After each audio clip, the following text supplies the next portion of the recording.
Testing, testing, 2 minutes left.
Hello, hello, hello! Who do we have in chat? We have so far, we have Shalev, and we have Javier. Yay! Hi guys! Let's see, how are you doing? I'm doing very, very well. I've been napping for way too long today. Way too many times, it feels like, as well. The reason... I was babysitting today, so... you know, you get tired. But I was also in the city, and I got some snacks, which I was gonna open up during stream, but I already opened up and already ate some of them. So I bought mochi. This is maple pancake taste, made in Taiwan. And then we have Swedish candy. These are licorice. So it's salty licorice. They aren't that salty though. So I choose these because they don't leave like a black residue on the teeth. So I was like, yeah, not gonna have that happen on stream.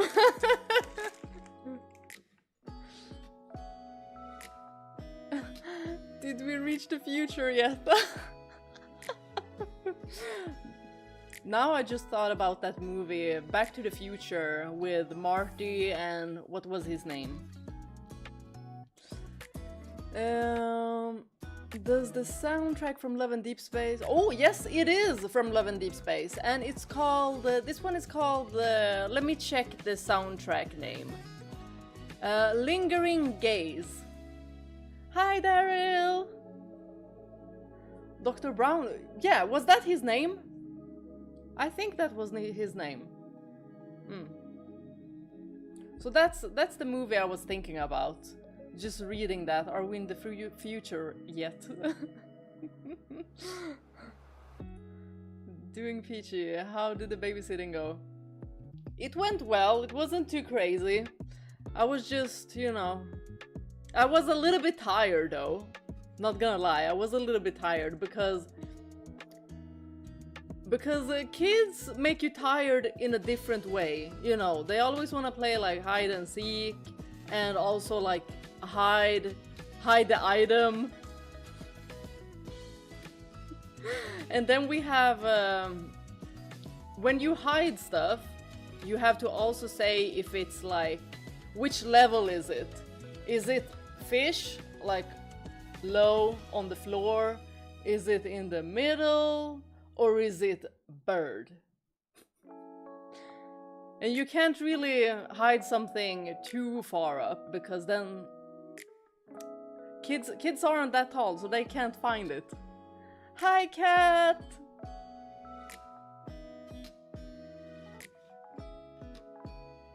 That soundtrack is Raph's or Caleb's or Xavier's. It's actually like a general soundtrack, so this soundtrack can appear pretty much on anyone's card. Although, it's been a long time since I heard this one during gameplay.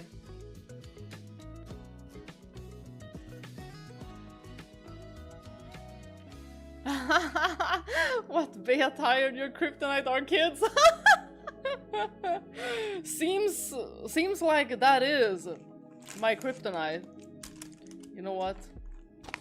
What will solve that? Some mochi. Yeah, I already ate a few, but I just love how squishy they are. And they aren't like too sweet either. There were a lot of different ones, but I took this one, maple pancakes.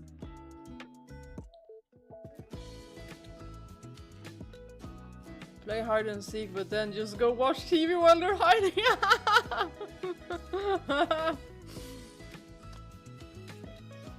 Oh, I wish it was that simple. They'd just be like, hey, are you even after us or not?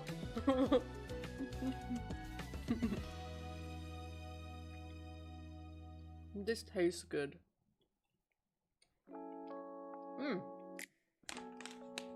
This is the first time I tasted this maple pancake one. I tried the ice cream one, and then there was like, was it like salted caramel? I thought about either getting this one or there was like one with peanut butter.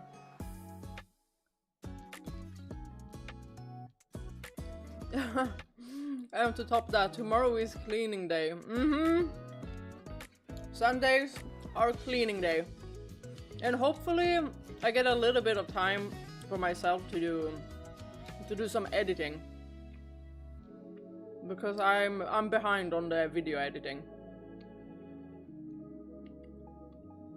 And then I have a video releasing tomorrow as well.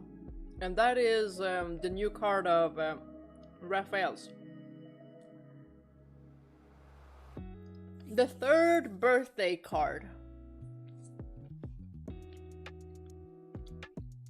Oh my god, you guys. I've been thinking about what might happen during the fifth door. I just know something tragic will happen. I just know. And I'm so scared. I'm so scared. Hi SB, welcome! I just know that they're building up their relationship so freaking good just to, you know, stab us in the heart. That's exactly what they're doing now. And I really adore how slow the relationship building was. It felt real.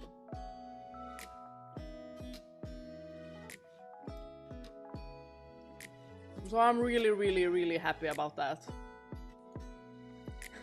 And then contrasting with the fourth door, like 15 minutes later, I love you. I was like, that was a little bit quick. Y'all just met. And then it made so much sense because that man in the painting did like mention that some things could be faked. So I had that in mind. But also I'm so happy that you guys also told me to go into the backlog as well and just look at the text. Because that was also a giveaway, but it was super interesting. Hi Isra, welcome!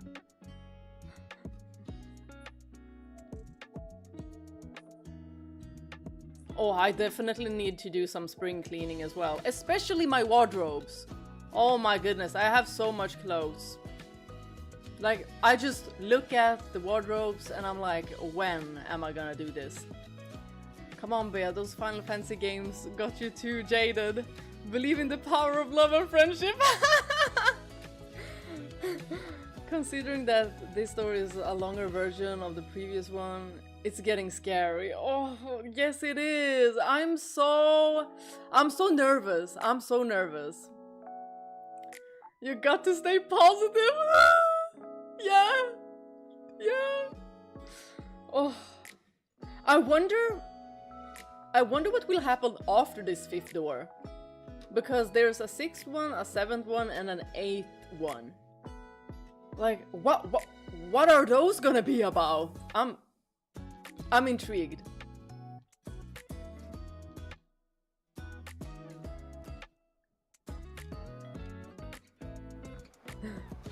What? No, I'm sure they'll be fine and nothing bad will ever happen to them. That is what I'm hoping for. But we know that something is gonna happen. Every time there's too much happiness, y'all, we just know that something is gonna go down. I've got tissues, so I'm ready for it. Thank you, Shalab. Thank you very much. Aww. Well, I love making people laugh.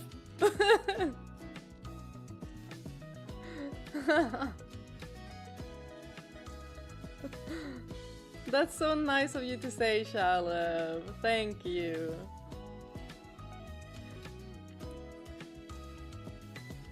Ooh, what are you cooking? Interesting how elements of this story were reflected in previous ones. Yes, and I loved that one of the images we already had seen, but it was the white-haired girl instead. But then looking back in the backlog, it was as if everything was just like crossed out, as if it never happened. Well, it was a very different scene indeed.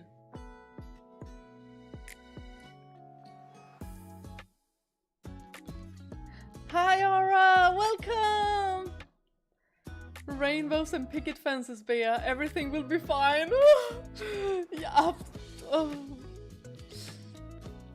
Oh my god, I am so worried. I'm so worried. Like, I'm super intrigued, but at the same time, I'm super nervous as well.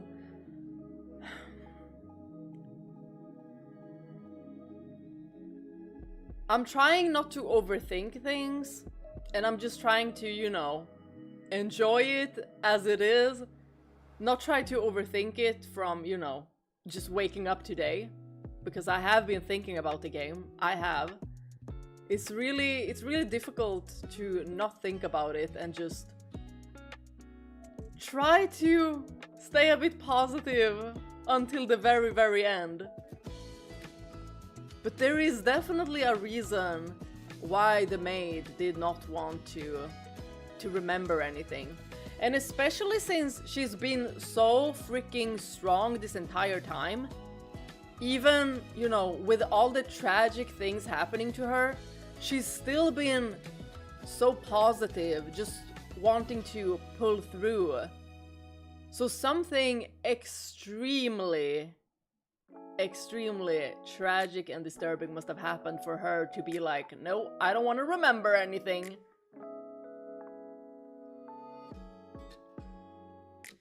Yes! Blue flames on a sweater. This one is super cozy, especially when it's a little bit cold outside. Although, it's not too cold right now. But it's super cozy in this weather. It's local salad made with eggplants, peanut butter, and tomato sauce with other spices and a lot of lemons. Ooh, that sounds good. Hi, Ionix! A few minutes late, while preparing salmon with wasabi and toasted garlic teriyaki sauce. I've recommended before. It's really good and goes well with many cooking meat and veggies. Oh, teriyaki sauce. Oh my gosh, I love it.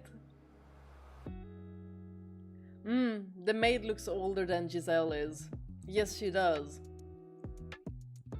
And she has much longer hair too.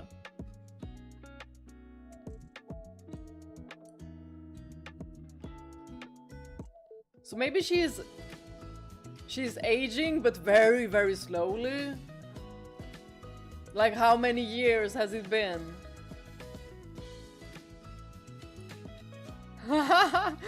Don't worry, it's a happy game. Well, at least we have a lot of happy moments as well. At least. But I'm worried for my favorite couple. Oh my gosh, you guys, I freaking love Michael and Giselle. I love them so much. Like, they're so wholesome together, and I'm so surprised at how emotionally intelligent the both of them are, and just how empathic they are. And their communication is so good now. Like, I was thinking that, oh, now there's gonna be miscommunication, they're not gonna talk. No, they solved it immediately. Immediately. Like, as soon as Michael was like, no, I don't like you that way, he immediately took it back, and it was like, I lied. Okay, I lied. I love you. So it's like they didn't even have time to feel the hurt. And I like that.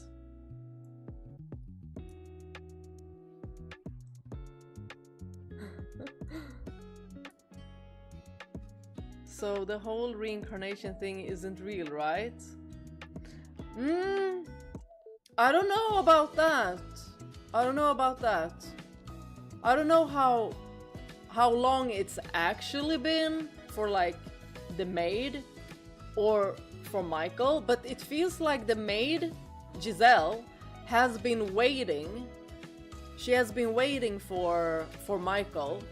So that could be like millennia. But it might be the work of the witch. Like, she might have struck a deal with the witch that made her be able to wait for Michael to be reborn, sorta. But we'll see. Yeah, what can possibly go wrong? Maybe her aging stopped a few years after the events that are happening now. Possibly.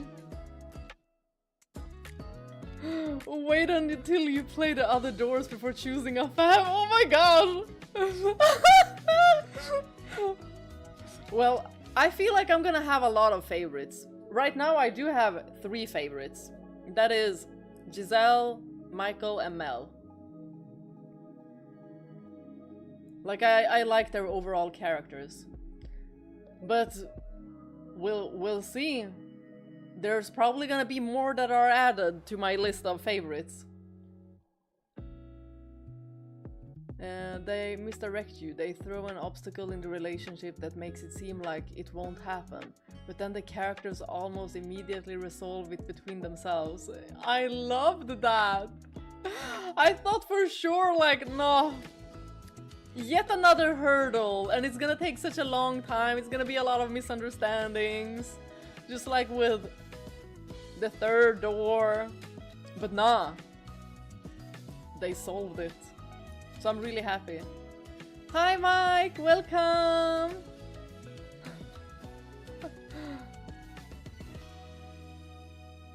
It is boring at my cousin's house. It's because you don't have your things there. You don't have your consoles there. They look like Sephiroth and a shorter hair Tifa, don't you think? I never really thought about it. First time I saw Michael, I was like, cleaned up version of Sephiroth, something. But I don't know, I think they just look like themselves. I've also cooked my signature olive oil broccoli fry. A piece of chicken and a couple fried eggs. They suffered ruptures, so I had to perform egg surgery and quickly cauterize before yolks bled out. That sounds good. Y'all, we have some real chefs in this chat. Whilst I can cook noodles. Maybe I'm as bad in the kitchen as Michael. Yeah, I hope not. I hope not. I'm gonna take yet another mochi. These were tasty.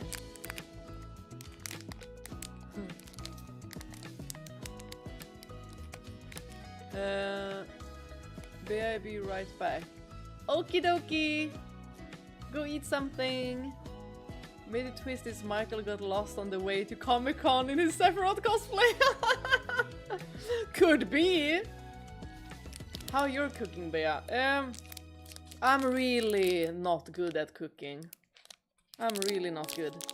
Like if I follow a recipe, like sure, maybe I can do good, but like I can't wing it. I can't wing it for the life of me because I don't know what goes together and stuff like that. When I've tried to wing it, it's disastrous.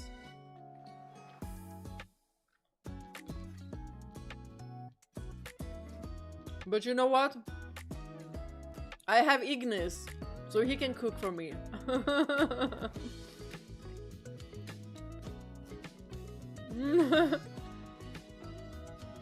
Have to get all the food ready because once this starts, there will be no time. I'm so prepared to cry.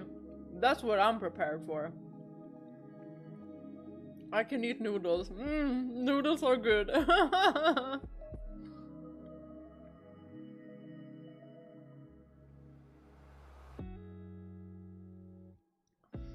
Somehow I don't believe that, Bea.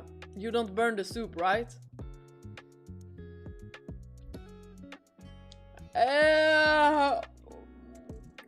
I just know I've said something about this during a gameplay.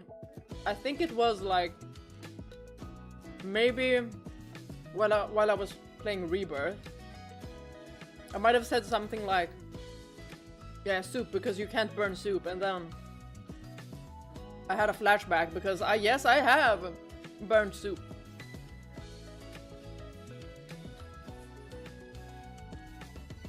I think it's also because I feel like it's not as fun, so I just go away from the kitchen and then I'm like, oh my god, wait a minute, what? I was doing something in the kitchen. And that's sort of why as well. I get distracted by other things.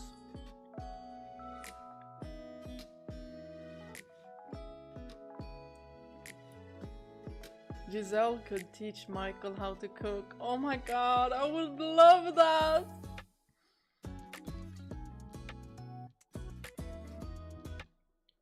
I followed a pizza recipe recently, and I feel like I insulted all the Italians in the world. Oh, pizza. I'm gonna go eat pizza with some of my colleagues in a couple of weeks.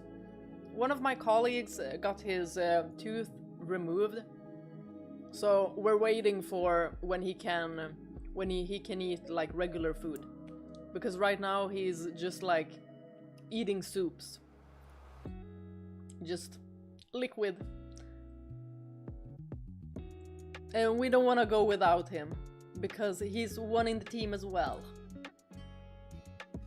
We're gonna go to like this kind of fancier pizza place where, I don't know, what is it called in English?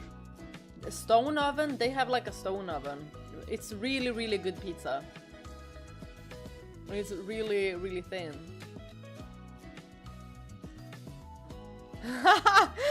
I even burned my cornflakes!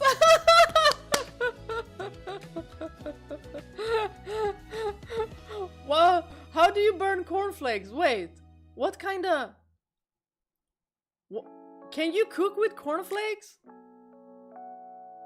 I've always only had them in milk. In milk, or have you seen that cornflakes dessert? It's really, really simple. It's just like cornflakes. Take a bunch of cornflakes, and then you add honey, like liquid honey, like syrup honey in it, and then cocoa. Is it called that in English? Cocoa powder? Cocoa powder? Cocoa powder. And then you just mix it, and then you just shape it, and just place it on baking paper and let it be in the fridge for a while. Super easy, and it's super tasty as well.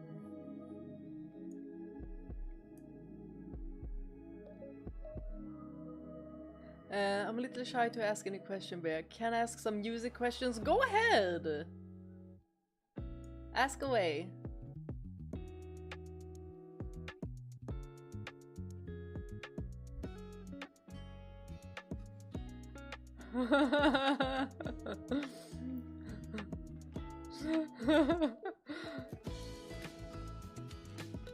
Michael, Xavier, or Brother Nier?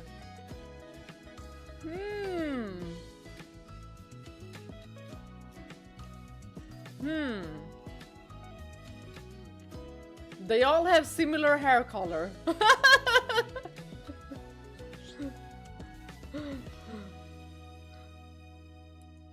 Oh my gosh, I miss Brother Nier. Oh, such a kind-hearted man. But all of those three are really kind-hearted. We saw that with Michael as well. But I only like the toasted garlic teriyaki. I tried different ones and normal one around, but they are so meh. Lacks depth. The real Japanese ones probably taste better. Ooh. I love garlic in food. And I love when you have it like on the pan, when it's what is it called? When it's sizzling, because the smell of it, I really like it. It just has a really nice smell. I had a B-day party later, so I won't stay until the end. Maybe we'll have pizza. Oh, grab a bite from me as well.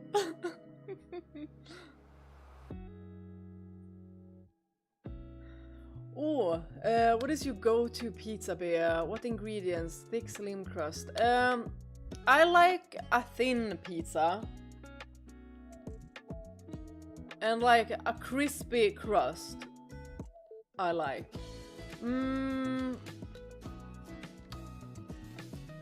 I like to have like prawns on them, and I like truffle pizza. I like, what is it called? Beef pizza, beef on my pizza as well. And I like mushrooms on the pizza as well. Really, really good.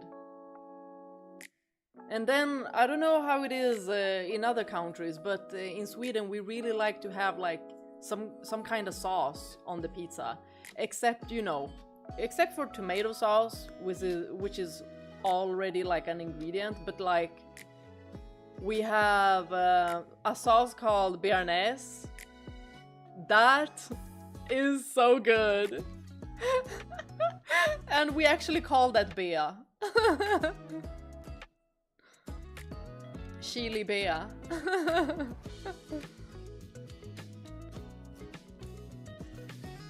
Stone oven or brick oven? I think it was a stone oven. Is it a wood pizza place? Wood pizza place? You mean like the interior design?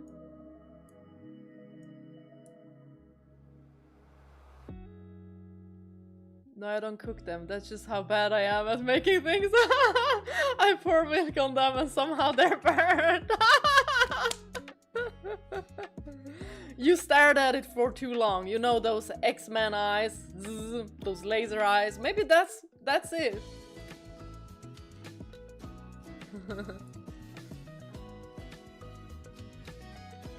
Ooh, good question. If Iggy and Tifa had a cooking competition, who would win? Oh my gosh. I don't know. I feel like Tifa could have some like specialities. Like she could be really good at some of the foods, but Iggy, he feels like an all-round Michelin star chef. So I'm probably gonna have to say Iggy on that one because we've seen what he can do with the ingredients that we find. But it would be now I'm just imagining the two of them like learning from one another. And Iggy just teaching Tifa how he does his food. Cute!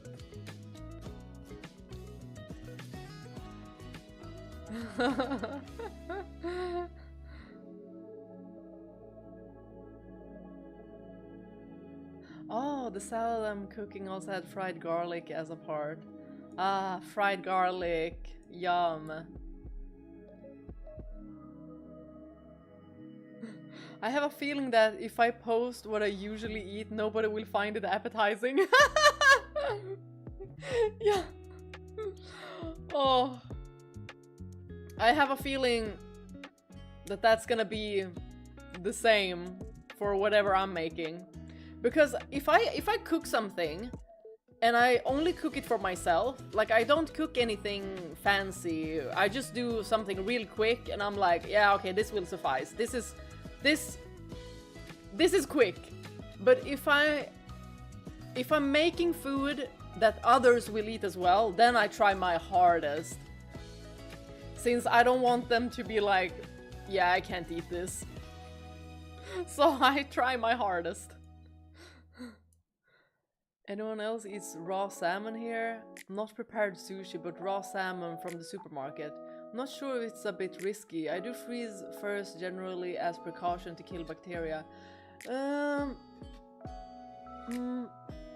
only ever ate like the sushi prepared salmon.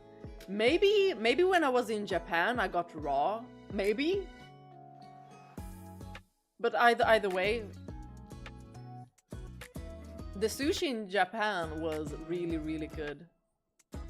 And you realize quite quickly how the Swedish sushi is very, very different. Because we have so much other like toppings that is not like prevalent in Japanese sushi. And we have like these specialities as well, like this new restaurant that opened that is making like, they have like this kind of Asian fusion kind of thing going on, and they have sushi in like these taco breads, like in taco crisps, and I'm like, okay, I've not seen that before.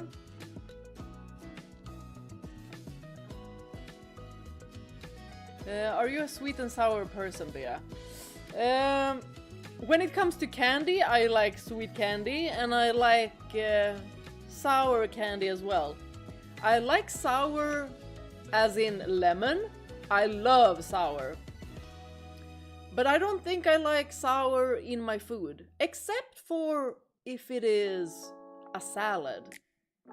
Like if it's like a salad with, you know, a squished lemon on top, then yes. But sweet and sour like sauce, not too thrilled with that. I did buy like a sweet and sour snack today. I'ma show you. Hold on. Like I said, I wasn't too thrilled with that combination, but sometimes it can be really, really good.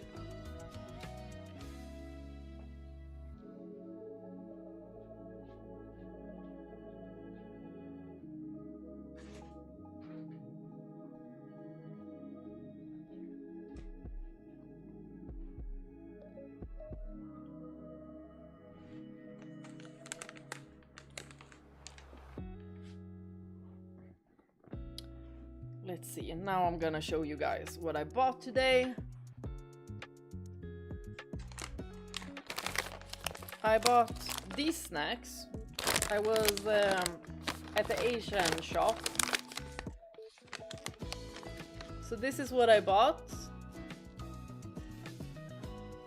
I don't know if anyone else had these, but they taste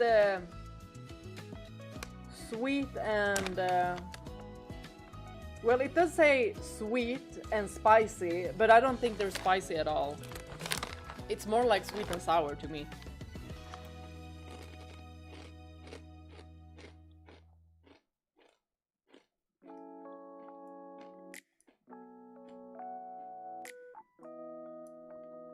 I imagined that they would taste like more salty, but they weren't salty like at all.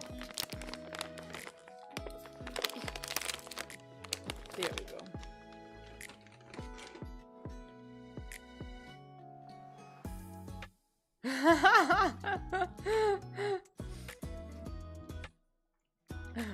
I'm putting a lot of trust in the Norwegians to raise them well and not got salmonella.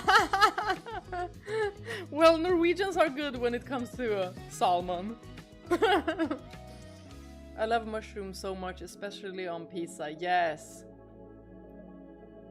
I love mushrooms. I was gone for 10 minutes. I just helped my mom making salad. Oh, that's nice of you. Tifa is not a chef, is she? I think she did make some food. If I remember correctly, it did say in the novella. And there is a side quest where you can pick what she's gonna make. So I think she's good. I would say Aerith against Iggy in chef. I don't know. Has Aerith? Does she have cooking skills that I don't know of? Hidden ones. We all know here that Ignis and Caleb are the best cook. Yes! Indeed! I just need to see Ignis in an apron. Not for any, you know, specific reasons or anything. It's just, you know, to level the playing field against Caleb.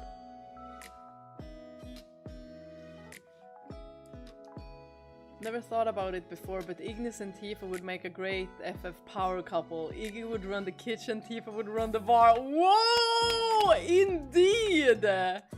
Indeed! Yeah, who wouldn't wanna be with either Ignis or Tifa? Tifa could teach Ignis how to make cocktails. They could open a restaurant. Oh, yes! Yes, yes, yes! Where's the sparkling mug? I have it. I have it, I have it, I have it.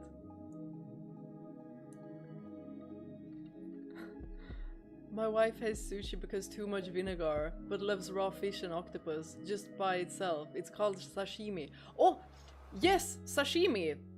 That is what I had when I was in Japan. You know what? Yeah, too much vinegar can really destroy the food.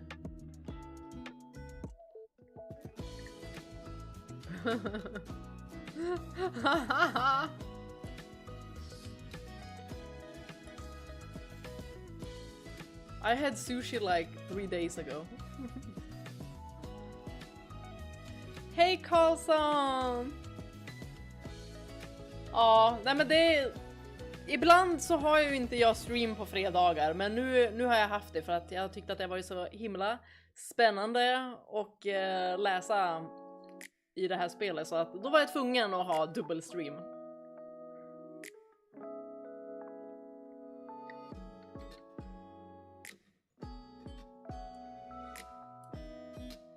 If characters from Final Fantasy 7, Final Fantasy 15 and Nier met, which of them could be friends? Ooh! Ooh!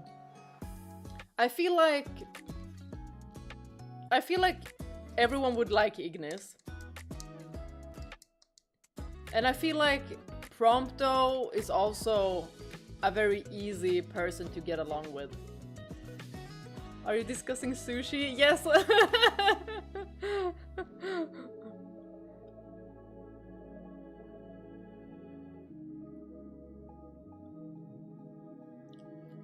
Wait, what? Who eats sushi with vinegar? But vinegar is in the rice, right? When you make the rice, I think. Don't take my word for it, because I'm not good with food. I eat food, but I'm not a good chef by any means. But I think that's how you make the rice, like the sticky rice. You know, rock band called the Go-Go Dolls? I've heard of them, but I can't think about a song that I've done. I usually make my own snacks, so I'm not familiar with many of those brands. Ooh, your own snacks! Care to share? Yes, vinegar is in the rice. Ah! Yes, and sake and so on. You shouldn't taste it, as in rice should not taste sour. I had sake in Japan. That burned my throat. It was so difficult to drink. So difficult. How about ramen? I love ramen. Oh my gosh. I love it. I feel like I went to like 15 different places to eat ramen when I was in Japan. Unfortunately, up north in Sweden, we don't have that many places that serve ramen. Sushi, we have plenty. And Thai food. Ramen, I think we have like 1-2 restaurants for it that recently opened. Hi MM, thank you very much. We're on to 10,000 soon. Do you like pineapple in pizza and burgers, Bea? I don't like pineapple in food in general. But I like to eat pineapple with ice cream. That is vanilla ice cream and pineapple. That's a good combination.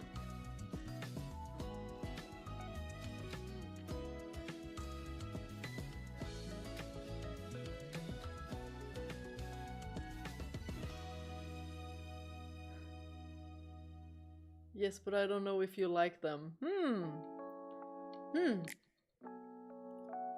Well, I do love snacks. I love salt, so if it has salt.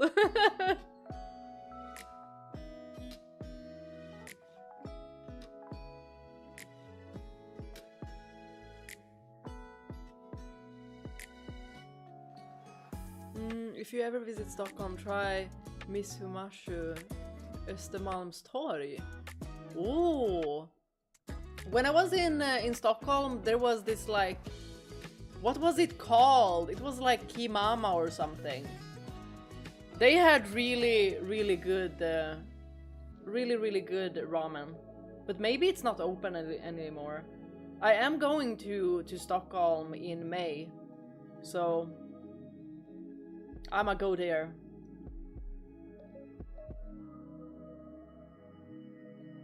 What fruits you like, Bea? Ooh. I like just about any fruit. What kind of chocolate do you like? Oh my gosh. I love chocolate. I love chocolate.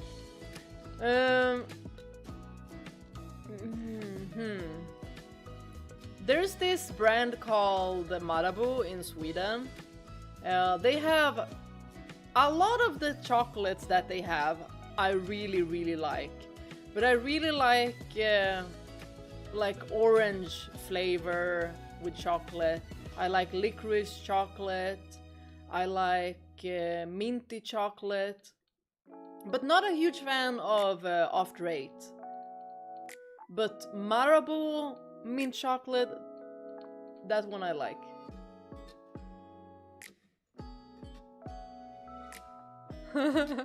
They like the salty licorice. Yes, and I have it. These are basically called cars, and they're shaped like little cars.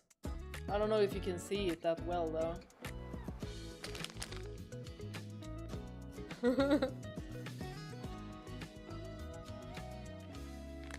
They're really good, but if you don't like licorice, you're not gonna like them. What? Ed Sheeran was there?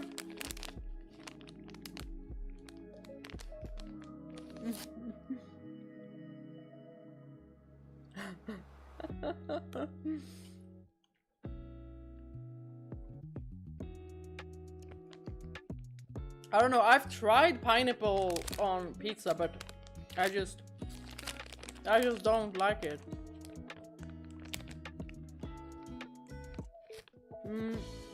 What fruits are the most popular in your country? I know you like sweets, but what are the most beloved there? I think the most popular is probably just the regular one, like oranges, apples. People really like grapes, kiwis.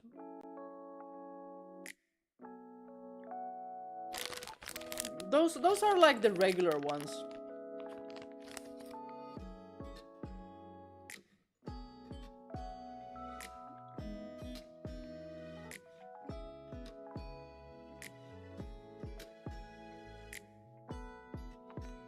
And the most liked sweets, Swedish candy.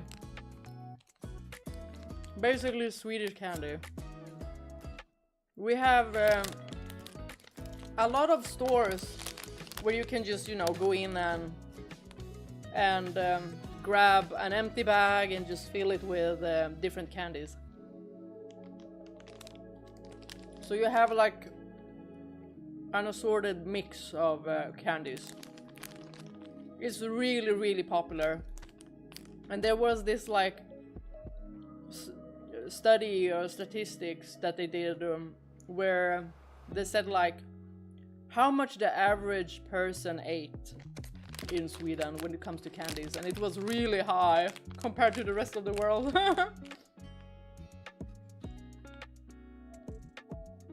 Hi Michael!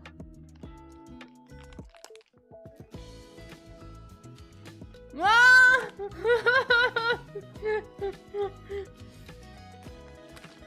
Oh, it's because it's the same.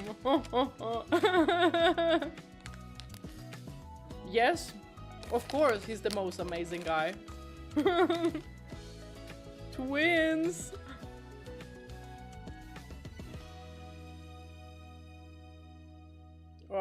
Chocolate, like, can't get enough of it. Nothing beats Swedish candy. You are absolutely right.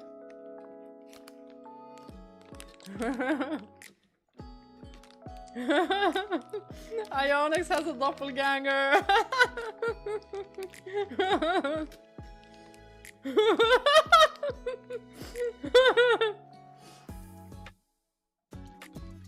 That's good that you're thanking your doppelganger.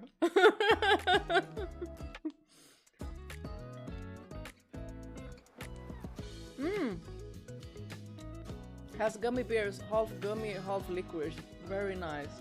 Oh, that makes me think about these, like, they're shaped like bats. And they have, like, what is it like strawberry wings and a licorice body?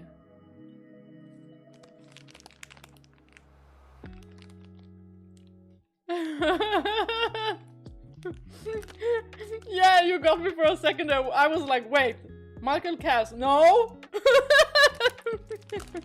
I know you.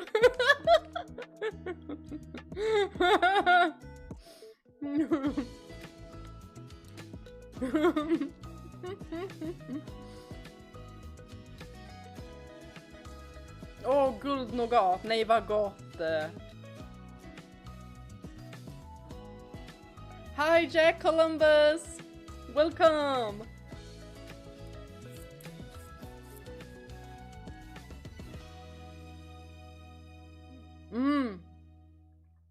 Actually, we should taste all the sweets in different countries to decide.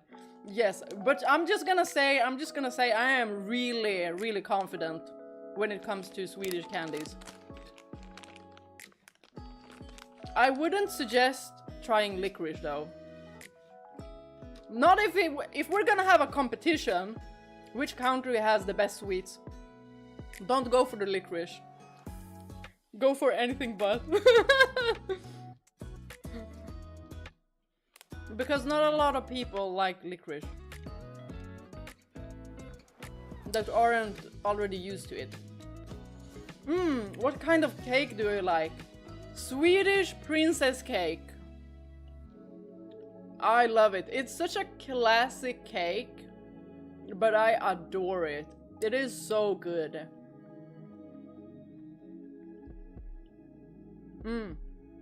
From Haribo, yes, vampires. Yes, that's the one.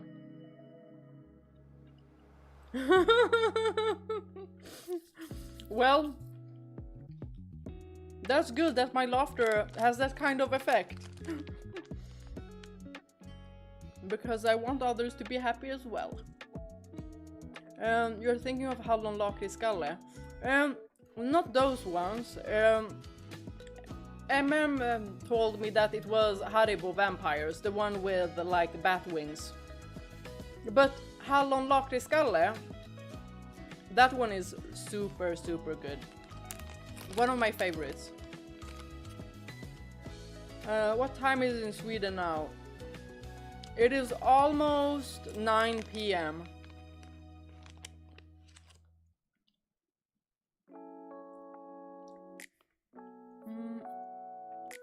Are you gonna play Requiem?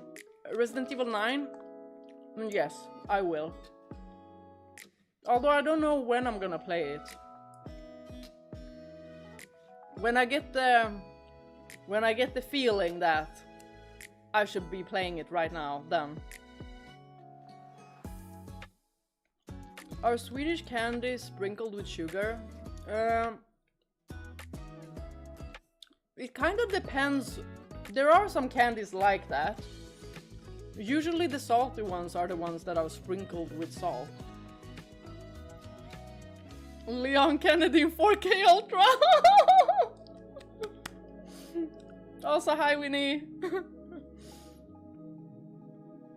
Oh, talking licorice Turkish pepper is the best. Yes! Yes. Did you try the one that is like the hot and spicy one? That one, it is spicy, but it's so good.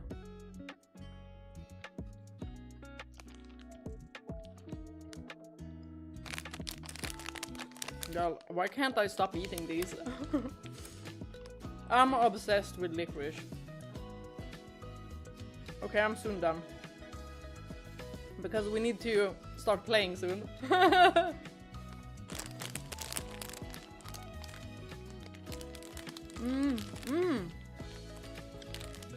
Oh, don't worry, Shalev.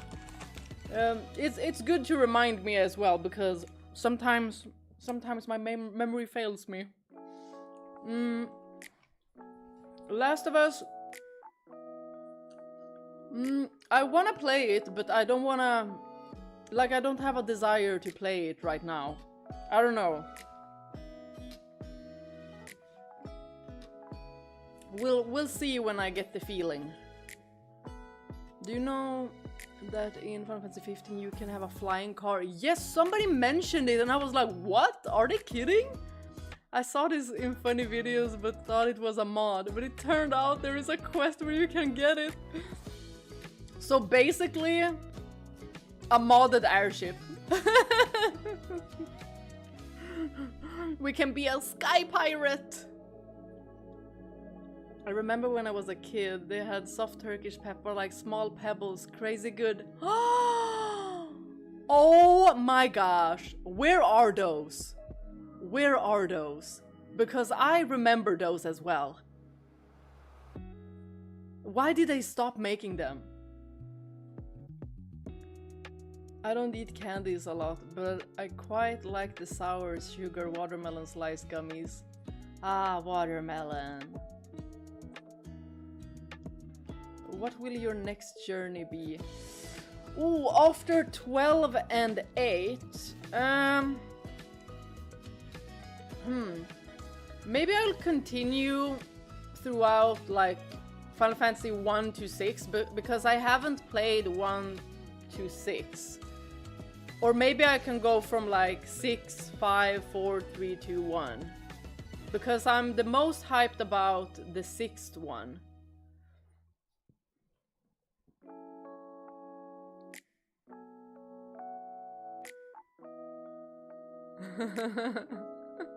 I also want a flying car.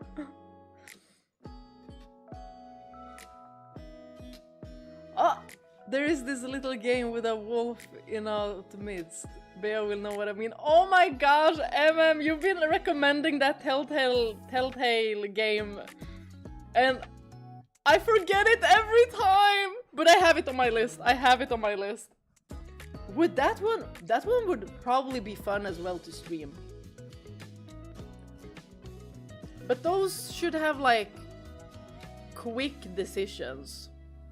So we don't really get to think about the specific choices.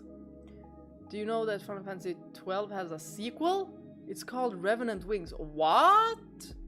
I know somebody mentioned Revenant Wings yesterday, but I didn't connect it like Final Fantasy 12 sequel. What? Oh, I need to look into that. Final Fantasy 6 is good. One of my faves. I can... Oh, that and Chrono Trigger. Chrono Trigger is also on my list to play. I really like this, the little like pixels, the little sprites running around. It's so cute. Oh, Slay the Princess would be fun to stream too. Oh, wait. I did get recommended this game before. And so I have it on my list. There is a game called Final Fantasy 15, A King's Tale. There Regis tells Noctis about his youth.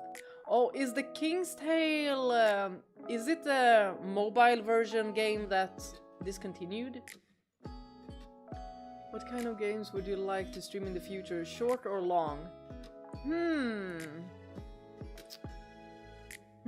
Maybe shorter games are better to stream. Just because I don't have plenty of stream opportunities.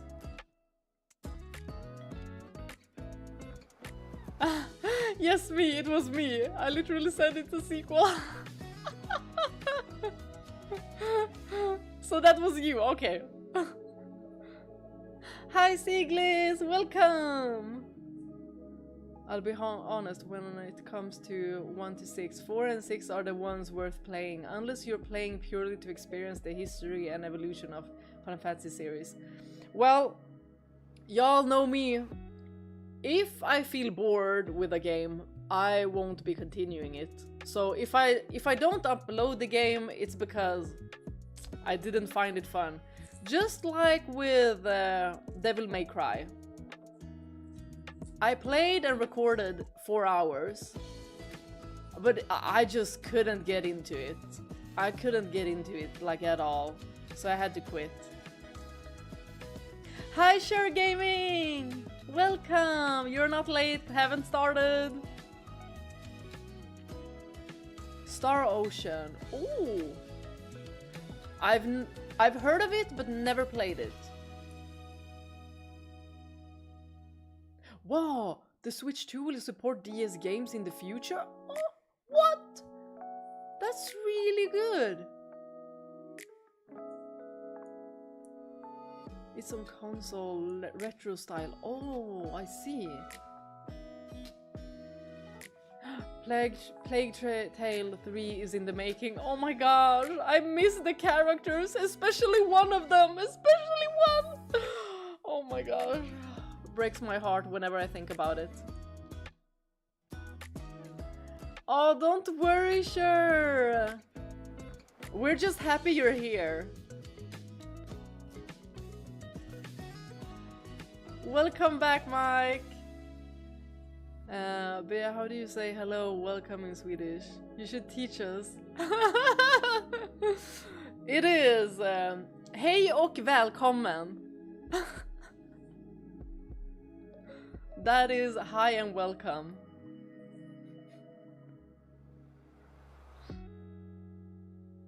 There was also a DLC for Final Fantasy 15 that became a full-fledged game. Comrades. Ooh. I need a game called Choco Bros. That is like a sequel. Or a DLC or something.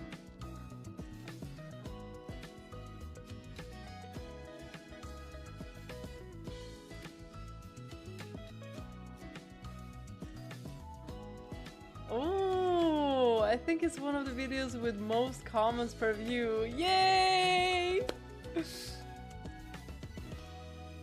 Yeah, I love reading comments. I love it. Oh, thank you! It's blue flames on it. Super cozy. My day has been really, really good. I was a little bit tired at the beginning of the day because, you know, babysitting. But other than that, I've had a couple of naps. So now I have the energy again.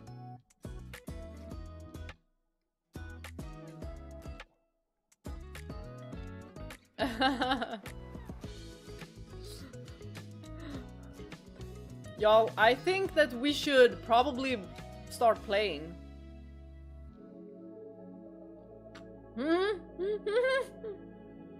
The Kryptonite kids got Bea. Oh, there are some Chocobo games, but they were not released outside of Japan. Aww. Events take place over 10 years while Noctis was asleep. This is a multiplayer, but there is an option to play with AI. Ah. Usually I'm not like into multiplayer online games. Are you emotionally ready to start a game? Absolutely not, because I'm so scared. I'm so scared. I know something absolutely tragic will happen, but we have tissues. We have tissues. Also, oh, let me show you. The kids made these for me. Look at this. I got bracelets made for me.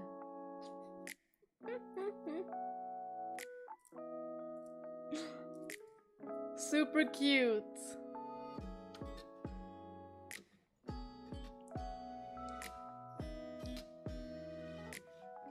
Do you think you're gonna finish story tonight? Well, maybe the 5th door, but it's impossible to finish it today.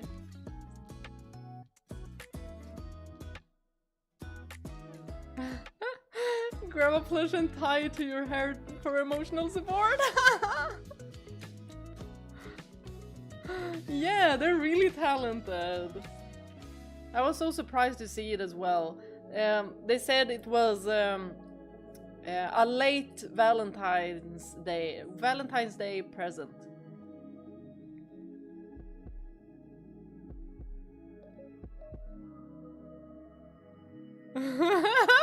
Do they raise your RPG stats? I'll have to check. I'll have to check. 2 of them. It was supposed to be only 1, but... Okay. I'm booting up the game. Pausing the music. Booting up the game. There we go. Fata Morgana. Let's go. Oh my gosh. Oh, why am I nervous? Why is my heart beating?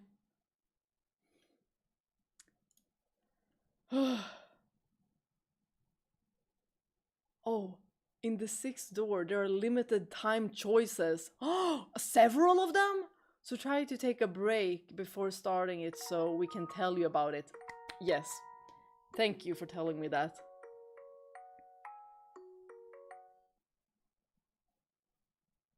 Oh, visual novels. I think most of them have an anime. Does Fata Morgana have an anime? Because I would love to read that one. Ouch. Hold on, let me fix my hair. I can press the record button. It might be laggy now when I press record. While I fix my hair. There.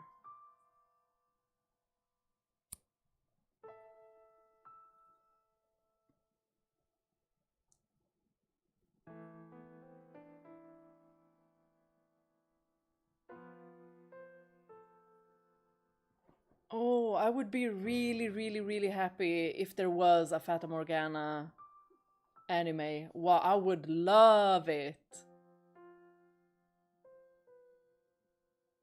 I'm playing Fatal Frame 2 Remake for 8 hours now. Whoa!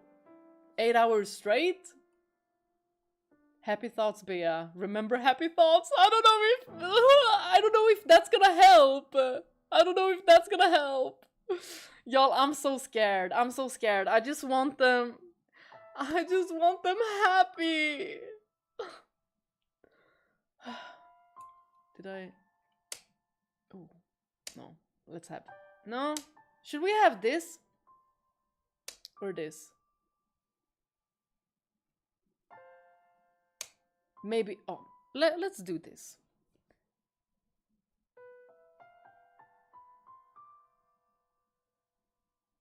They announced Fata Morgana live action series last year. If it comes, who knows? Oh, wow! I would love that. I used to have this on background while I play FIFA, but now it's getting too good. It is getting too good. Oh, thank you so much, Shalom. Sleep well. Good night. I hope you have a wonderful rest.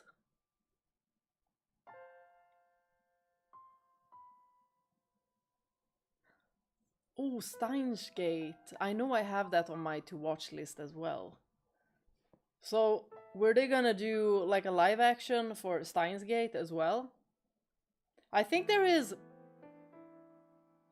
a visual novel, Steins Gate, and an anime, right? If I remember correctly. Okay.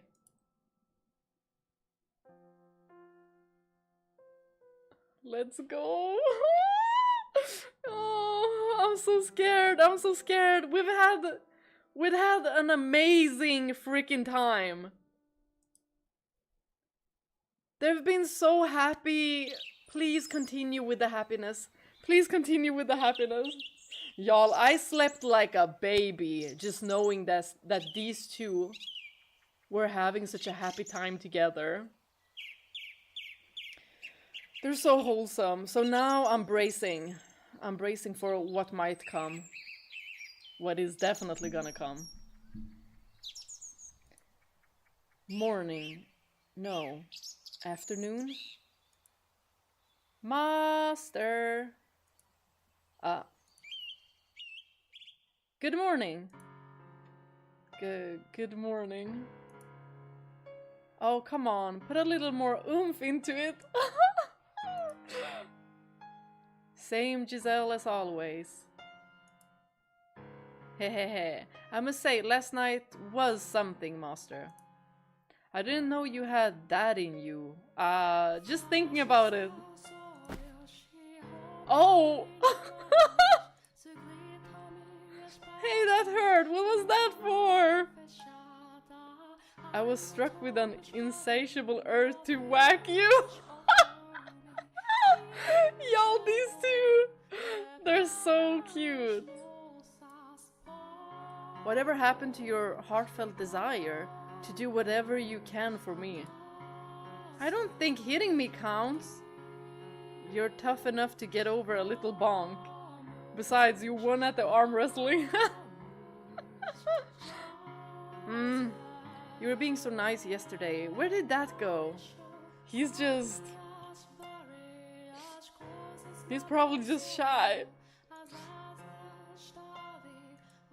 So, would you like to explain why you're making dirty jokes first thing in the morning?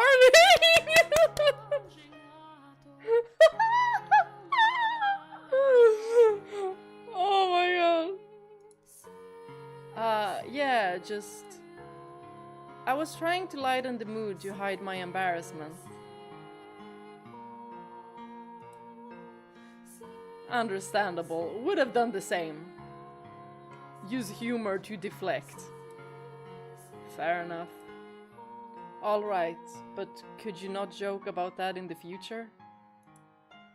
I didn't actually do anything to you. No, you didn't. Sorry. She's like, I wish! What? Say, could I ask you something? Yes? You hardly ever use my name. Finally! It makes us feel so distant. Could you do something about that, maybe? But also, Giselle, you should say Michael.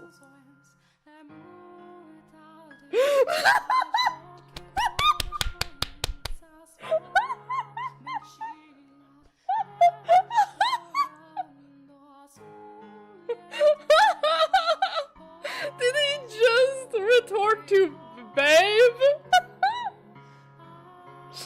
No, that's so cute, y'all. This is so cute. I would be like, oh, okay, no, that's fine as well. No, no, no, no, that is not you at all. Just go with my name, please.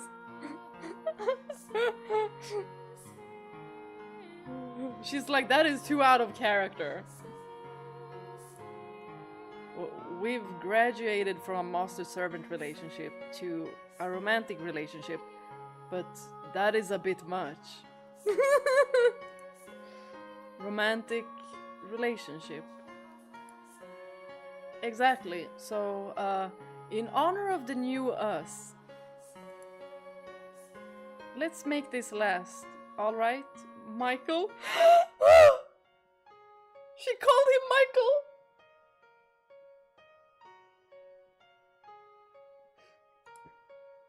Alright.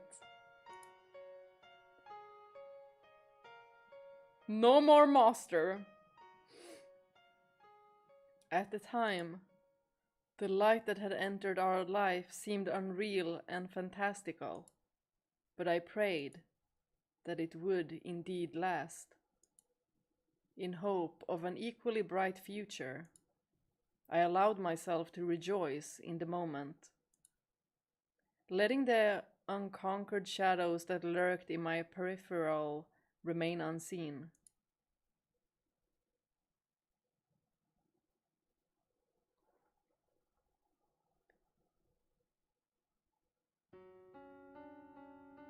Blackness consumes the once colorful space.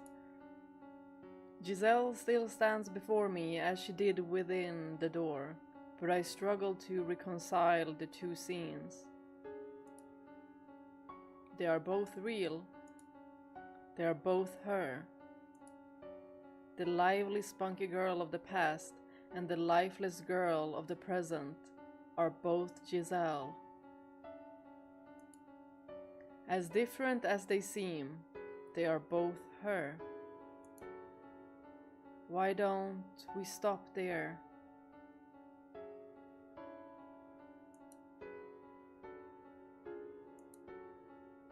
It was a wonderful story. Oh, she doesn't want to continue, you guys! I just know we're gonna cry. They overcame their troubles and lived happily ever after. Oh, my heart! Is that not good enough? It could not be worse than where we are now. All we have to do then is erase the now. Throw everything away and start over from where it was better.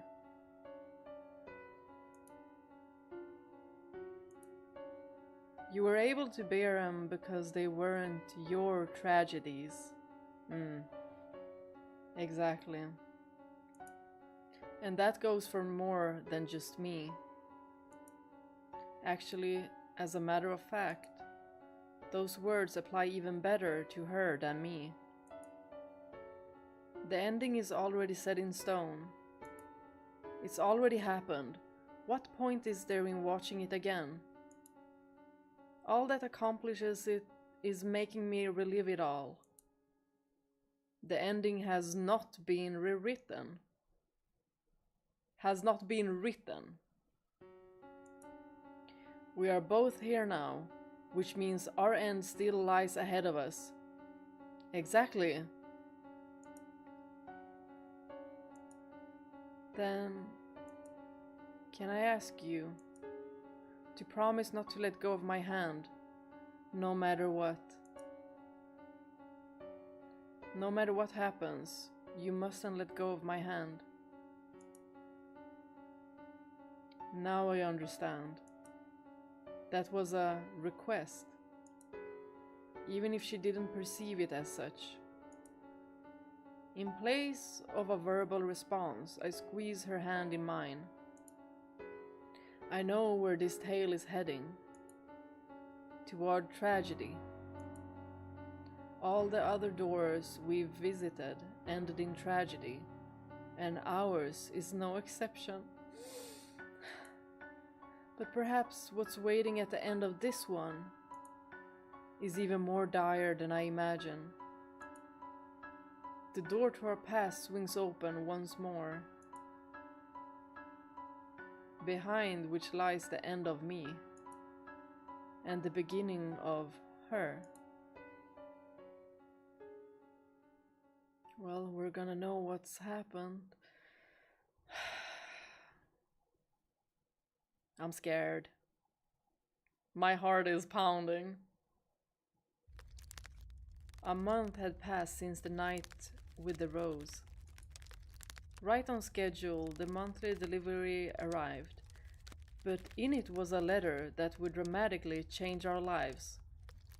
Is it from the brother? My father, Antonin, had fallen ill and died. Yes!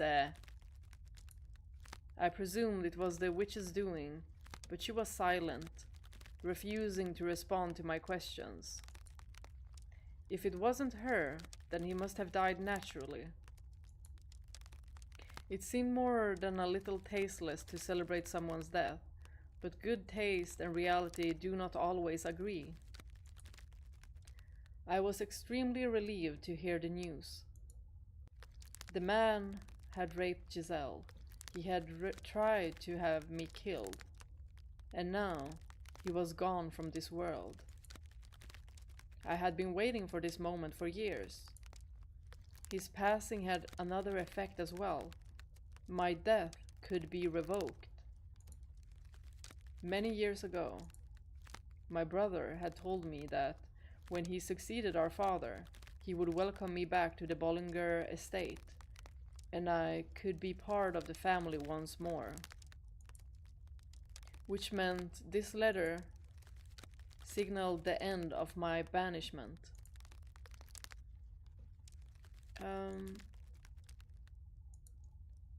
Not sure how to feel about it. Yeah, rejoicing doesn't seem really appropriate. But this means you can return home now, right? In theory. My brother is set to take control of the estate, so he should be accommodating.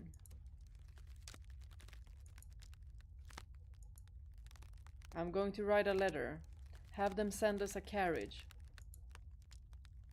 It is much too long a distance to walk. All right. Is she worried that they'll be separated? I'm excited. What should we do first when we get back to the capital? Oh, I know. How about you stop by my place? My mom and sister won't believe their eyes. Oh my gosh, what if something happened to her mom and sister? And she has nothing there anymore.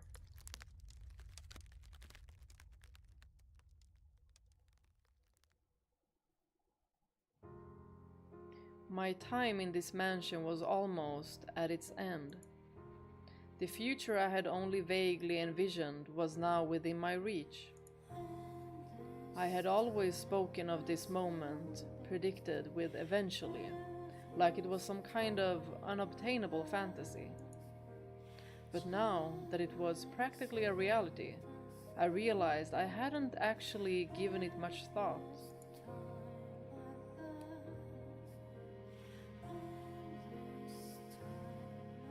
Hey, are you still awake? I am. Not a great night for sleeping, huh? Are you thinking about your family? It all seems so surreal. Yeah, it does. This house is like a desert island, cut off from the world, which makes everything feel kind of like a fairy tale sometimes. Even what we have. From time to time, I get the feeling that nothing is real. That the outside world is just a figment of my imagination. That my entire life only ever existed within these walls. Are you nervous? Maybe I am. I always thought that when this day arrived, it would be more cathartic. I'm sorry. I'm finally able to take you back to the capital, and I can't seem to get past my own negativity. It's only natural to be nervous. Y'all, I love their communication between one another. I am too. I haven't spent nearly as long as you living in this mansion, but I know how you feel, because I feel the same way. Not knowing what the future holds. It's scary. You know, I was thinking I would be okay with staying. I mean, I would love to return to the capital, and I miss my family dearly. But even if I never get to see them again, in no way would I consider myself unhappy. I honestly think I've got a pretty wonderful life. If you're not comfortable going back to that house, and you're just saying you'll endure it for me, Giselle, There are other paths we can take. You could live with your family, or you could remain here in the mansion. Not at all, no, I want to. No matter where I go, you'll be there with me, Michael. It's true, I am nervous, not knowing what the future holds. But not in a scared something bad might happen kind of way. It's more of a jittery, excited anxiousness. I'm confident the two of us can overcome anything, no matter what obstacles may come our way. Together, we can create an even more wonderful future. Don't worry, Michael. The future is nothing to be afraid of. You make it sound like I'm paralyzed with fear. Yeah, but you are, aren't you?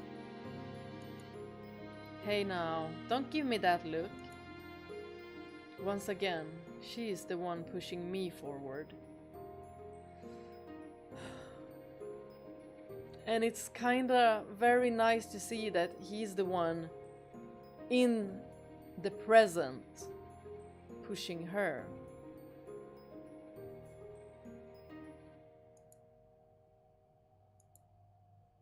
I will make sure you have a good, happy life. Thank you. What? Nothing, nothing. I'm feeling kind of sentimental, thinking about how we've only got a little time left here. It wasn't perfect, but it was an important part of my life. Indeed. Say... yes? Well... I think I could handle it right now, probably. Wait! Is she insinuating that she wanna boom shakalaka? Does she wanna boombaya? Is that it? She's like, well, you know I said that. Well, I can handle it now. Okay. It. But we still don't fully know Michael's secret, because it seems like there is something. There is something that he's still keeping. And I don't think he's comfortable with it now, because it could be something different about his body.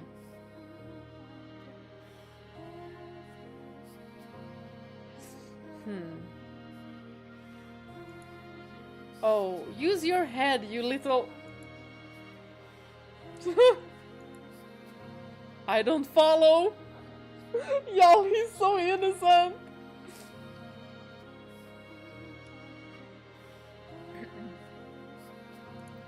How can you be so dense? Maybe he's, you know... he's playing dance. I mean, you know, touching and so forth. You know, take the next step. Wink, wink. I'm saying, I'm feeling up for that right now.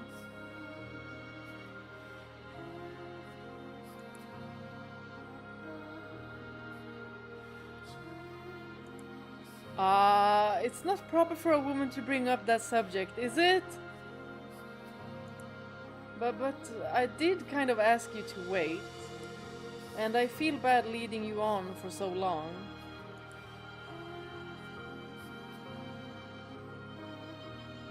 He's not ready. Yeah, I'm sorry. What? What? Wait. You're shaking. What? I'm just really emotional, that's all. You don't need to force yourself if you're not ready. Exactly. I can wait as long as you need. Besides... Besides? Never mind. Besides what? It's fine, there's no need to rush things. You don't need to worry. Yeah.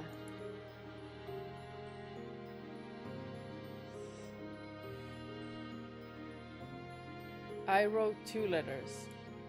One to my brother and one to my mother. One so Giselle could return, and one so I could be myself. To demonstrate who I was. I had to prove that I was not cursed. For failing to do that would not only bring her grief, it might become the final crack in the identity I had built up for myself. I had to convince her that I was neither demon nor angel, but a human man who had fallen in love with a human woman. However, I was too foolish to realize that the future I envisioned was nothing but a fantasy. No, no. Y'all, I'm so worried. I'm so worried. Oh my god. Oh. I'm so worried.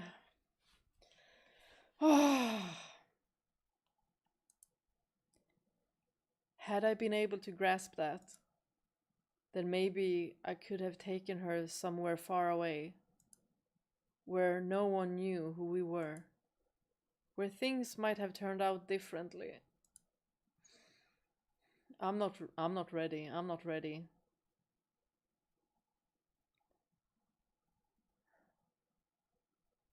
It's been really foggy out lately. I'd rather if we left when it was clear. It would be terrible if the coachman rolled the carriage because he couldn't see where we were going. If there wasn't so much fog, I would probably have been able to see little columns of orange evening sunlight fighting their way through the trees. But the milky white mist seemed to swallow up all the light, leaving nothing for the surrounding area. It was rather dreary weather. I wonder when they'll be here.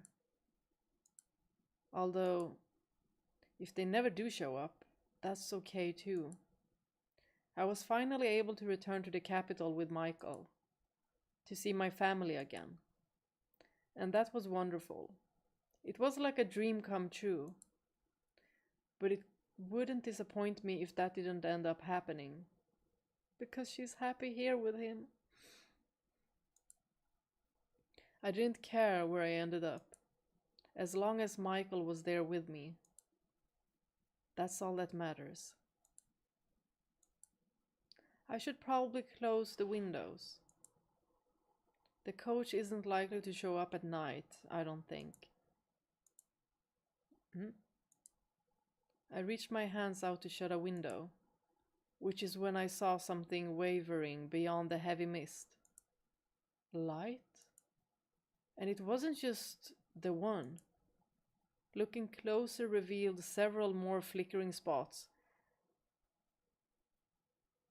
This better not be the villagers. They moved up and down, slowly but rhythmically. As more and more came into view, my mind began seeing them as people carrying torches. Uh-oh. Uh-oh. They're coming this way? Could they be our escorts back to the capital? Oh my gosh. Though... What? As soon as the thought, "there sure are a lot," popped into my head, something whizzed past my cheek. What? Huh? What was... Huh? Why, what? It was an arrow! Oh my gosh!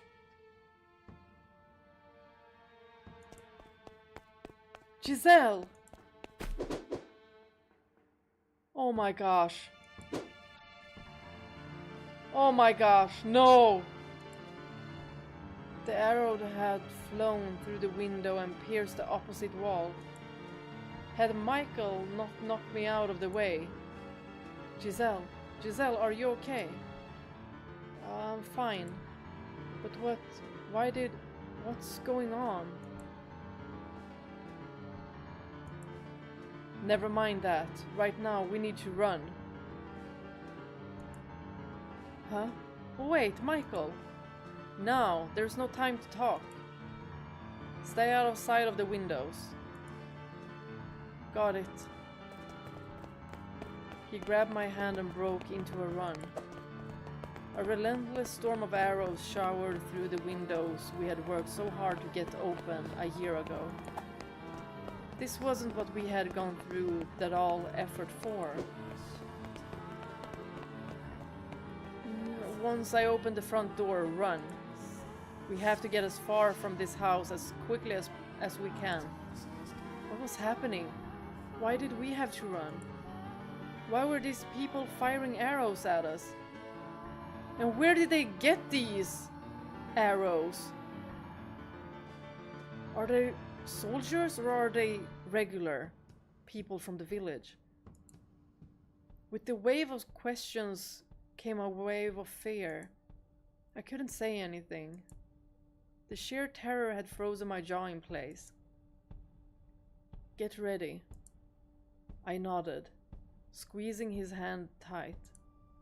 I knew it would just be another obstacle to his safe escape, but I didn't want to let go of his hand.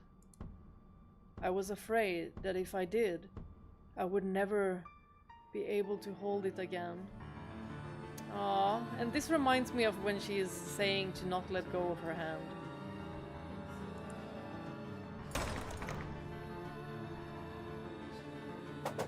Oh my gosh.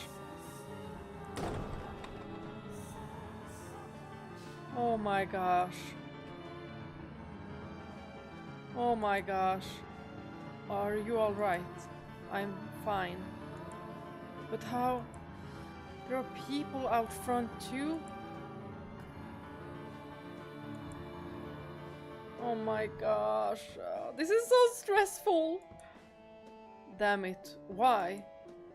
Several arrows were sticking out of the floor before us.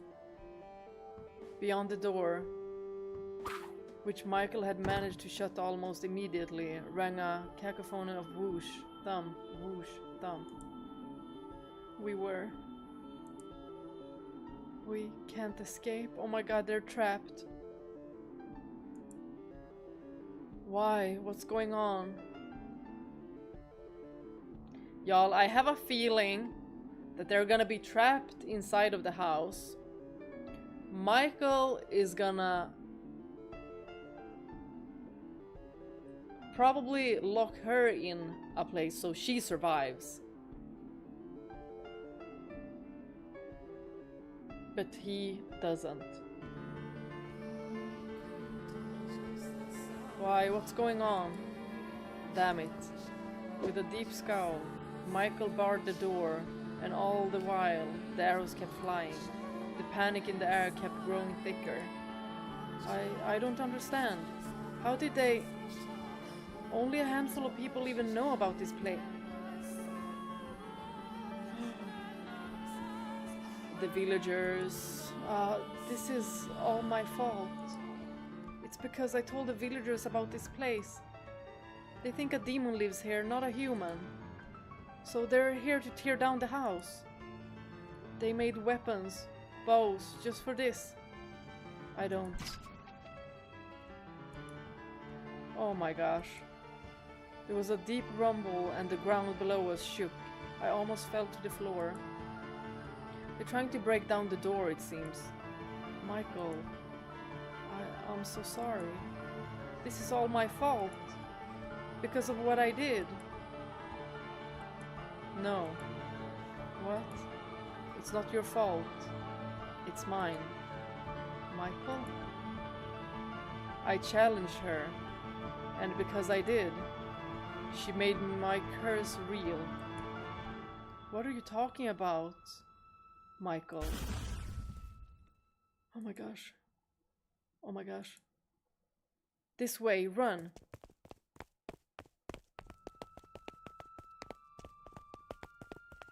Michael dragged me through the mansion's corridors until we reached the chamber with the stained glass window. At the far end of the room sat a small door. Where does it lead? I had been aware of the door's presence, but I had never gone inside it. Please let this be a secret tunnel out of this hellhole. Something about it seemed somewhat different than the rest of the house. I wasn't sure how to describe it exactly, but it felt like shadows had taken root here. The observation tower. A tower? But if we go up there, we're putting ourselves in a corner. It doesn't matter where we go. They have us trapped. There's a chance that up here. He didn't finish that thought, however. He opened the door, leading me into the tower, his face deathly pale.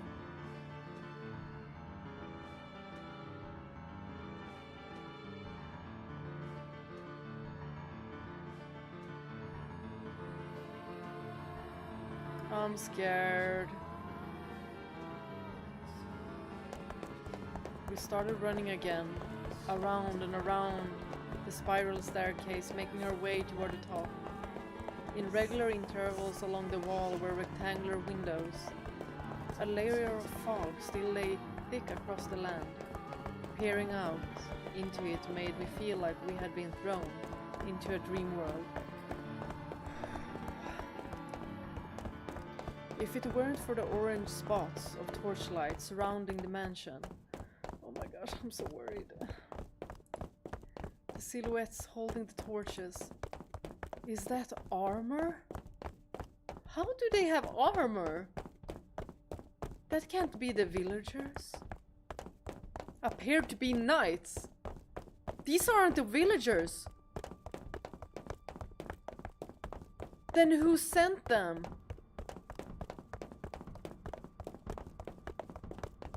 The brothers?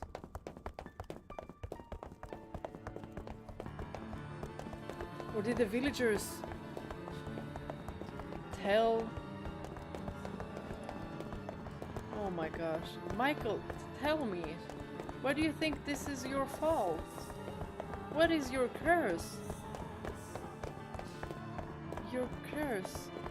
It isn't just the color of your hair and eyes, is it? There's more to it, isn't there? There's something else, isn't there? Michael's gaze was firmly directed forward as he frantically led me up the stairs. We were breathing hard, and the sound of it echoed against the tower's stone walls. Our panicked hearts were beating so hard. I was afraid I might be able to hear it outside. Eventually, we made it to the top. A pile of discarded rope lay unceremoniously at the foot of a door, presumably once used to seal it shut. The door itself was deeply weathered and rotting in places. It had obviously been left sitting in disrepair, even longer than Michael had lived there. What is this? Inside.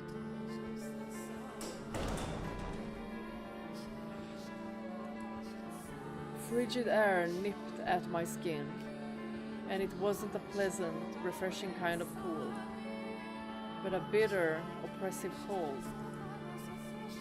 This room felt unlike any other in the mansion. This is an observation tower. You can't even... There once would have been windows allowing you to see in all directions around the mansion, But all that remains now is that tiny opening near the ceiling. If we hide out here, then there's a chance they might not find us. Oh my gosh. It sounds like they broke down the door.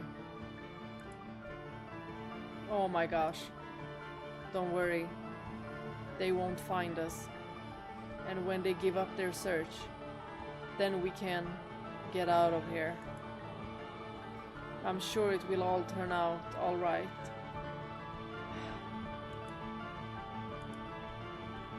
Michael's voice was quivering, as was his hand in mine. Michael. We huddled together, feeling each other's warmth in our arms. My free hand clenched his shirt for dear life. I'm sorry. What? I'm to blame for this. It's my fault you're in this mess. The pain you had to experience. You're being sent to this place, and what's happening now can all be traced back to my being born. I'm so sorry. Why was he apologizing? Why did he insist this was his fault? Why wouldn't he tell me what this curse was? Why were people trying to kill us? Right, those people were trying to kill us. Putting it into words like that made the fear that much more real. The arrows they fired weren't threats. They meant to kill us. Michael. But with Michael trembling in my arms, I couldn't bring myself to ask those questions. What meaning would those answers even have, with death lurking so close behind us? All I could do was pray. Pray that he was right, that they wouldn't find us and we would be able to escape. However, over here, there's a door and stairs leading up. No, I'm so worried. Oh my gosh.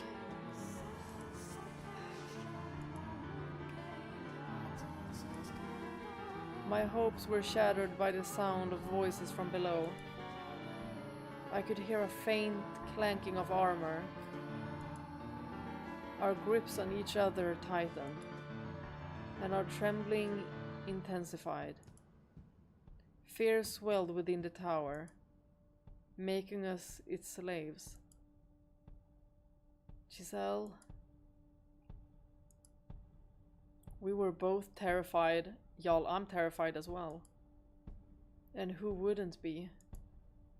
Fairy tale heroes could be magically courageous in the face of overwhelming danger, but they weren't real. The fear of my impending death, drawing nearer and nearer with each passing moment, almost drove me to madness. I couldn't think clearly. My heart was having trouble keeping up. My head was a big white mess. We were supposed to return to the capital, start a new life, finally obtain our happiness. It was right there at our fingertips. Enough happiness to make up for Michael's 10 years of isolation. And enough to erase that nightmare from my memory forever. What had we done to have that taken away from us? We just loved each other and wanted a quiet life together. Nothing outrageous. I don't want to die. I don't want to die. I don't want to die. But what scared me the most was being separated from Michael. Hey Michael, what are those people really doing here? If what they're after is money or valuables, we can offer them everything in the mansion. We don't need any of it. If they don't want us to return to the capital, we can tell them we'll stay here. They might be willing to talk it over. I don't care if I lose everything else. As long as I have you, I can survive anywhere. All that mattered was that we had our lives. So long as the two of us still breathed. But death. Death to the unholy one. Death to the heretic. Oh my gosh. Death to the wish. Oh my gosh. Despair hung over us like the fog outside. There were no heretics, no witches, no unholy ones here. But they would probably never listen to us. The moment we stepped outside of this room, we would be dead, no matter what we said. Michael? I'm all right. It's okay, Michael. I'm not scared. You're here with me, after all. I'm fine. It's all fine. So please, hold me until it's all over. Please stay with me. Finally you speak. Michael? He wasn't looking at me though. His unfocused eyes were directed upward, not toward any particular point, but wandering aimlessly. His purplish lips appeared to move, as though he was speaking, but no sound came out. Is he speaking with the witch? Hey, Michael. Are you alright? Come back to me, Michael. I grabbed him by the shoulders and shook, but he didn't even seem to notice. No matter how many times I called to him, he didn't look down from the emptiness above. Michael. Giselle. Finally, after far too long, his gaze slid down to meet mine. He looked defeated, exhausted, and cornered all at once. I was scared too, but his fear seemed to have consumed him entirely. Please hear me out, Giselle. I never thought anything good would become of my life. I never thought I would find anyone who truly understood me, who would be happy to have my love. And for that, I hated the world. I was in constant torment, living in the shadows. But then, a single ray of light shone down on me. Michael. You, Giselle. You delivered me from the darkness. I'm scared, Giselle. I'm terrified. I used to think my life was meaningless, that it didn't matter if I lived or died. But now, I can't stop shaking. That's perfectly normal. I'm scared to death too, but what scares me most is losing you. Michael? I should have noticed. Noticed his arms were tensing up. Noticed and stopped him. Oh my gosh, oh my gosh. He's gonna sacrifice himself. He's gonna sacrifice himself, y'all.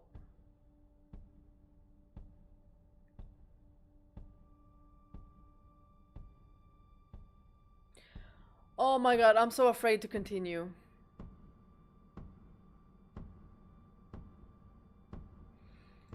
Oh, my heart is beating really fast.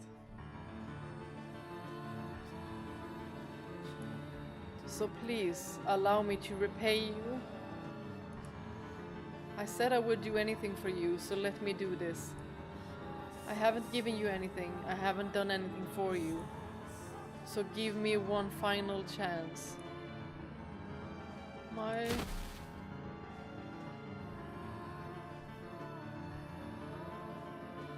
Oh my gosh.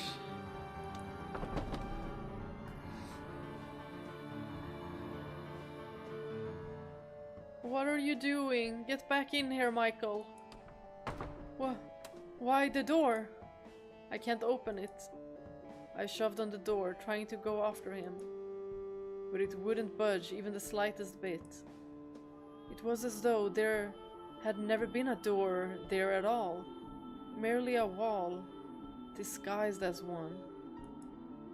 It wasn't someone holding it shut from the other side either. I pushed and I pulled with all my might, but I couldn't even manage to eke out the tiniest crack. Michael, what did you do to the door? Come on, get back in here.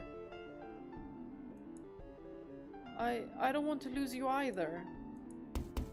Say something, Michael. You're out there, aren't you? Please, please don't do anything rash. They're going to kill you if you're out there. Giselle, the witch told me that she will ensure your safety. Michael, she isn't real. There is no witch talking to you. It's all in your head. A figment of your imagination created to alleviate your loneliness. Rest assured, she does not lie. Michael, please listen. You are a wonderful woman, Giselle. Spirited, true to yourself, deeply sympathetic. You are not to blame for how difficult your life has been. Most of the fault lies with me and a bit of bad fortune. But that's all behind you now. Once this is over, you can start anew. What are you talking about? So survive. Live a good, fulfilling life. Move past this. Live your life and always love your family.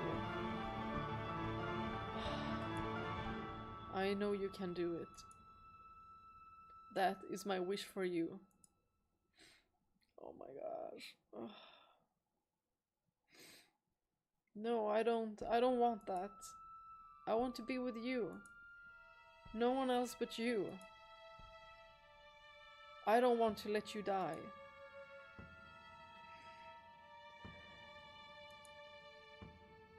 There it is. No. No.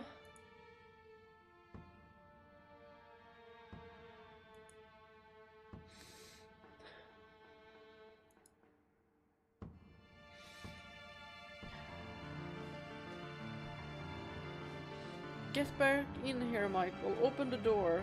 If my choice is to live on without you, I'd rather your scars will heal. You'll find a nice man and have a wonderful family. Why? Thank you, Giselle, for bringing light to my world. Don't say that. But if there is a next life, I hope you don't mind if I pray that we're able to meet again.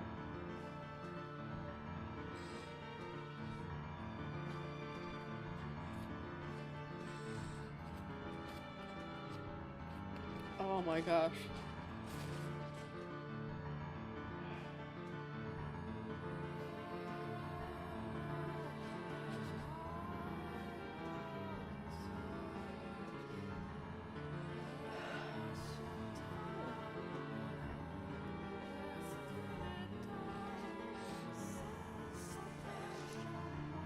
That we can find each other once more in another world.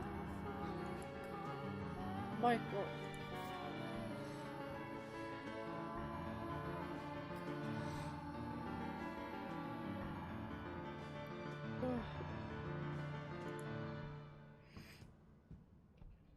The knight knew his name.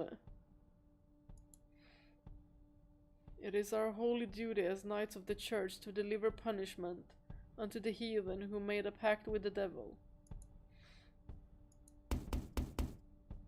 Come on, Michael, open the door. You are sentenced to death, your body to be hanged upon the cross for 3 days and 3 nights, wherein your unholy flesh shall be putrefied by the fires of heaven.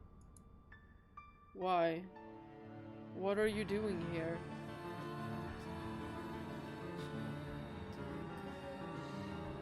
Does he know who this is? Is it one of the brothers? Oh my gosh. Open the door, Michael, please. Listen to me. You can hear me out there, can't you? You shall now be executed. Do you have any final words? Who is it you're sentencing to death? Michael Bollinger or a demon child naturally? Or a witch perhaps? Please open the door. Why won't you open it? He isn't unholy or impure. He's a perfectly normal human and a very sweet man. Yes, I'm the witch. The witch is in here. I'm the one you want to execute. Kill me. Execute me. Now I see, Giselle. This world.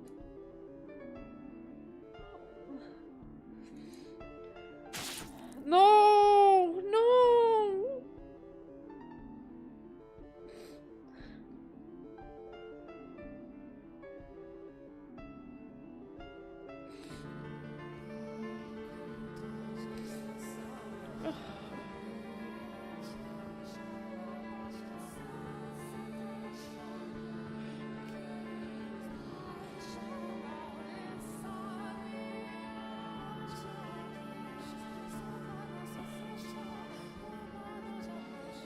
Oh my gosh.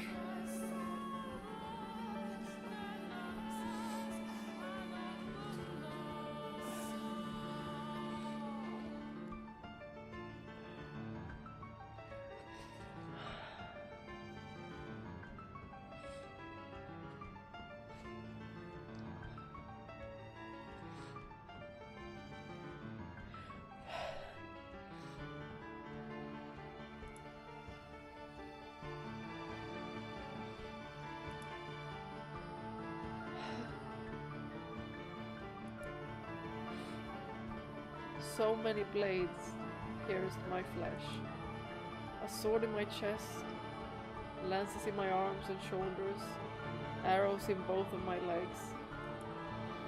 I could hardly even tell what hurt anymore. There was an unpleasant sound in the tower, almost like a heavy rain. It was the sound of my blood spilling onto the stone. Red. It was red, just like anyone else's blood. It didn't flow into unnatural patterns. It didn't turn into black, demonic shadows. It didn't cause anyone who touched it harm. It was just ordinary red blood. Regardless, this body was probably still cursed. It had to be. I couldn't hear Giselle's voice anymore. I hoped she was safe and alive. I prayed that at least she would be protected. That the witch would keep her promise.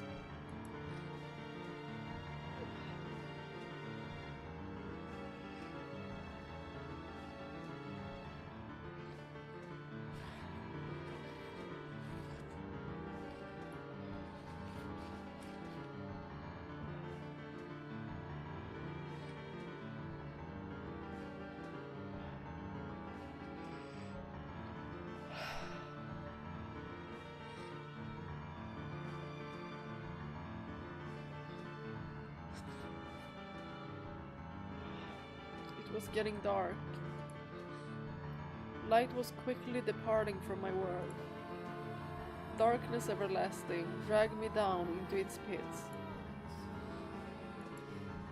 I believed in you.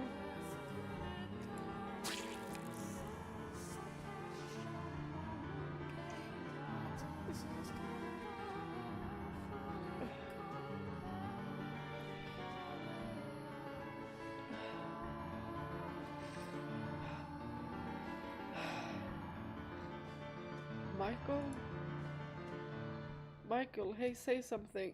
Talk to me. Hey, what's going on? What's going on here? No, this can't be happening.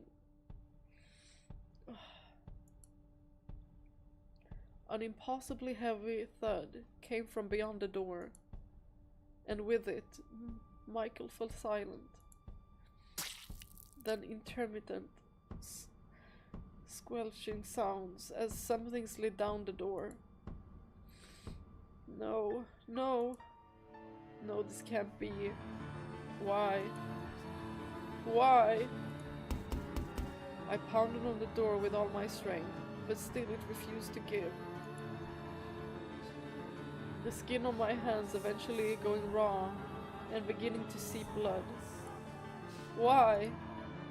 Why should Michael have to be killed? Tell me why. Take me with you. Please, don't leave me behind. That man isn't a witch. He isn't cursed. I'm cursed, not him. So don't hang him. Don't humiliate him like that. Kill me instead. Please. Again and again and again I pounded on the door, but the self-described knights on the other side seemed to not even be aware of my presence. They seemed unable to hear my cries. Y'all, it's like she's in another dimension or something.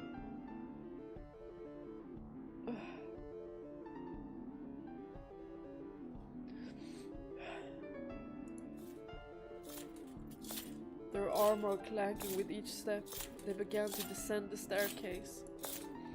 And with it, I could hear the sound of something being dragged slowly across the floor. No, don't take him away. Stop, don't take Michael away from me. I'm begging you. But my pleas were in vain. My hope was for naught. The knights took him away. Took him somewhere out of my reach. For all eternity. Don't take him away from me.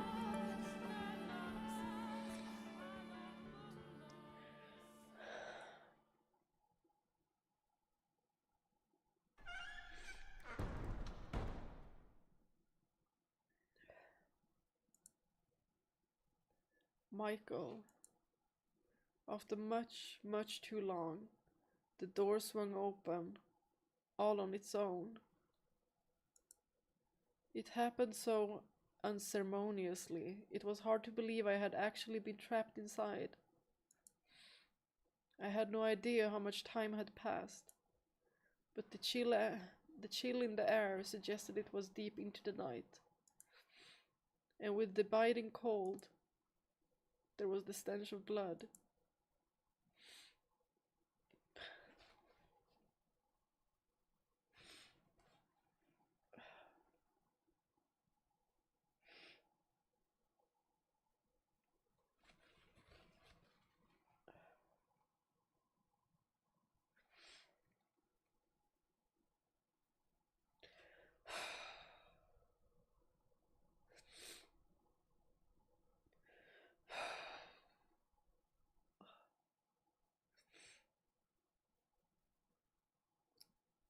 This is difficult.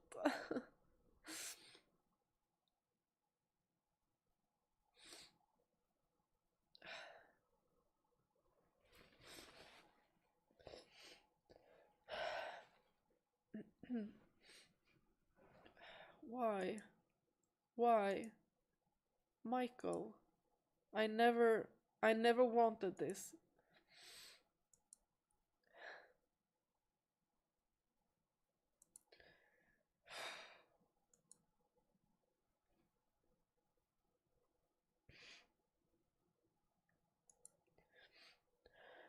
You didn't understand at all, Michael. You didn't know the depth of my feelings for you. You didn't know how intensely I wanted you. How fervently I loved you.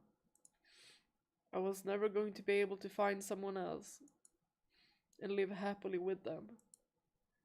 It had to be you. The thought of anyone else touching me, terrified me. You just didn't understand.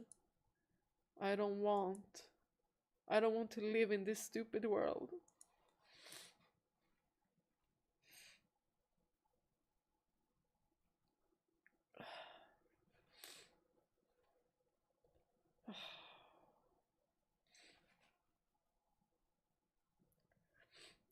The time I spent with you truly was the happiest time of my life.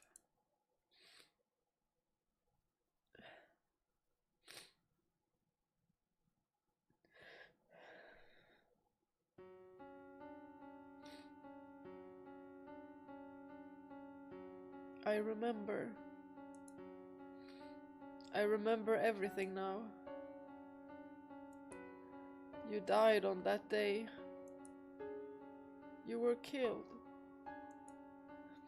You disappeared from this world and left me behind. That's right. I remember. I remember the pain, the agony of death, and the fear. I did indeed die that day. You refused to listen to me. Do you have any idea how it felt to feel you dying from the other side of the door? Giselle, I wanted you to take me with you. Is this what you so wanted to see? My memories, the traces of my life on this earth, and there. In order to find your truth, we need more of the story. Very well then. If you want more story, I will tell you more. What comes next is both a continuation and a brand new tale. The Maid's Tale. Oh, oh my gosh.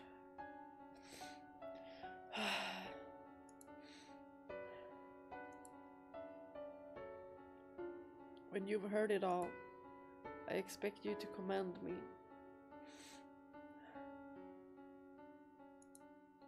For not forgetting how to smile.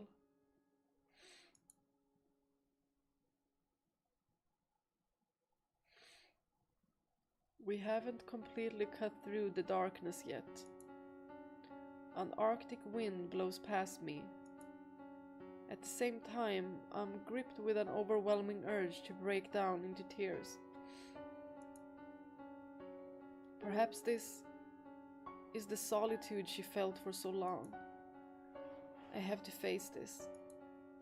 I have a responsibility to her to do so. And I have to atone for being such a misguided fool all those many years ago, convinced that I was doing what was best.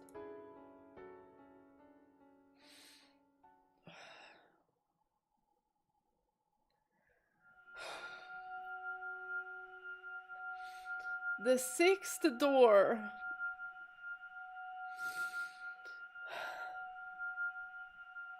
And we have question marks.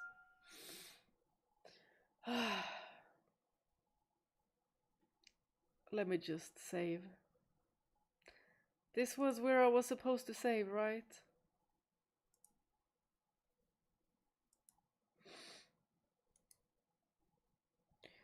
Oh my gosh, let me get some water.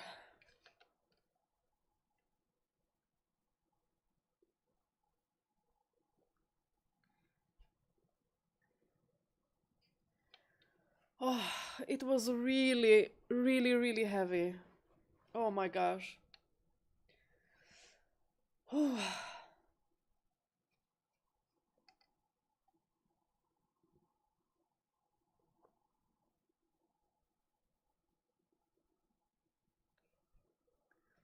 Yeah, I need to breathe some. Oh my gosh. You guys.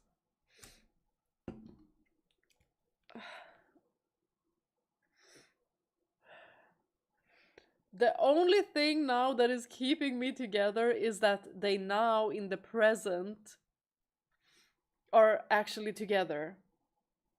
But I just hope that they will have a happy ending.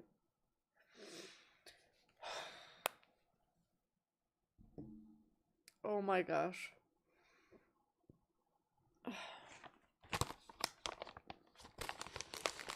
Let me get another mochi.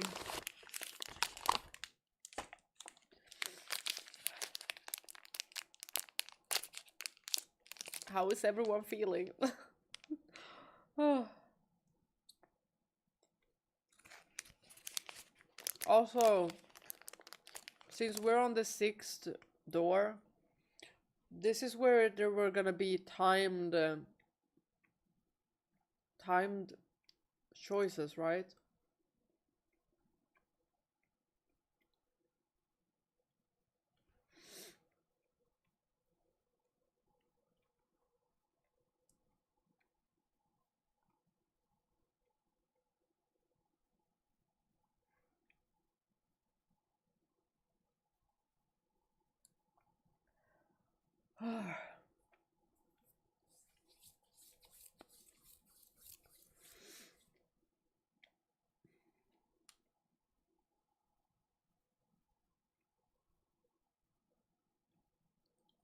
Mm.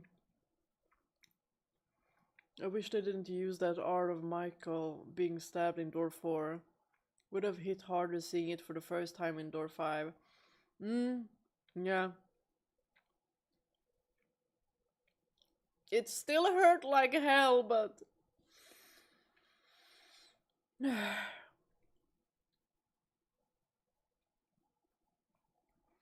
I'm gonna get some water, some more water, quick bathroom break,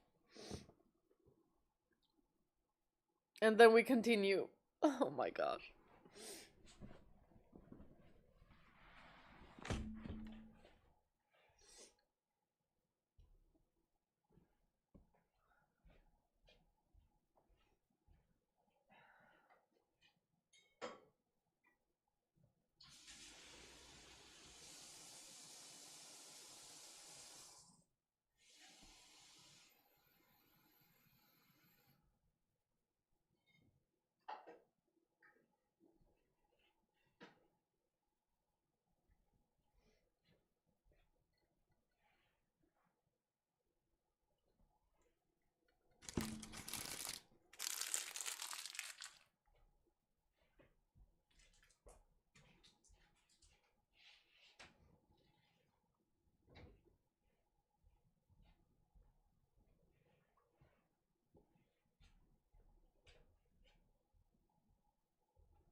3 seconds?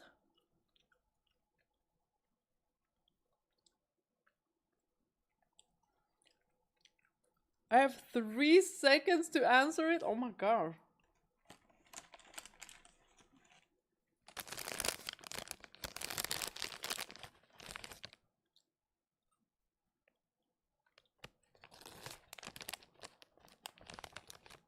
You're scared to think that what would happen if the knights found Giselle. Yeah.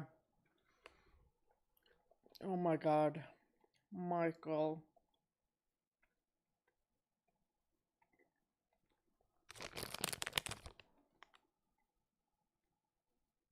And if you don't answer in time, your PC explodes. Let's hope not.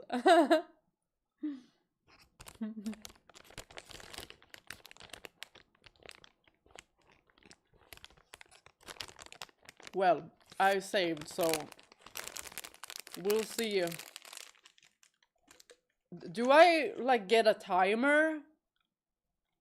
Will it show a timer, or it'll just be like you have 3 seconds?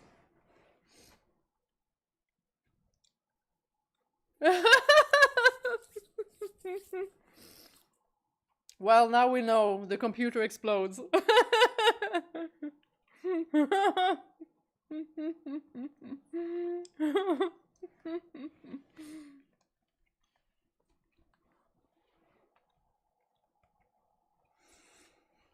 Okay. Just gonna drink some.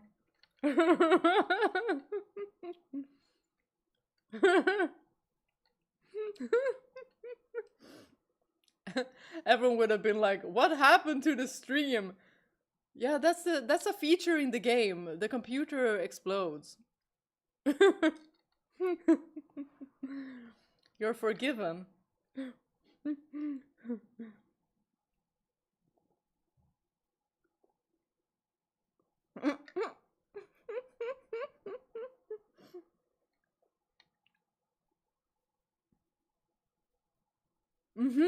There's only one option. Just be quick. I was too slow. Thank you.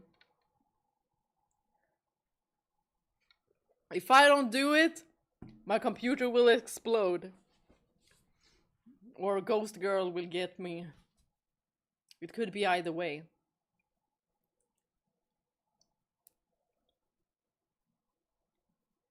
There is a choice after door 6 where if you don't answer fast enough, your cat will poop on your pillow.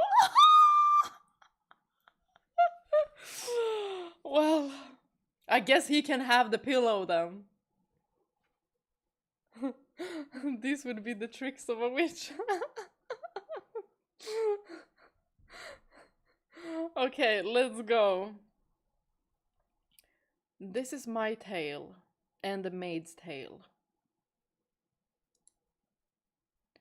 A tale of a foolish, naive girl. Looking back on it now, I'm ashamed of everything. But I will tell you my story in its entirety, without embellishments. I ask that you please not let go of my hand.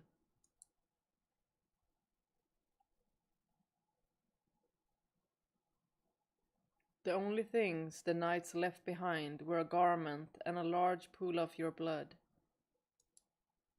Blood had seeped into the fabric, and it was beginning to dry.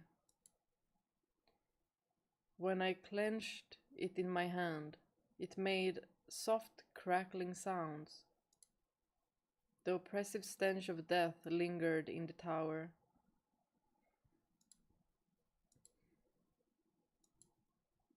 Michael, there's no point in life without you. You know that, right? Have a wonderful family. You know I can't do that. Hey, Michael, answer me. Come back to me. I don't care if it's as a ghost. I just need you here with me. Come back to me. Talk to me about nothing and about everything. Be irritated with me when I do something stupid. Scoff at me whenever I tell a bad joke. Trounce me at chess again. Put your arms around me one more time. Come on. I'm begging you. If you won't come back to me, then I'll go to you. I don't care if that's not what you wanted for me. This world without you is meaningless. Dying won't guarantee you get to see him again. It's the witch.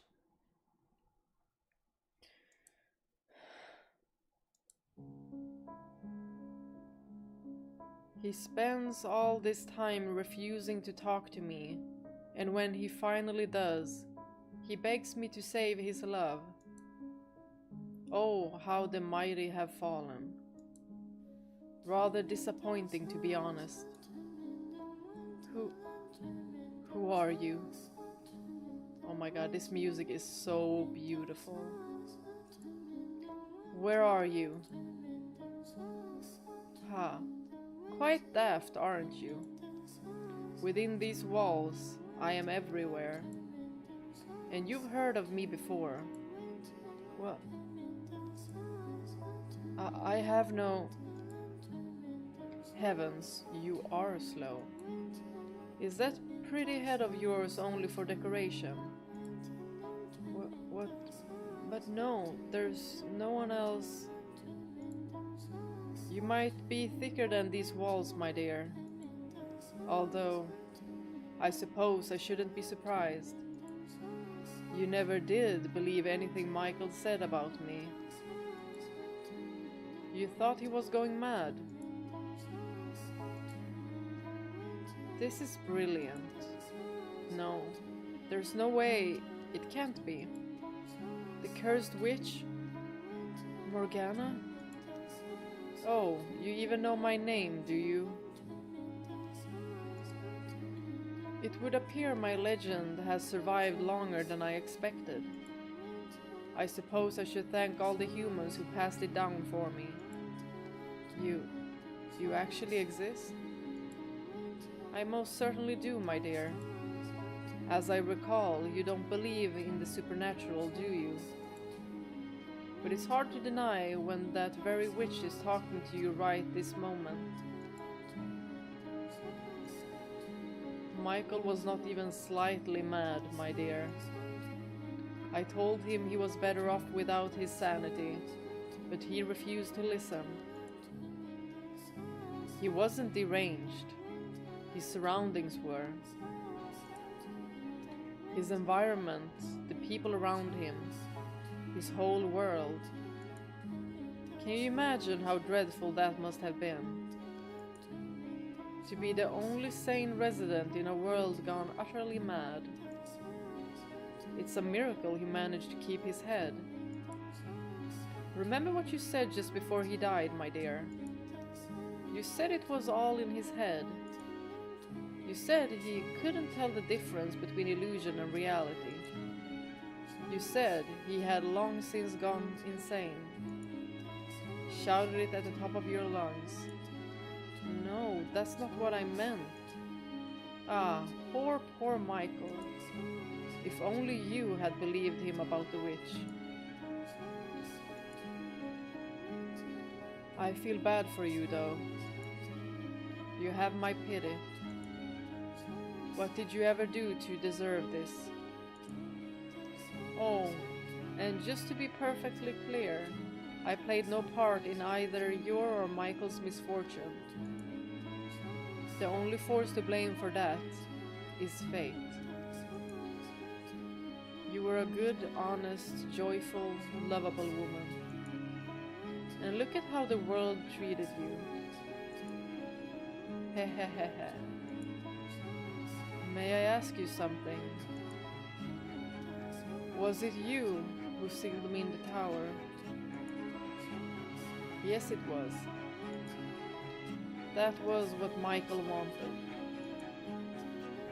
Once I told him I would grant his wish, so I did as he asked.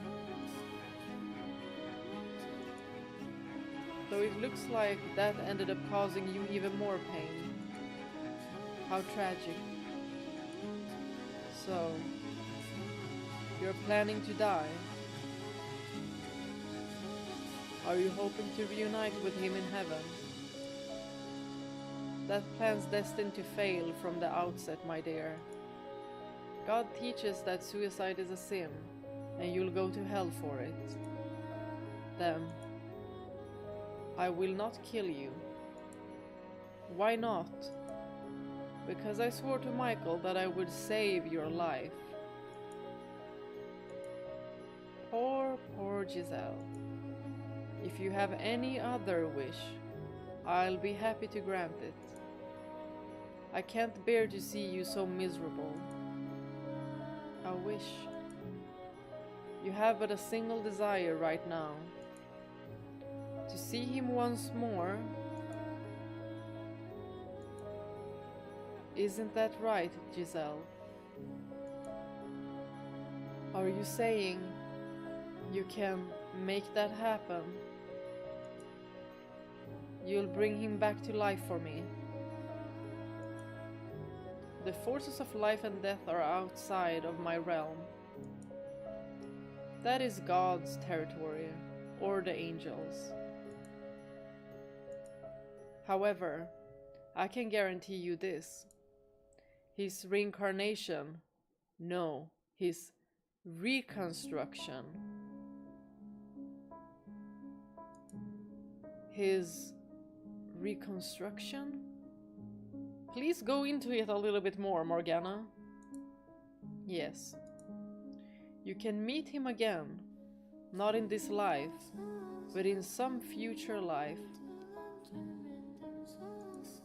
Just imagine it, finding your beloved again after overcoming so much tragedy.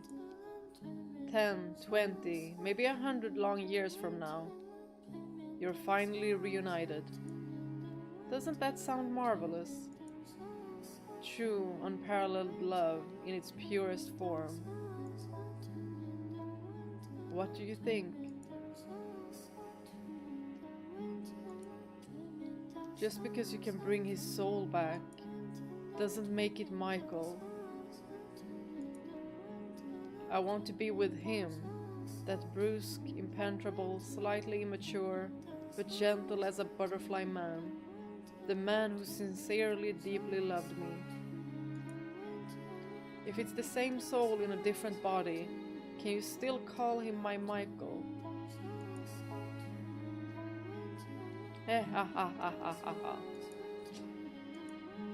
My apologies. You beat me to the punchline, and you did so with such ardor you threw me off balance. You're exactly right. The idea that if your love is strong enough, you can both be reborn and have exactly the same relationship is utterly fairy tale nonsense. You must be the same people to have the same love. Which is why I'm not promising his rebirth or reincarnation, but his reconstruction. Your wish can become reality, Giselle. As long as you wish for it with all your heart, it can come true. I'll wish for his reconstruction as well. You have a wish asking to make this happen, my dear, so you can be confident that it will bear fruit. And you wish for him to remain as himself. If he truly loves you and he too wishes to reunite with you, your wish shall be granted. Will you really wish with me? I most certainly will, my poor, pitiful, dear Giselle. I shall offer up my most heartfelt prayers for you. I'll wish for it. Until the moment of my death, I'll keep wishing for us to be reunited as the same people. I can't guarantee your reconstruction though.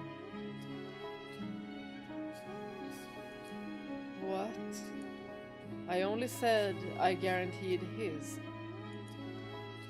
Michael's is the only reconstruction I will wish for. I will not ask for yours. But why not? You're not looking at a benevolent wish-granting goddess or an angel with a magic bow and arrow. You're looking at a cursed witch. Then how am I to be with him again?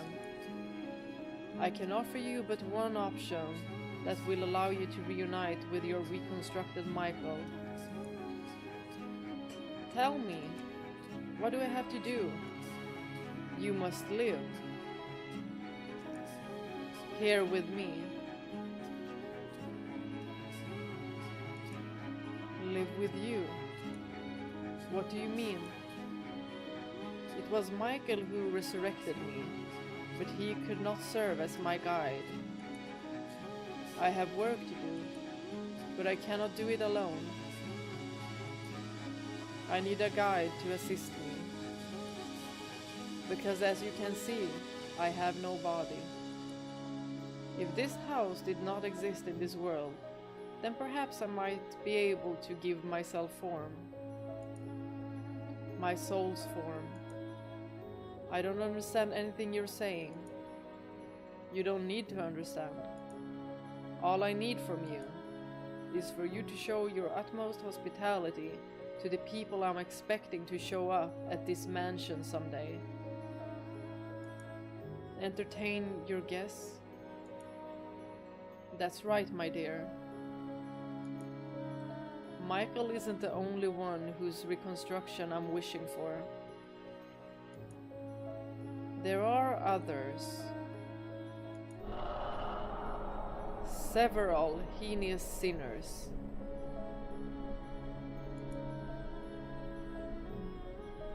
Does she want revenge? So I want you to serve as a maid and watch over them when they arrive. And until then, keep the house in good condition. What are you scheming? Is that something you truly need to know, my dear? All you need to do is wish. Pray for the day your beloved appears before you again. For the day he wraps his arms around you once more. One word, Giselle. That's all I require. Do you want to see him again? Do you want to hear his voice again? I can promise you, you'll have your happiness back. What reason is there to hesitate? There isn't one. Or are you simply going to give up? Hahaha, I wonder what would happen if you said no. If you disappear from this world, how will Michael react when he comes back? Will he be sad, angry, or will he forget about you and fall into the arms of another woman? No, he can't. Then make up your mind. Will you come with me, or will you throw it all away?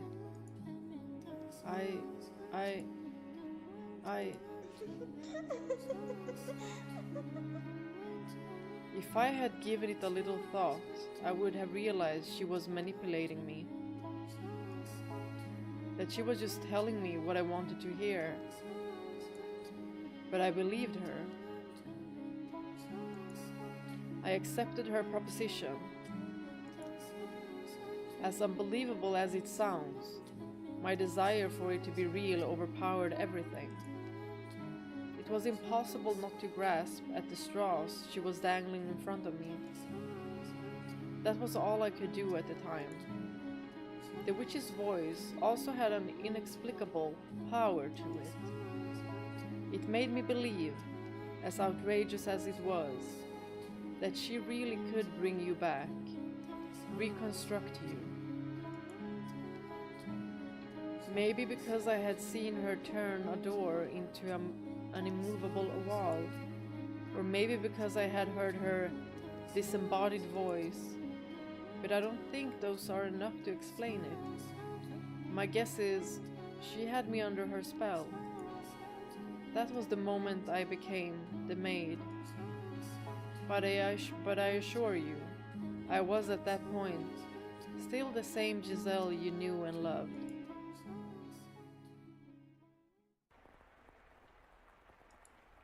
The sound of the rain never seems to stop. Am I hallucinating it, maybe? From the moment I lent my ear to the witch's sweet temptations, the mansion underwent an unimaginable transformation. No light shone through the windows, despite them still being unobstructed. Not morning, day, or evening. In fact, the concepts of morning, day, and evening did not seem to exist.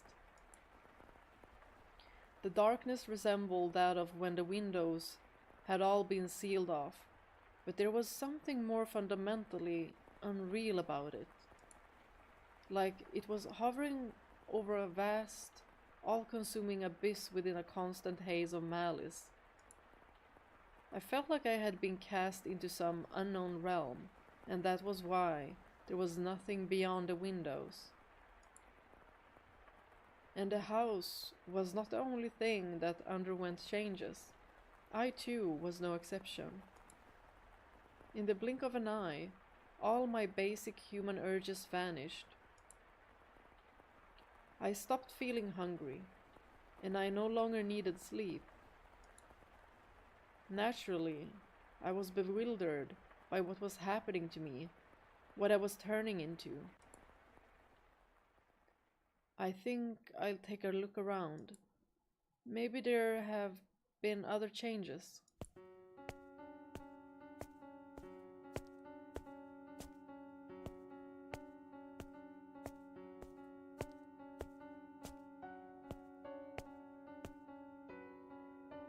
So I meandered through the mansion's halls. My original intent was to explore the entire house, but I found myself drawn toward one room in particular. That's right, your bedchamber. There was no light, not a trace of color remaining in your chambers. But the bed was the same shape, the walls the same texture, the curtains the same design as when you had been alive. Michael, I'm praying, I'm always praying that someday we'll meet again.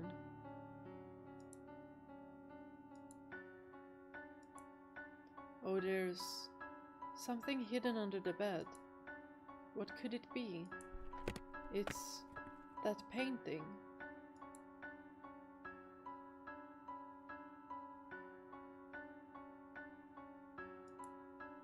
I never did get to ask why he got so angry about me seeing this. I'm sure it's something he didn't want to be reminded of. Perhaps having to do with his family. I was right not pressing him about it.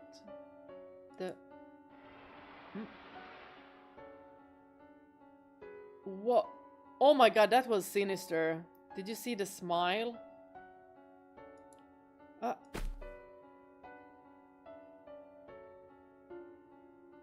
The painting is moving? What the... Did the painting just... smirk at me? Oh god. Oh my gosh, what is happening? Oh jeez. Giselle, what are you doing tripping over yourself? It was just that accursed witch messing with your head. No need to get spooked over a tasteless prank. When I stumbled, I guess I knocked a drawer open. There's something inside. Letters, it looks like. I shouldn't touch these. They're not mine. But I want something of Michael's to have. Something to remember him by. His letters would be in his handwriting. They would contain his words. Please forgive me, Michael. I don't mean any you any ill will, but I'm going to take these. I must say, there are an impressive number of... What on earth? It's like someone dumped an inkwell on every page. But why? Was this the witch's doing too? Yeah, it has to be. It must have been her. It definitely wasn't you, Michael, was it?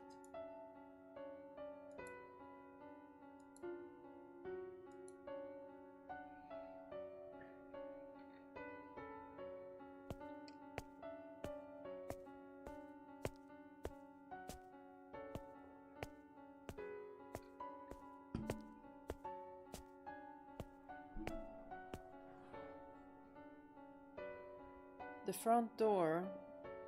I wonder what it's like outside.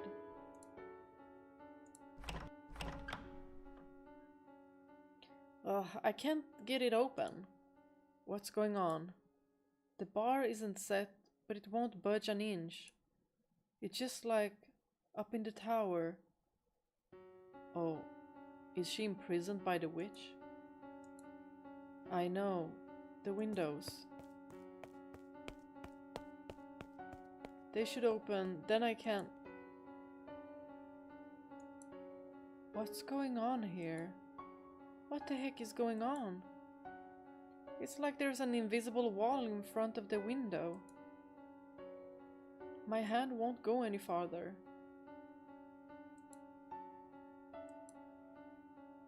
This is rich. What else can I do but laugh? What in the world? This is madness. No wonder she changed.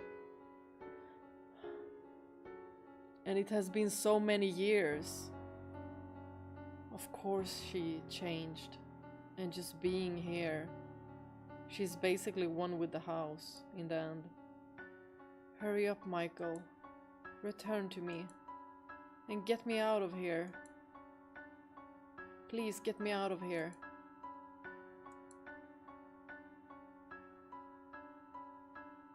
I had no idea how to explain anything that had happened to the mansion, but it was clear enough that I was imprisoned within its walls. I was all alone in a nebulous sphere of bleak darkness, and beyond its walls lay void. The layout of the house remained unchanged, but I felt as though I had wandered into a twisting labyrinth. I could cry, but there was no one there to soothe me.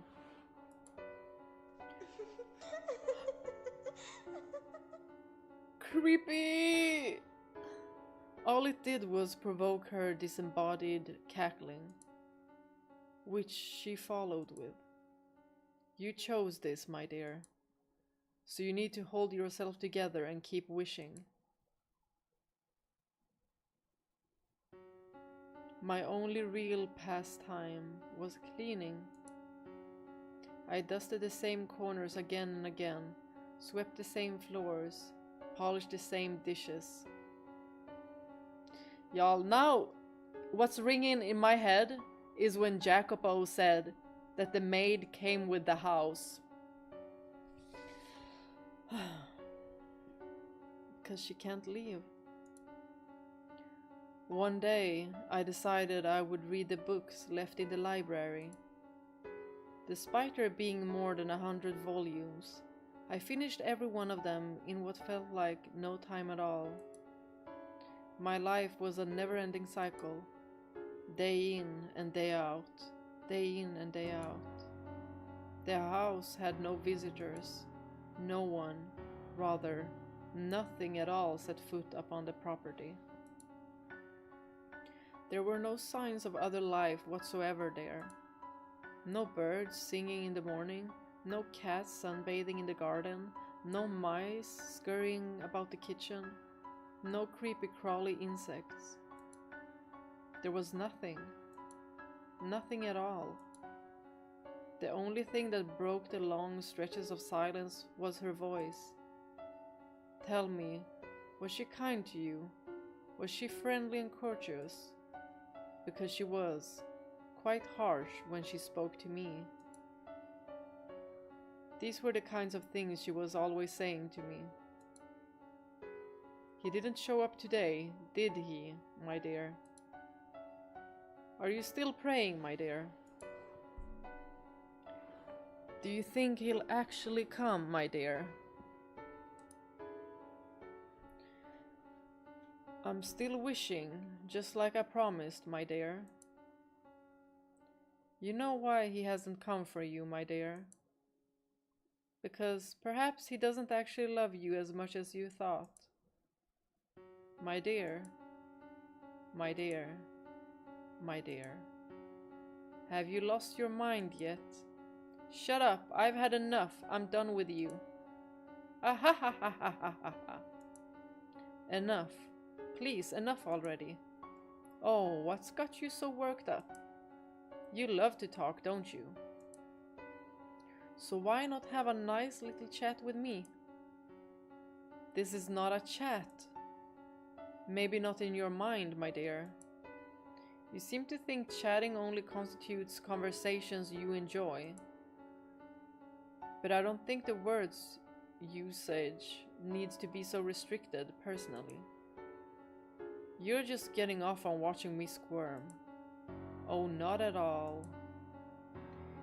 You'll have all my best wishes if he ever does show up for you. Oh, so scary. If you're making that face when he shows up, haha, he might not even recognize you. What? You haven't looked in a mirror recently, have you? Go on then, my dear. See just how frightful you've become.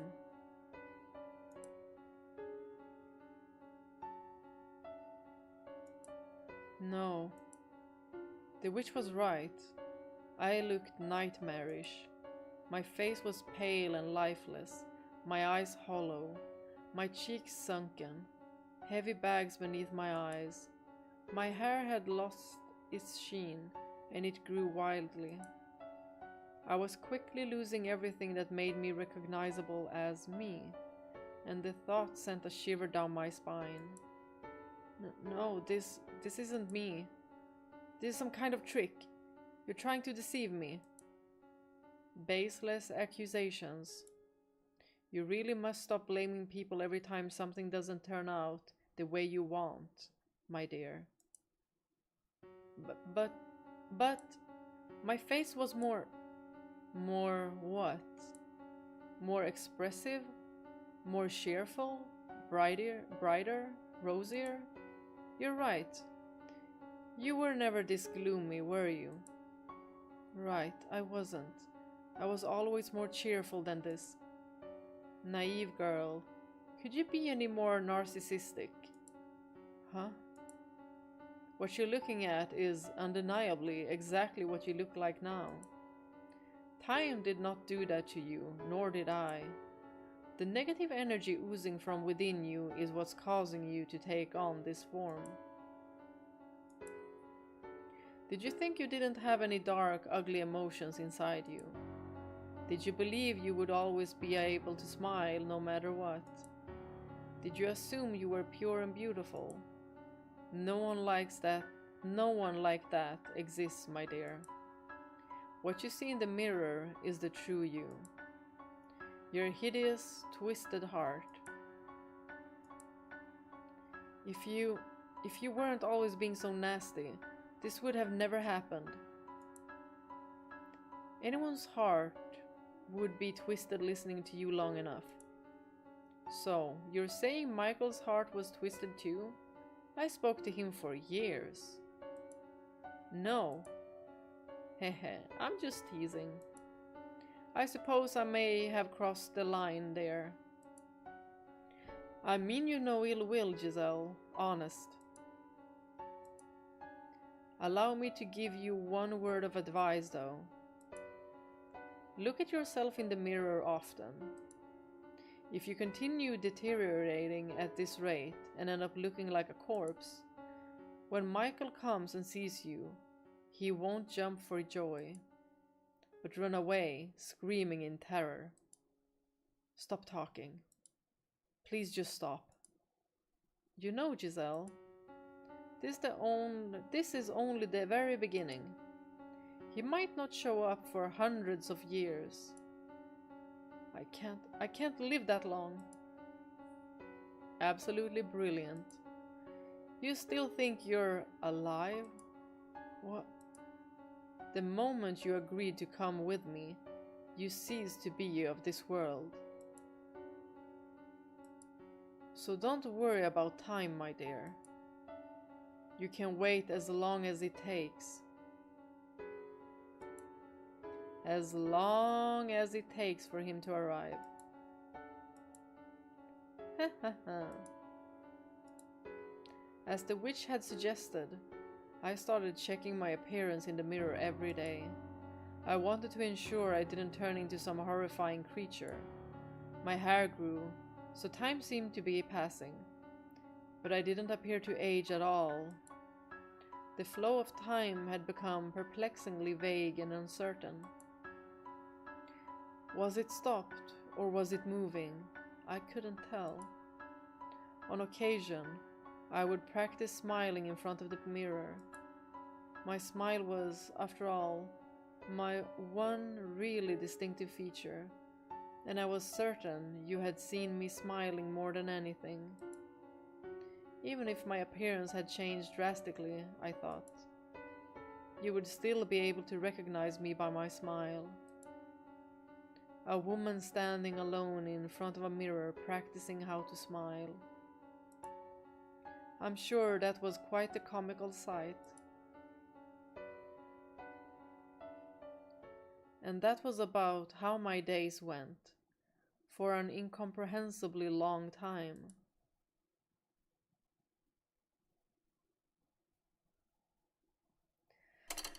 Whoa. Oh my goodness.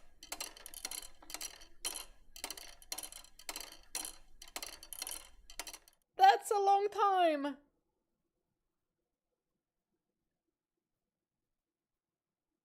For the first 100 years, I kept track of how much time had passed.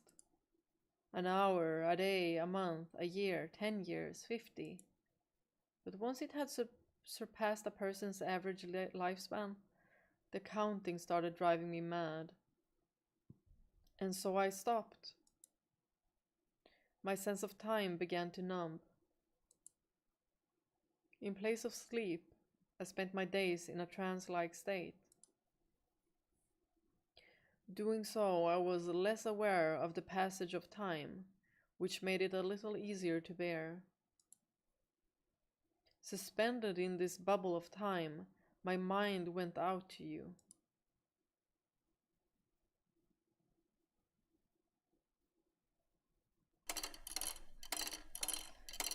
Oh my gosh. The next thing I lost a sense of was myself. I lived as a human for 21 years. After spending nearly 10 times that trapped in the mansion, I began to feel like that was all I had ever been. That maybe my past was all a construction of my imagination. That as an otherworldly being, I merely fantasized about being human. Had I actually had a family? Had there actually been other people in the world? Did cities and villages really exist? Was there ever really a time when light shone through the windows? When we were happy? But I knew if I started doubting everything, I wouldn't be able to maintain myself. So I settled on believing one thing. That you, Michael, were real. That you had been with me. That I had loved you. And that it was you I was waiting for.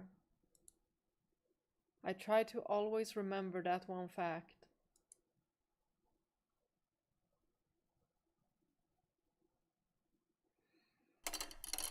Oh, this is heartbreaking.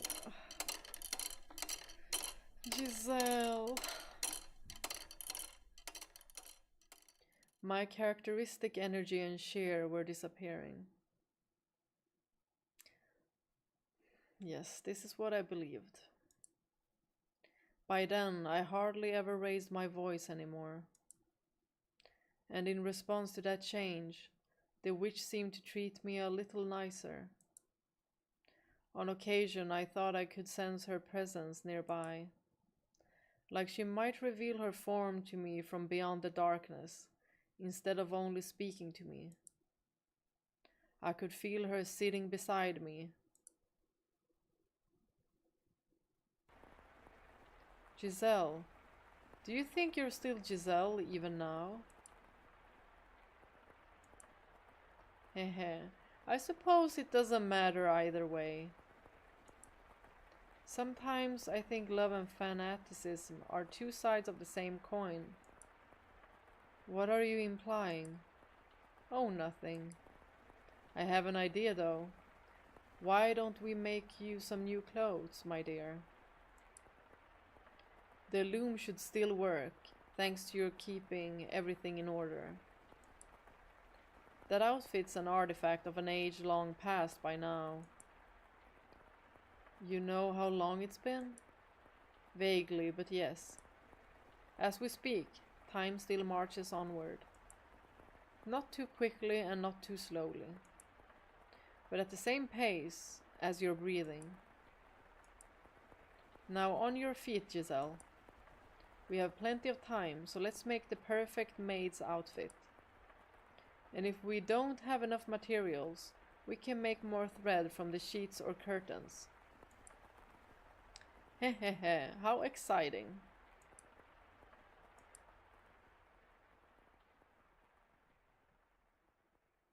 I also believe, like, at some point, Giselle is probably, like, thinking that even if Michael comes back, he's not gonna like her anymore because she's not the original Giselle.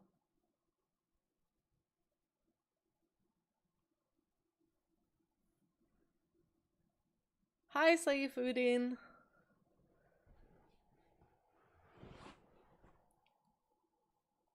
Did anyone else also come in that I didn't say hi to? Hi, Nuno!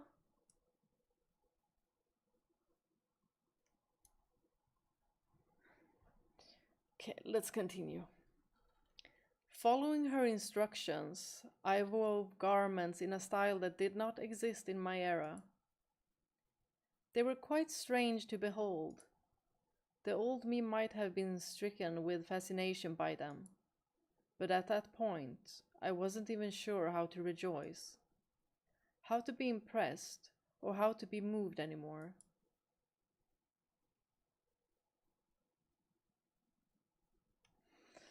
Oh, time just keeps on passing.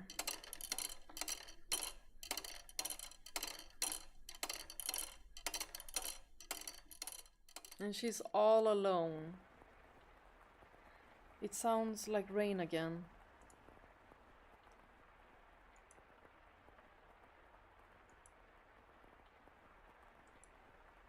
What year is it? Oh, it doesn't matter what year it is. It doesn't matter where it is. As long as you're there, it can be any time, anywhere. Where are you, Michael? What are you doing? I'm still praying. I'm still wishing for you to appear before me. Forever and ever and ever. And ever and ever and ever. I've been praying for so long. I don't even know how long it's been. Before you left, you said you were going to pray too. You said you hoped we could meet again in another life. I'm not misremembering, am I?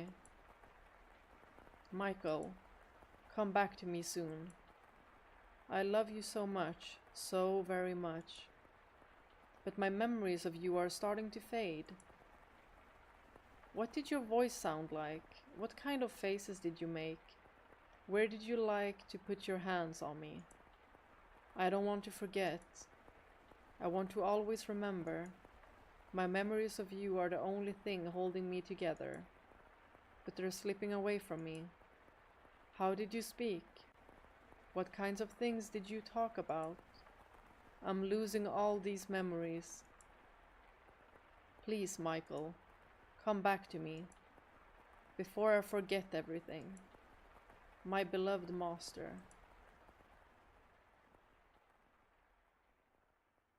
The thought crossed my mind that maybe Morgana's guarantee that you would be reconstructed was just a lie to trick me into staying here. But I quickly discarded it, because if she had been lying, it would strip all meaning from my very existence. It would take from me my purpose for being here. So I didn't want to accept that possibility.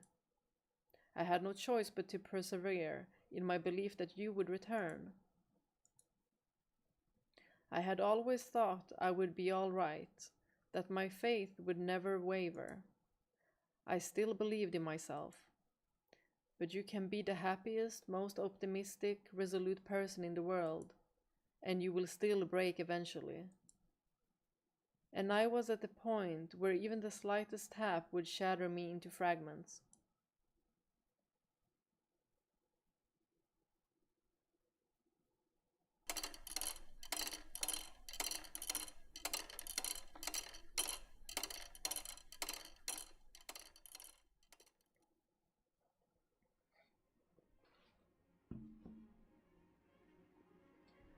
Several hundred years after I was enslaved within the mansion, something changed for the very first time.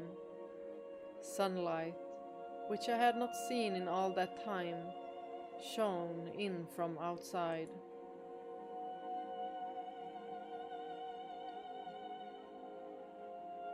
Is this when he comes? At first, I did not believe it was real.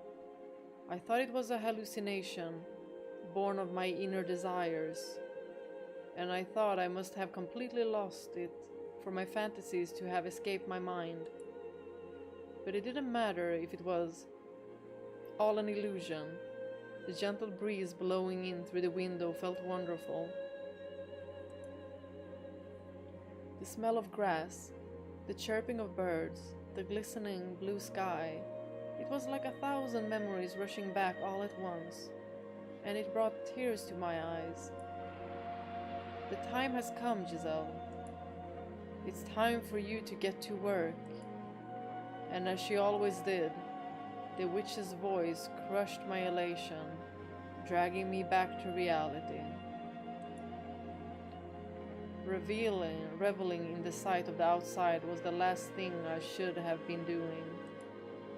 For it was that moment that began my true decline. Work? What kind of work? Have you already forgotten? Oh, good heavens. Do you have your head on straight, my dear?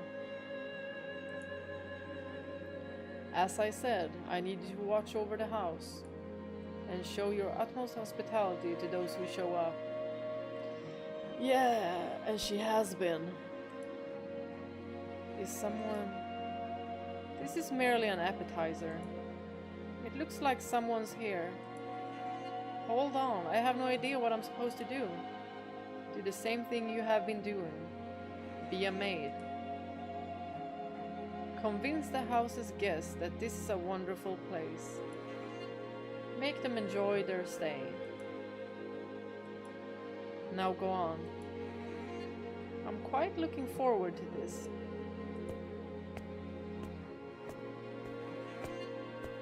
The bar has been removed, but will the door open?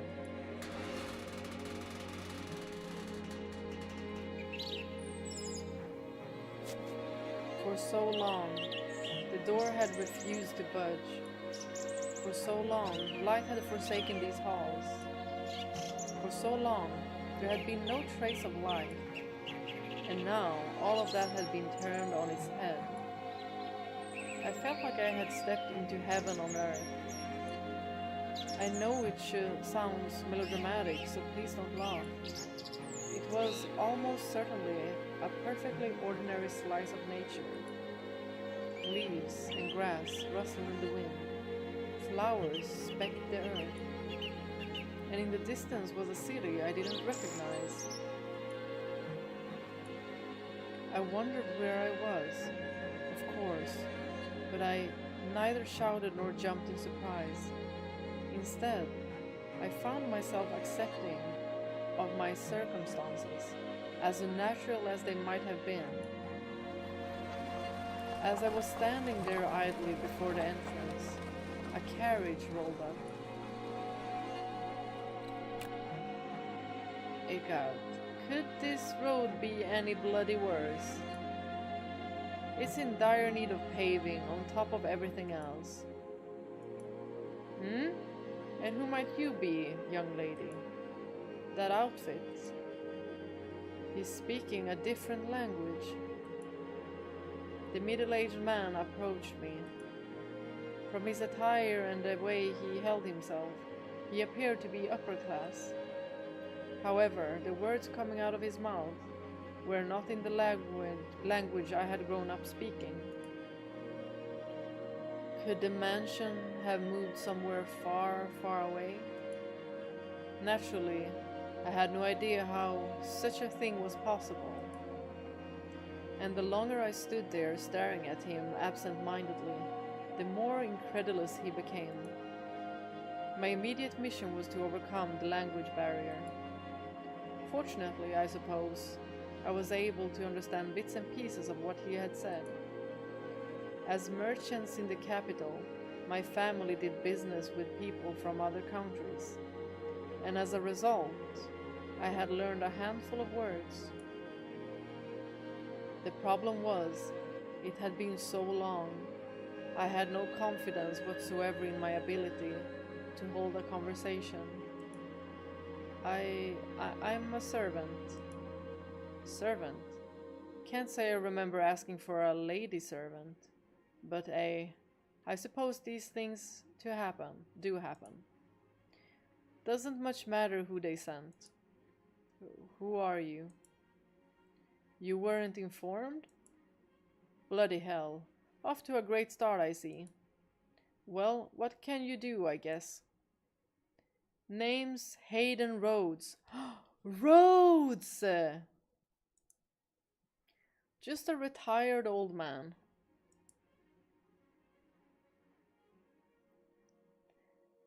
As I am sure you have already guessed, this man was the Rhodes siblings' grandfather. This is the grandfather! He was also the first person I served under as the maid.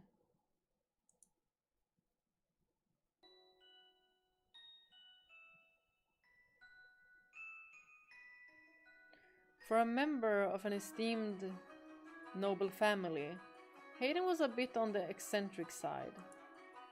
He only hired a handful of servants, claiming he was not fond of clamor. There was a single chef, a physician, a servant to take care of all the cleaning, and then me, who served as his personal assistant. Whenever he got the chance, Hayden would chase me down and make me practice proper etiquette. According to him, I had much to learn. You are at least technically a servant of the Rhodes family, young lady, so I can't have you going around playing country bumpkin act. Yes, sir. Oh my god, she's so beautiful! Y'all, look at her!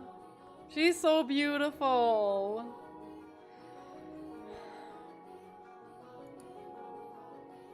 And it's the same music as door 1. And we'll have to do something about that accent too, while we're at it. Y'all, are we about to know the story about the grandfather?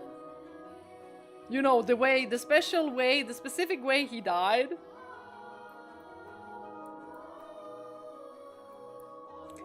And the rose garden.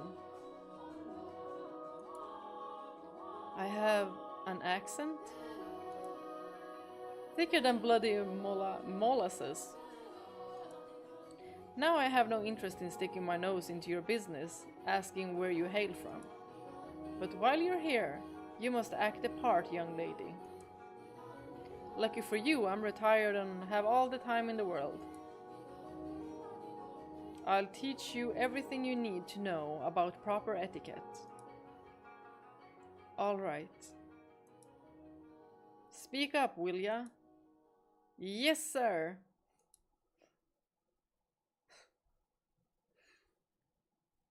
Hayden did not go easy on me either. In addition to my day-to-day duties, I studied etiquette, the language, proper pronunciation, and formal diction. Anytime I made the slightest mistake, he would shout his dissatisfaction. Listen carefully. A servant is the face of a house. A servant's gaff is her master's gaff. Always keep this in mind. You're not just a maid. You must always act with elegance and grace. You must always maintain your composure, even if the house is falling down around you. Whatever happens, you deal with it quickly and quietly. Your language must be immaculate. No ums or us or pauses. For any reason. Yes, sir. No stammering either. Sorry. Bloody hell, you are not going to make this easy, are you? Whose idea was it that a country bumpkin would make a good servant? I'd like to give him a piece of my mind. I'm not from the country. Not even slightly. I was raised in the capital. Is that so, eh? A prim and proper city girl, are ya? In that case, you should be a quick study. Absolutely. I can learn anything in a week. Tops. Piece of cake. Is that so? Alright then, starting tomorrow, I'm tripling your lessons. I didn't think this through. In addition to being my master, Hayden was my teacher. When he yelled, he grew twice his size, and I shrunk to half mine. But it wasn't at all an unpleasant experience, because I knew he wasn't raising his voice to belittle me. His instruction may have been harsh, but it was human interaction.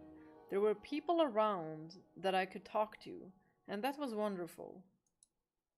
I was starting to regain some of my humanity. Unlike me, you've still got a long life ahead of you, young lady. If only you knew, Hayden. I don't know what kind of life you've lived, but I can't imagine it's been all that easy. Not many servant girls your age without a home to go back to. Which is why you need to learn this. Once you've got all the rules and customs down, you'll be able to hold your own at any noble's estate. You shouldn't have any trouble keeping yourself employed. I'm sure you think I'm just a loud, obnoxious old man, but I believe we met for a reason, so I hope you'll stick with me. I don't think about you like that at all, master. You're a remarkable man. One more time. I deeply appreciate your generous consideration, master, from the bottom of my heart. I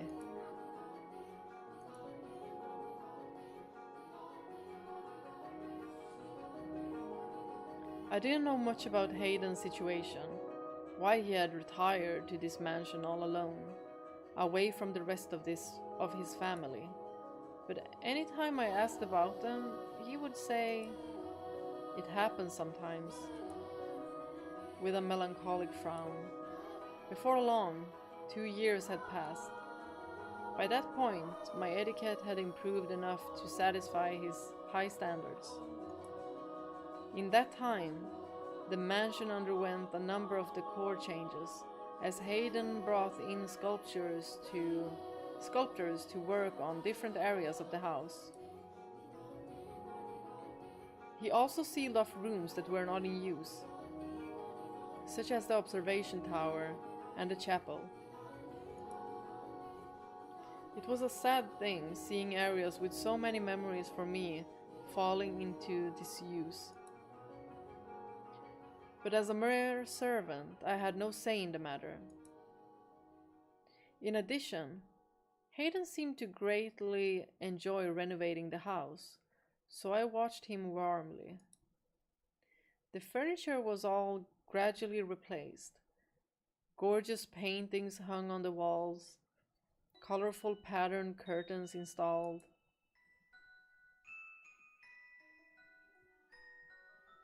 and a brilliant rose garden planted. These roses come from all across the world. Nowhere else can you see so many different varieties in one place. It's beautiful. Did you know that in the city, people are starting to call the mansion Rose Manor? Rose Manor. And to think there used to be nothing but weeds here. Amazing how much it has changed. I never thought I would see this garden turned into something so beautiful. Are you fond of roses, young lady? Yes, red ones especially. Red roses mean a great deal to me. Oh, oh my gosh, the callback. They remind me of a time long past. Given one as a gift, were you? No, I believe I was the one who gave the rose. So red roses are a symbol of my feelings. They're very precious to me. I gave you a rose as a gift. You plucked it from its stem and placed it in my hair. The way she still remembers this. Y'all, if this ain't one of the greatest love stories ever, like this, her love is unwavering.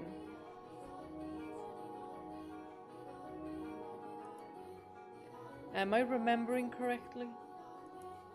My memories are so vague now. I can't even remember the look on your face that day. There are some kids I'd like to give roses to myself. Who? My grandchildren.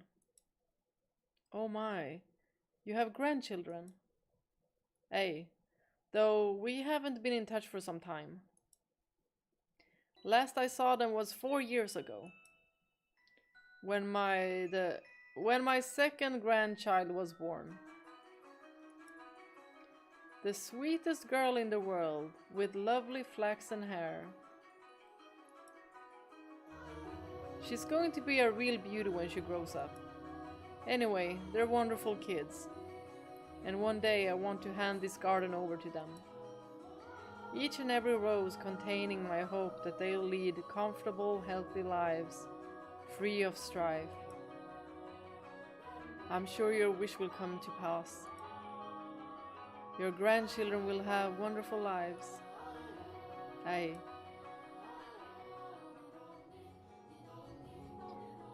The grief of not having you around still weighed heavily on my mind, but I was slowly approaching contentedness. Life with Hayden was slow and uneventful, peaceful and relaxing. I imagined my heart was seeking anything to alleviate its pain. And it found that in the beautifully remodeled mansion, the garden blooming widely with roses, and my time with Hayden, I was even beginning to think this life was enough for me, that I would be okay with this being the end. if it meant more of the tranquility I felt. I was like a coward, considering giving up the fight. Please do forgive me for ever considering such a thing.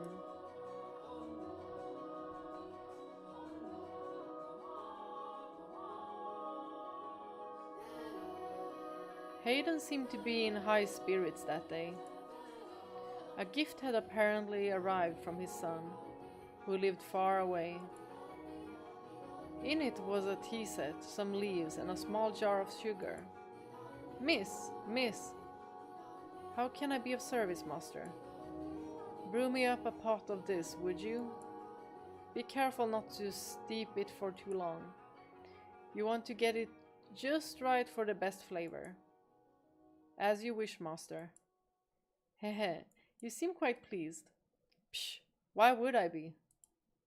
A boy who's shunned his old man for years sends him a paltry gift on a whim.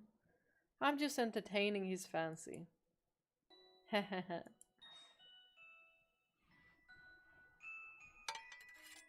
Your tea is ready, master. Ah, what a wonderful smell. Tea and roses are life's best damn spices. Now let's see what that boy chose for me. If it's no good, I'll be sure to write him an angry letter. He looks so happy. He must really love his family. It's a little bitter. Shall I brew another pot?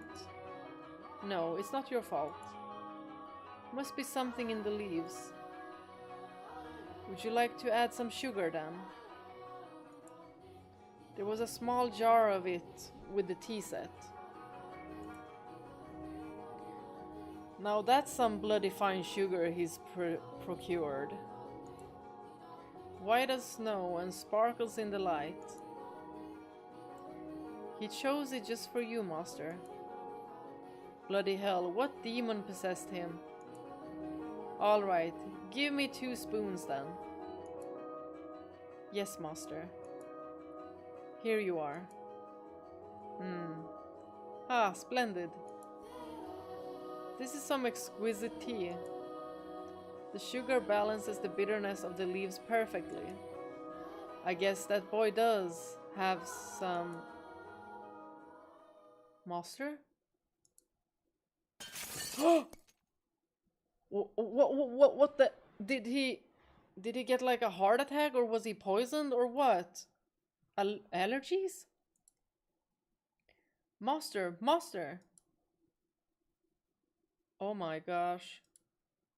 The doctor, I need to find the doctor. Water. I'll get you some water right away. So please hang in there.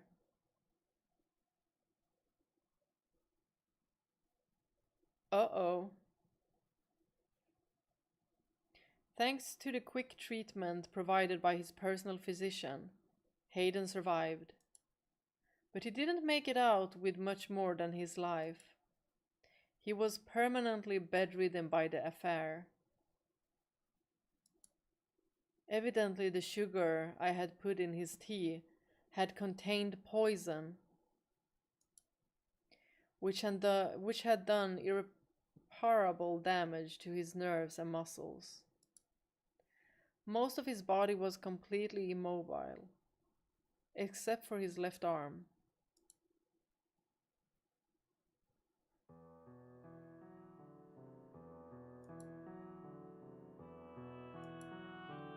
Can I bring you something?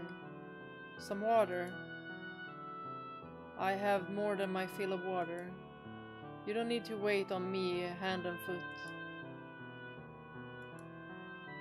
Haha, that face says you need to distract yourself by working. Remember what I told you. A noble family servant must always act with elegance and grace. You must always maintain your composure. But how can you expect me to remain composed? If I had only examined the sugar more thoroughly, you never would have noticed, young lady. I examined the sugar and didn't see a bloody thing wrong with it. He was damn crafty, that's for sure. Why would he do this? His inheritance, I presume.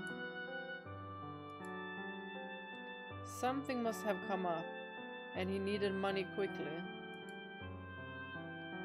That's no reason to poison your own father. Blood is nothing but an obstacle to ambition. Or maybe he just hated me. How could anyone possibly hate you? Perhaps that could be said of the me you know. But when you live as long as I have, you're bound to make an enemy or two. Mine just happened to be my son.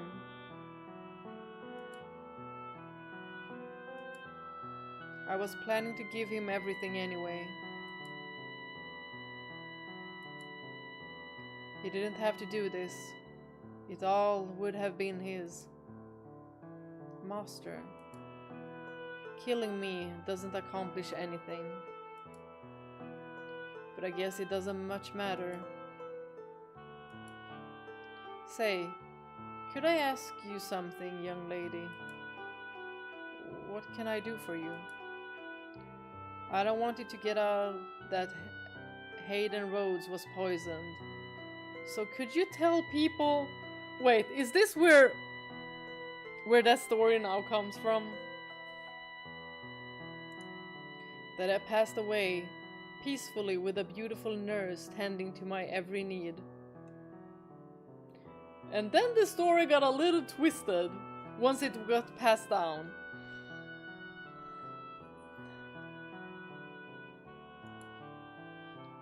You're not dead yet. Please don't talk like that. You're scaring me.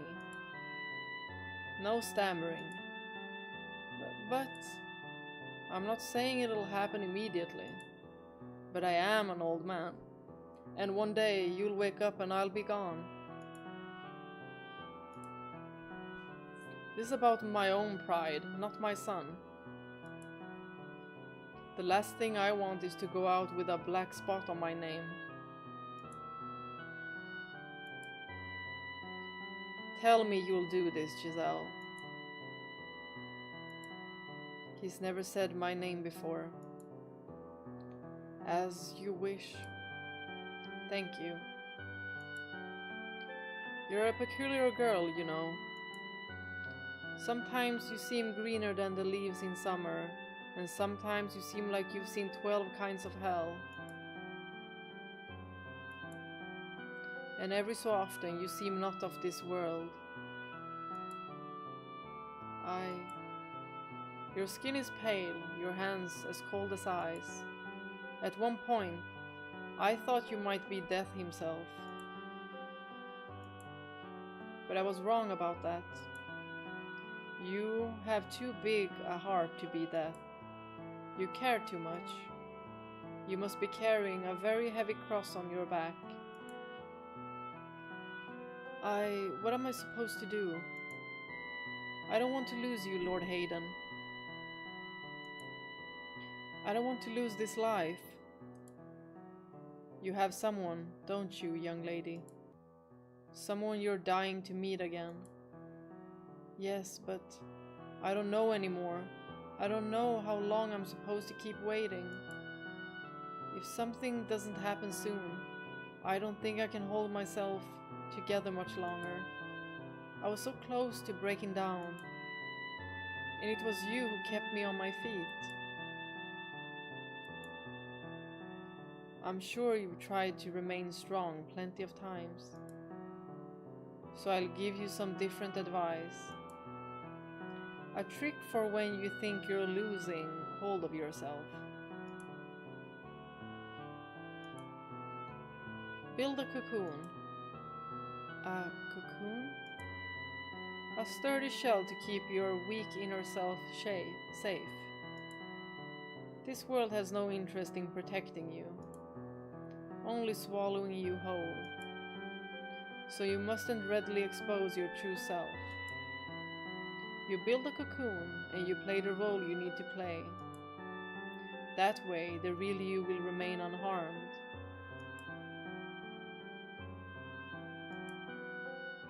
It's not pleasant to hide yourself like that, but it's better than letting the world crush you. But a word of warning, if you spend too long in the cocoon, the real you is liable to disappear forever. And that's what she's been doing. Because she's so different. You'll be swallowed up by your own protective shell. I hope you find whoever it is before it's too late. And Michael is trying to get her out of that cocoon now. Now, I think I'll get some sleep. All these talking's worn me out. As you wish. Good night, master. See you in the morning. See you in the morning, young lady.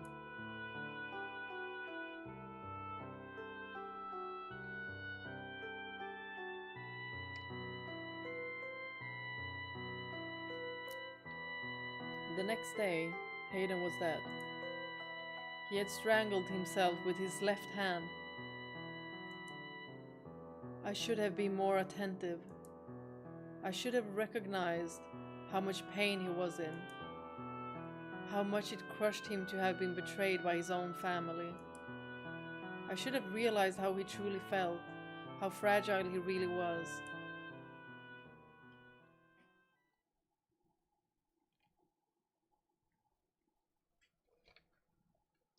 I fell into a hopeless gloom.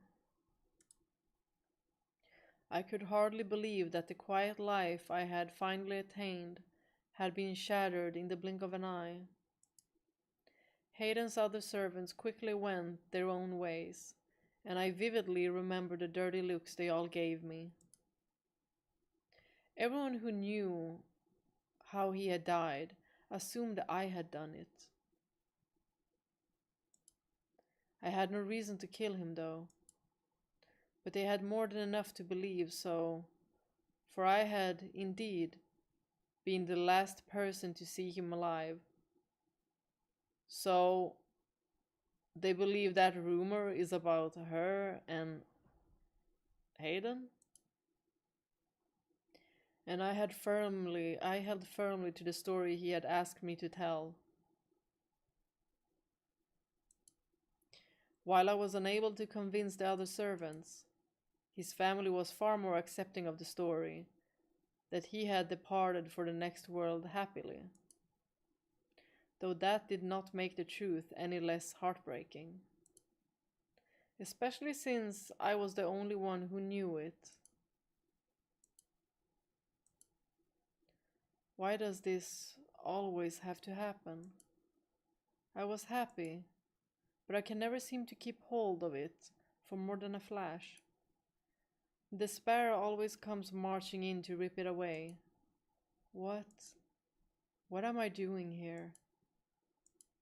What kind of person were you, Michael? What kind of person was I? Oh, my dear, you look positively miserable. Why should you despair at the death of some strange old geezer? Morgana. Was Hayden one of those whom you wish to be reconstructed? Ha! I have no interest in that wrinkled bag of bones. And if he was one of them, do you really think I would have let him go so peacefully?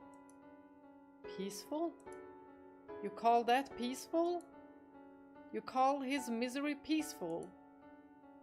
I most certainly do. And since you do not seem to understand this, the pain of death lasts but an instant. The worst torture can only be inflicted upon the living. Setting two loved ones against one another, manipulating one into taking the other's life, and then forcing him to live with that. The stage hasn't even been set yet, my dear. And you would have me play a part in that. Indeed. You agreed to accompany me. You are here to be my guide. And you're doing a wonderful job of it so far. I haven't done anything. Oh, but you killed that old man, did you not? Thanks to you, my wish is one step closer to fruition. What do you mean I killed Hayden? You mean to claim you didn't? Tell me, who was it that put the poisoned sugar in his tea? Girl, she didn't know! No, I didn't mean to. Your intentions are irrelevant. Everything moves along the path forged by my wish. And you shall continue to follow its will. You know what? I'm done feeling like this. I don't want anyone else to go through what Hayden did. And what are you going to do about it? I'm done listening to you. Without me, you have no influence over this world. Uh-huh. So I'll die. I'll take my own life right here and now. I grabbed a nearby knife and held the tip against my breast. It's not gonna work.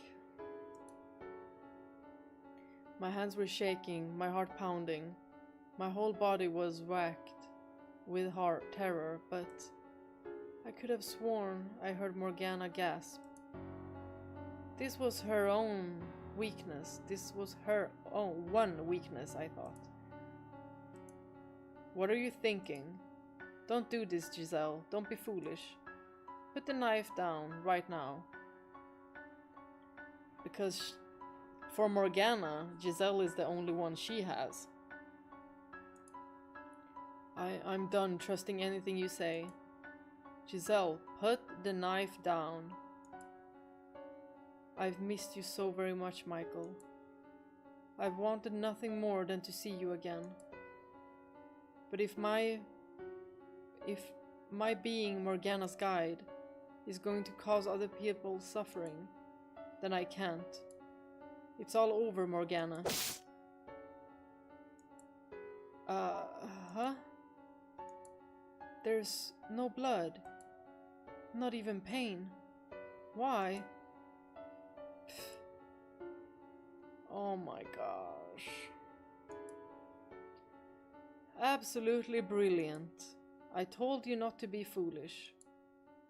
But you just wouldn't listen to me. Ah ha ha ha ha, such a silly girl.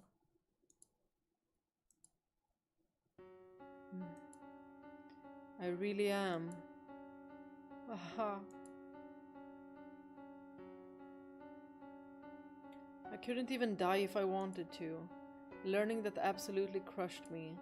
My backup plan, the one escape route I had thought available to me, had been ripped away. My spirit crumbled, and I felt myself sinking into a vast darkness. I began losing my grip on myself, which is when I recalled Hayden's advice. Build a cocoon. It was the only option I had left. My final chance at protecting myself. Although ultimately I was unsuccessful in that endeavor, as you know.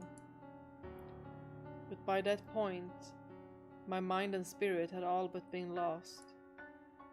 Eroded away by the years of solitude, the witch's whispers, the brief glimmer of happiness, and the eternal, boundless darkness it had left me in. It was in that moment that all light drained from my eyes. And it was in that moment that the maid was born.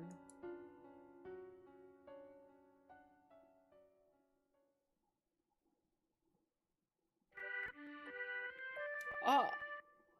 Oh my gosh, we're back with Nelly and Mel! Oh, dearest Mel, come over here.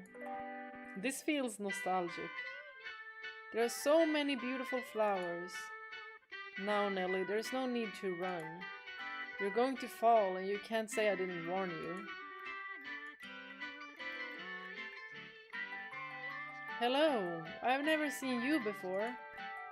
Are you the new maid? Good afternoon, Lady Nelly. That is correct. It is an honor to serve you. Oh, did you do all this? I did not. The garden was your grandfather, Lord Hayden's work. Wow, is grandfather a wizard? Heh, perhaps he was. I'm sure he would be delighted to know you like it. Did grandfather like flowers? Yes, he loved them quite dearly. Wow, I love flowers too. I've never seen a garden with so many pretty flowers. Did you know this kind of flower is called a rose? Just like our name. Why, yes, they do sound alike. And like the flowers, you are also a very sweet little girl. Hehehe. Say, what's your favorite color of rose? Oh, um, is she even gonna say red anymore? It feels like she's gonna say a different color because it brings back memories. And now she's the maid. I like all colors. But you don't like any the most? That's too bad. My favorite is pink. Pink roses are so pretty. Indeed they are. Ah, geez, there you are, Nelly. Oh, my apologies. Oh my god, it's so nice to see Mel again. Please don't mind my sister. Oh, not at all. We were having the most wonderful time. That's good. I imagine we'll be seeing each other around, so it's a pleasure to... Dearest Mel, let's see what the inside's like. Mother says I have my very own room. Slow down, Nelly. I beg your pardon.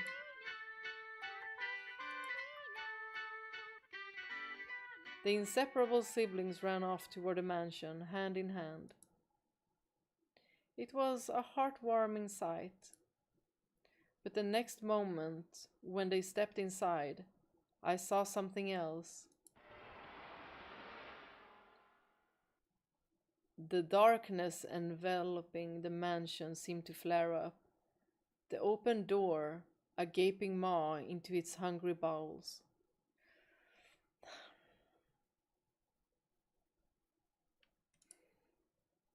The whole house looked as though it was cackling. It was, I presume, the witch Morgana's madness taking form, a manifestation of how she felt now that her centuries in the making wish was bearing fruit. I wonder if we're gonna see the white-haired girl as well. And also, if Morgana and the white-haired girl are the same. Or if she's someone completely else that we haven't met yet. And why she wanted to strangle Mel. Those two children were the ones Morgana had been waiting for. Had I still had any willpower to fight left in me, I would have taken them by the hands and sent them somewhere far away. I would have done something before the house swallowed them up. But instead, I just gently lowered my eyes. And I'm also thinking, like, what if Morgana is like two parts of a whole? Like, it's not just one person. Misfortune would surely sink its teeth into those two children before long. Pain and misery would befall them. I knew no good lay ahead for them, but my heart had all but frozen solid. I had my hands full taking care of myself. So I let Hayden's beloved grandchildren fall into the witch's hands. I was, for all intents and purposes, Morgana's marionette.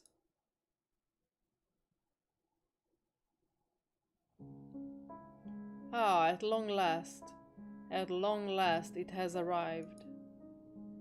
The time I have been waiting so long for has arrived. Darling, devoted Giselle, I know not how to describe for you the fiery excitement burning within me. Oh, I know, I can tell you my story. Tell you exactly what the mild-mannered little boy once did. You'll be open to listening now, won't you, my dear? And you'll surely understand that I'm doing nothing wrong. Because you're my ally, my trusty servant. You and I, we live in the same world. We're as close as family, are we not? Yes, as you say. So let us curse them, all of them. Let us inflict a pain worse than physical torture on them. Let us put their souls on the rack for all eternity. Curse them, make them suffer, curse them. Now listen carefully, Giselle. It's a tale of wicked men, and my curse upon them.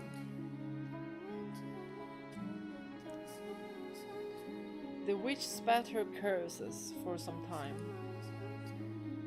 The bile overflowing from her words, the pure, unadulterated hatred brimming within, consumed me more than the horrifying things they described. She was brutally honest, each word a carefully sharpened blade of animosity. How much bitterness did you have to carry inside you to become like her? How long did you have to feel nothing but hatred to become like her?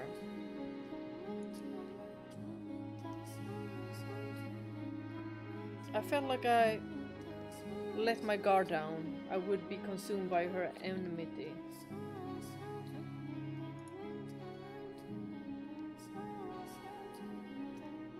It would become mine, and I would grow to despise them myself. All the while I kept my mind on one thing, one single thing.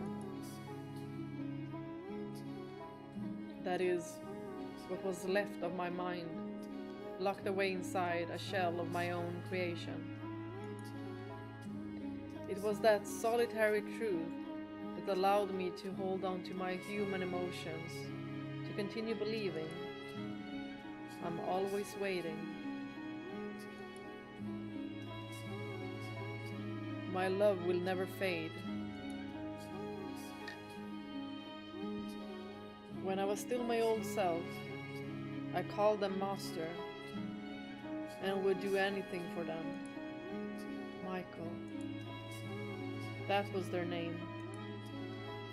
They were beautiful.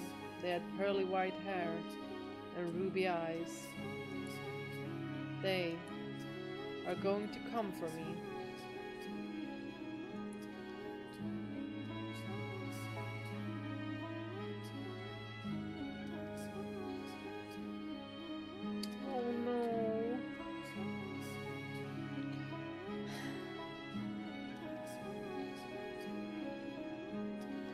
Michael, all I can remember about you is your name, your glassy white skin, your fiery red eyes, and your snow-colored hair. Nothing else. And that's why, when I saw her that night, dripping from the storm raging outside,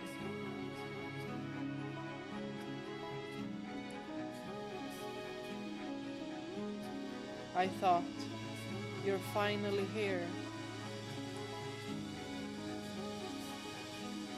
Because I didn't remember enough to know any better. You already know who I speak of, don't you? The white-haired girl. The person who called upon Rose Manor that faded stormy nights. The girl with almost translucently pale skin. Chillingly white hair and eyes like jewels. Ah, what a beautiful girl. Her hair, her eyes, her porcelain skin. It all matches the person in my memories. She must be the one I've been waiting for. If she is,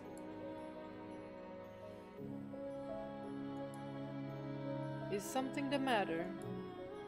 No, I just thought I felt someone watching us. Mel.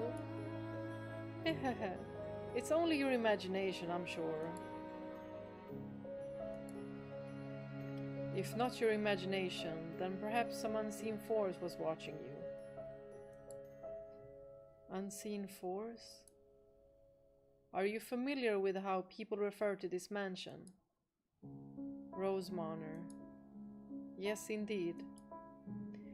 It is called Rose Manor because you can smell the sweet fragrance of the rose garden even at a great distance. But that is not what I meant. It is said that a witch resides within the house. A witch? I have not heard any such stories. You probably wouldn't have.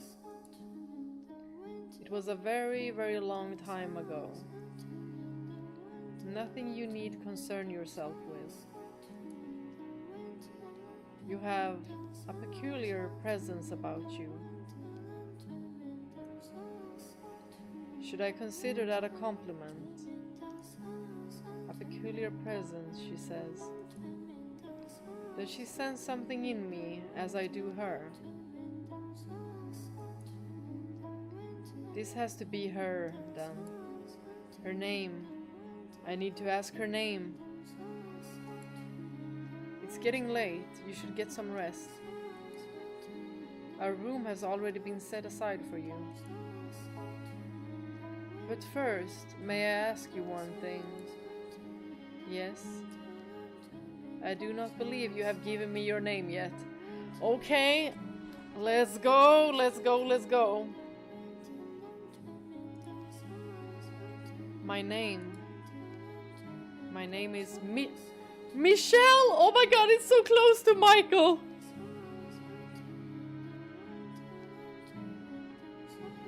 It's almost like it's a trick, like it's Morgana's trick.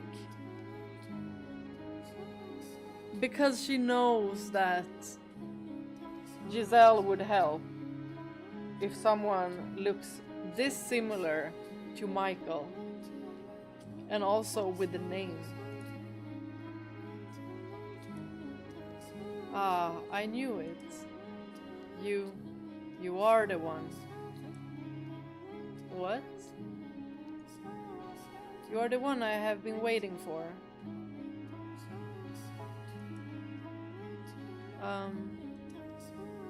I have endured so much in anticipation of this moment,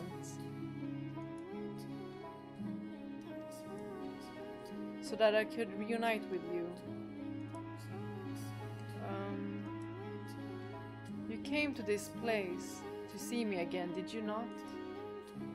Held tight to those wonderful memories until you could make it back to me.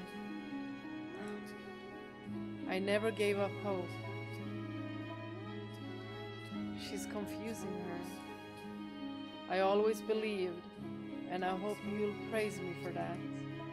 And I ask you to please say my name. To please make me, I don't know anything about you.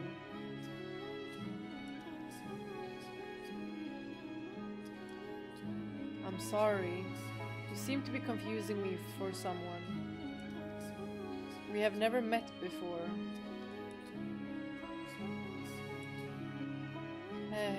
You jest. You are Michael, are you not?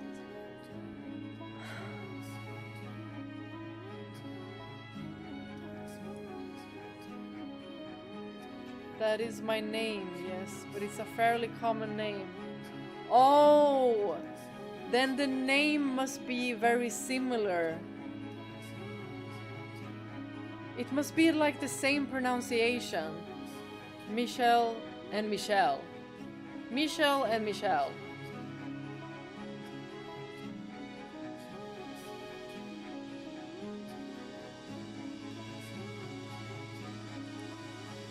Surely you're confusing me with... That cannot be.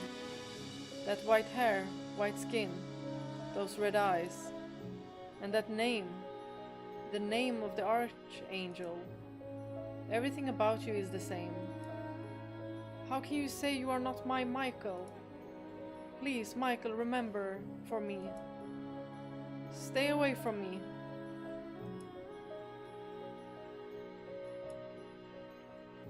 I'm sorry. I didn't mean to be rude. You would reject me.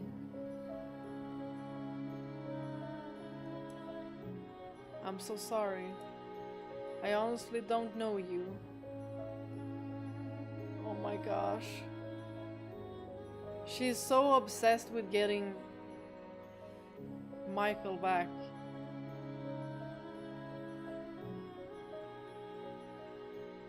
Y'all, I'm gonna keep calling him Michael because it's easier for me. Because now we have... otherwise, we have Michelle, and Michelle. And then I'm just gonna say the incorrect name so many times. I'm so sorry. I honestly don't know you. Do you care nothing anymore for the time we spent together? We have not spent any time together. You would deny everything.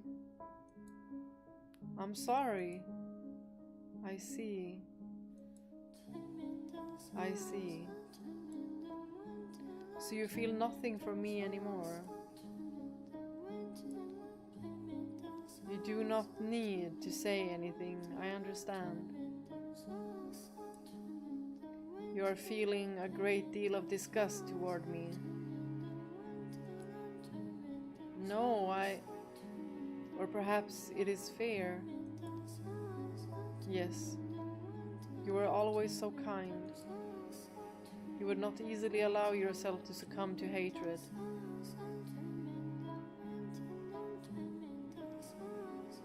The white-haired girl could also be like a reincarnation of Michael.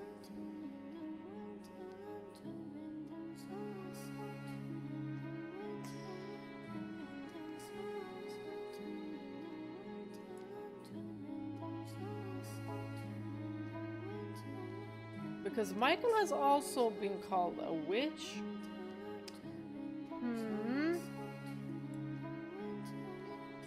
I understand. Please forget everything I have said. Who are you? I am but a simple maid, nothing more.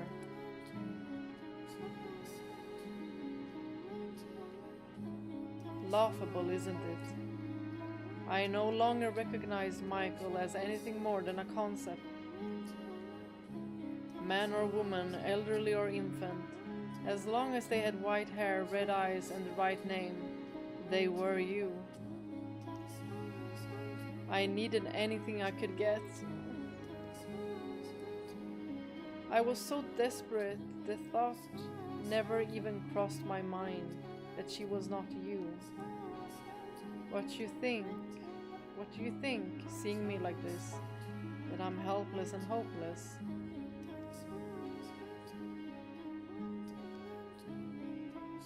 Listen to this, Morgana. Michael is back. She's finally come for me. But she does not remember anything, it seems. Not me, not our past, nothing. She saw me and was afraid, in fact. Are you listening, Morgana? Ah, darling, devoted Giselle. You poor, pitiful soul. That must have been quite harrowing. But don't worry, you still have me. Or maybe they are different, too different. Morgana and the white-haired girl. Besides, this might not be your only chance. As long as you continue on, Michael could appear before you again. Do you think she will remember me next time? I can't say. That's up to Michael. You do have another option though.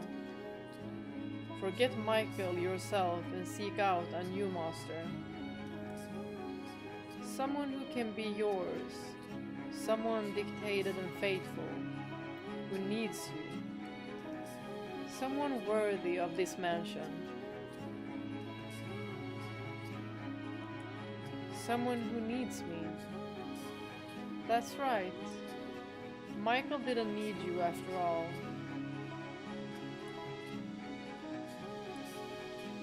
It's all right, don't worry. You have plenty of time.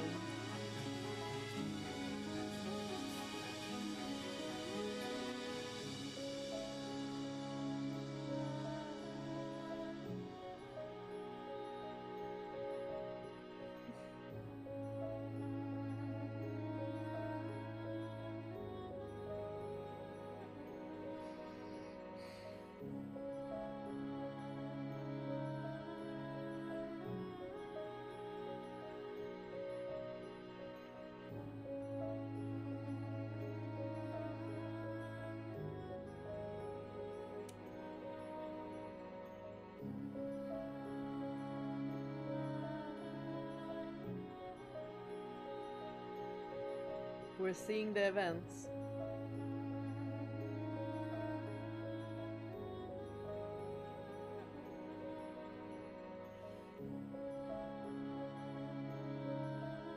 And a running Nelly.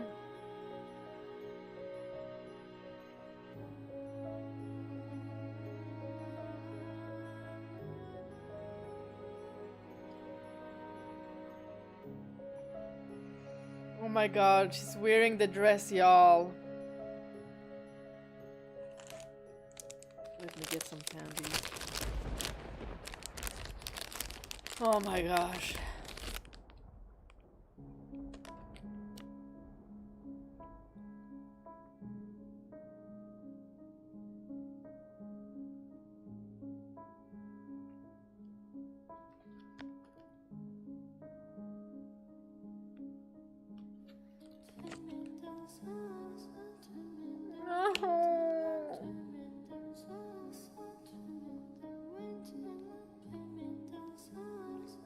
The maid wasn't standing there in that image.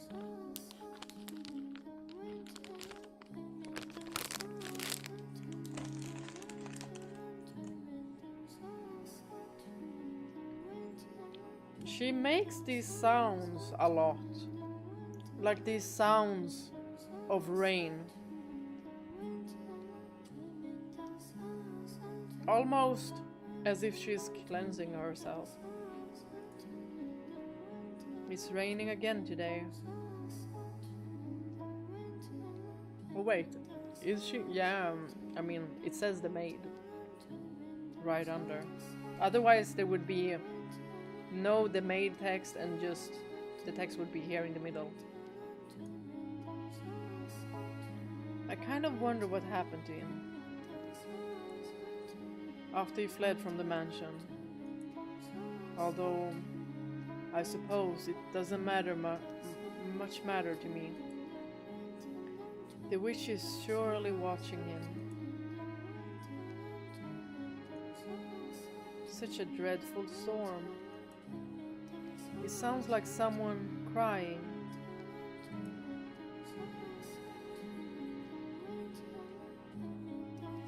I was, at that point, completely out of my mind, broken. My smiles, frowns, and gasps had all been replaced with imitation.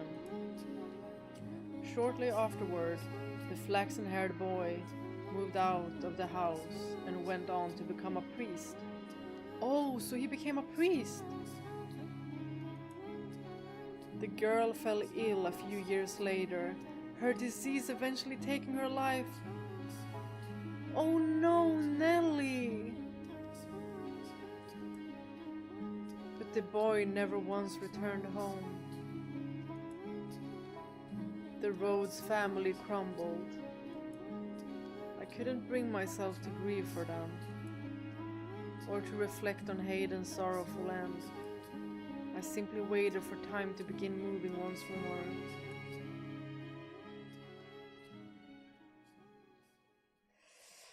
Oh my gosh.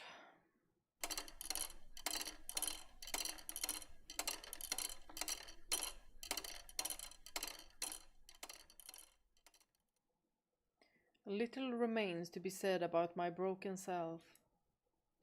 But as I stated before we began, this is the maid's tale.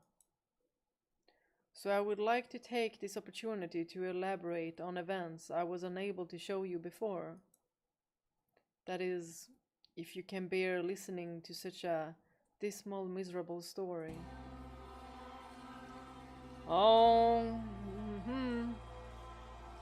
I already told you of my meeting with the beast, so I will begin the second tale from here. I mean, Yukimasa went in here when someone else was here as well, so maybe we'll know. After Bestia slaughtered the merchant who showed up at the mansion, his mad laughter echoing through the halls.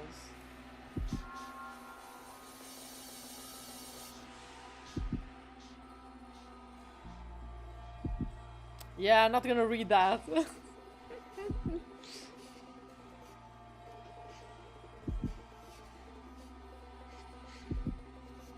Crazy.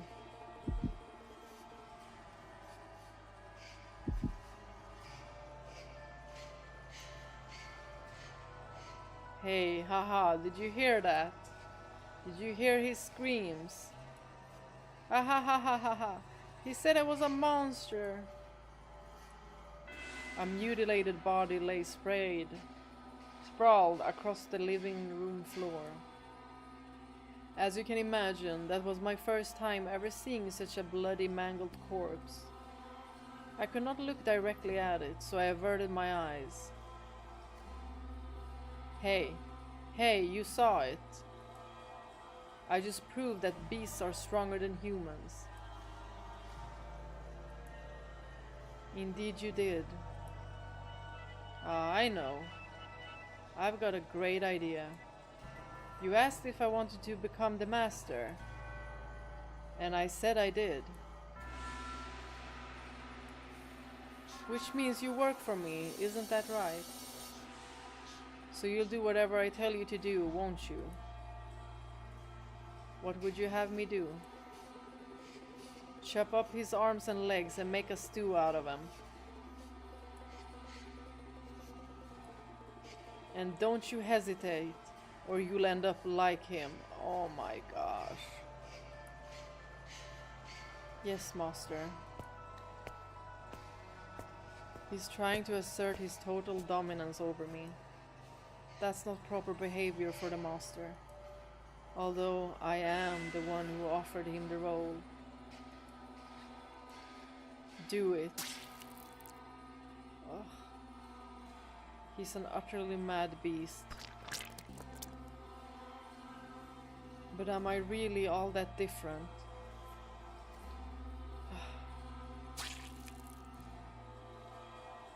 Oh, there's blood all over my hands. It sounds like someone's laughing. Is it him or is it her? No matter what happens, it won't affect me. The cocoon is not the real me. The maid is her cocoon. I was looking down at what could only be described as a pile of human debris. I had done this. But that fact did not register with me. I felt nothing at all. She is disassociating. Not regret, not anger. Not sorrow or despair. Put it on the fire. He said he traded in spices. That should give him a very unique flavor. Oh my gosh. Y'all, if this ain't the most evil man with Antonin, y'all, those two take the cake. How am I supposed to work with this? I was quite simply puzzled. No one had ever made such a request of me in my hundreds of years at the mansion. That's all I was. Puzzled. But he interpreted it as his hesitation or fear. So he grabbed me by the shoulder, knocked me to the floor, and skewered me with that curious blade of his.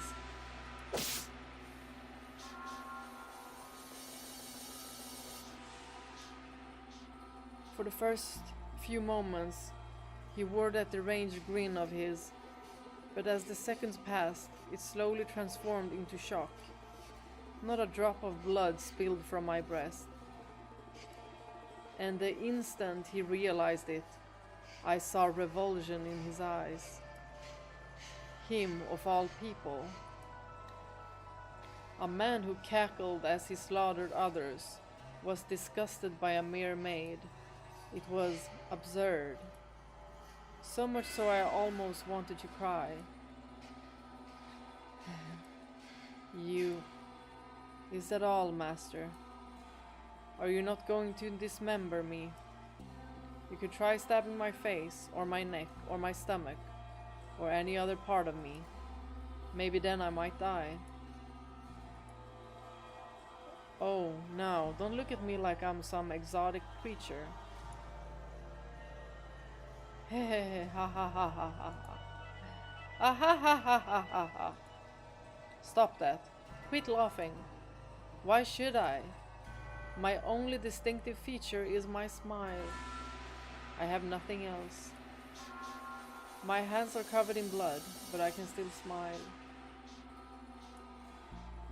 It's ridiculous. I get it now. You're the witch, aren't you? Ah, I see. Only monsters ever had a place here. Every so often I hear a woman's voice in my head. That's you, isn't it? You're the witch. Monster, witch, maid. What am I? Who is Giselle? Michael said she was spirited, true to herself, that she often laughed and cried and shouted.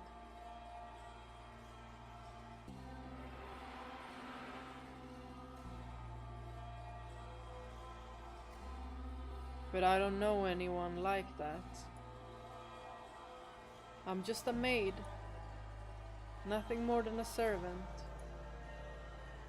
The woman's voice he had said he heard was probably the real witch's. But I had no interest in that. I almost would have preferred not having to think about anything at all.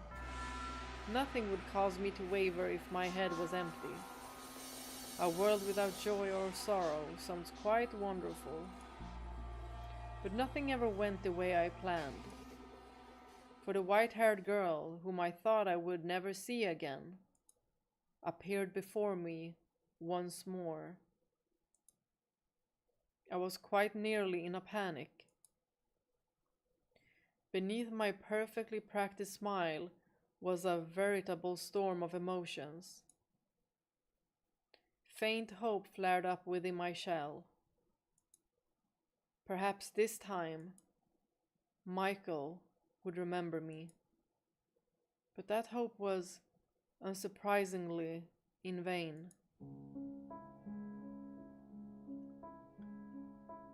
Let's see what her name is. Is someone there? Yes, I came by to ask if there was anything you needed. I cannot offer you anything extravagant. Not like before, but I'm here to provide you with anything in my capacity. I appreciate the offer, but I need nothing. Being allowed to stay the night is more than enough. Do you work here in the mansion? Yes, indeed I do. I have been here for a very, very long time. A very long time? You might think this is an odd question, but have we met before?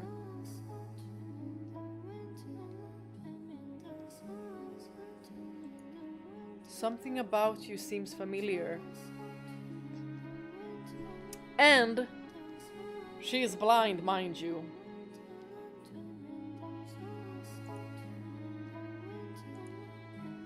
And I get the feeling I have been in this mansion before. Yes, we have met. It was quite some time ago though. When was it?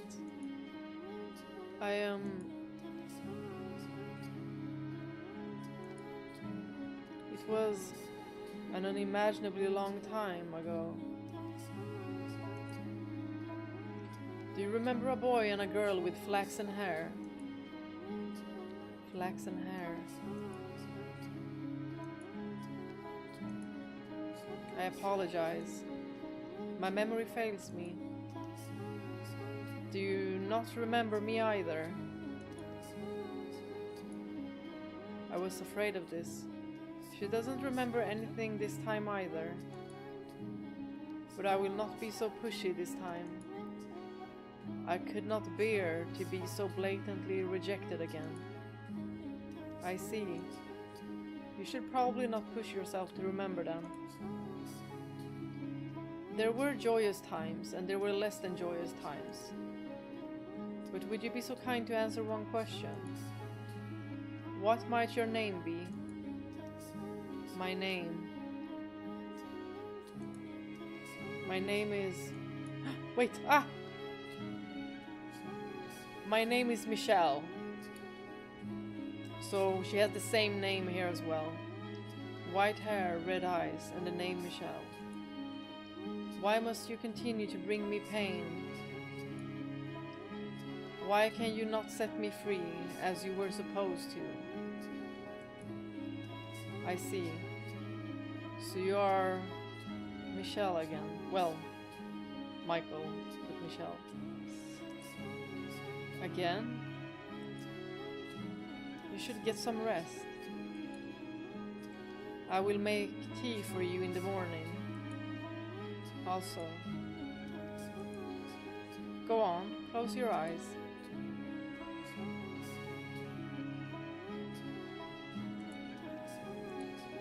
The white-haired girl lay so quietly in her bed, I could not tell whether she was asleep or awake. Even the sound of her breathing was too faint to hear. Standing over her, looking down at her, the locked-away despair and wails of lamentation, I thought myself no longer capable of came bubbling back to the surface.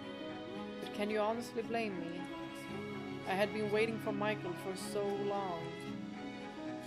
She was the one thing holding me up. She was the only thing keeping my broken self from falling apart completely. Yet she claimed not to remember me. Did you pity her, having to go through tragedy after tragedy? But every time she showed up, she said she did not know me, bringing me more and more grief. This seems like such a...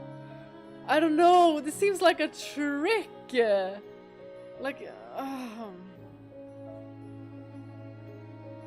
Because why does she keep on coming here?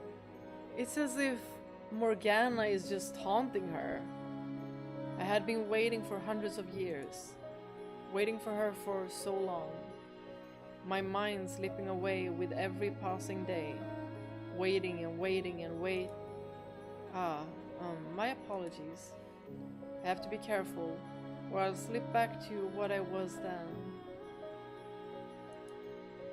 If you weren't here holding my hand now, Tell me, you are Michael, aren't you? That's a relief to hear. Yes, thank you. I'm all right. Do you think I'm as muddled as I feel? Let us return to the tale then. You don't know what it feels like. You don't know how much it hurts for someone you've waited so long for to say they don't know you. You have no idea how much it crushes me.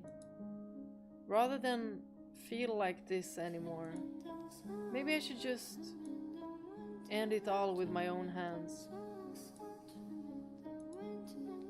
I reached my hands out toward her slender neck. I was not an especially strong woman, but I thought even I would be able to suffocate her with relative ease. She was blind at that, so she wouldn't be able to run.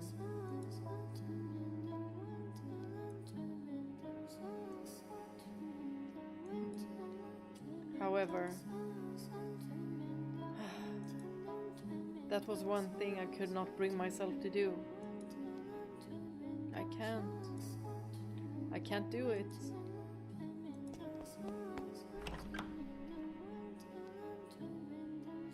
I ran and I ran and I ran, though I knew I had nowhere to run, plunging myself into the mansion's darkness. I did not want to be there any longer. I did not want to have anything to do with her. But being an inhuman inhabitant of the house, I could not close my eyes or plug my ears to what happened within its walls, as much as I may have wanted to. It didn't matter where I was. I had no say in the matter. I was forced to observe the events until their tragic conclusion. Twisted, bloody madness. Their wretched wails creating a whirlwind of misery. When it was all over, Morgana cackled like a little girl.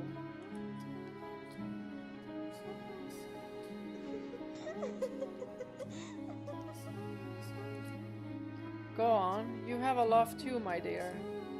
There's nothing in the world better than this. He was a beast through and through. He slaughtered everyone. And what a fool he was to think he could become human. Ah, I love it. He destroyed everything he had with his own hands, and then couldn't even manage to mourn for it. Quite the unfortunate fate, wouldn't you say? Ah ha ha ha ha ha ha ha. Go on, laugh with me. Laugh with me, my darling, devoted Giselle. Michael is dead too, though. You're worried about that tiny little detail? He'll show up again, of course. So you don't need to worry about a thing. You don't need to feel bad about any of this carnage. Rest easy, my darling, devoted Giselle. If you say so, then I shall not be concerned. Heh heh heh. Yes, that's good. Laugh. Laugh, my dear. Ah ha ha ha ha ha ha ha. Heh heh heh. Oh my gosh.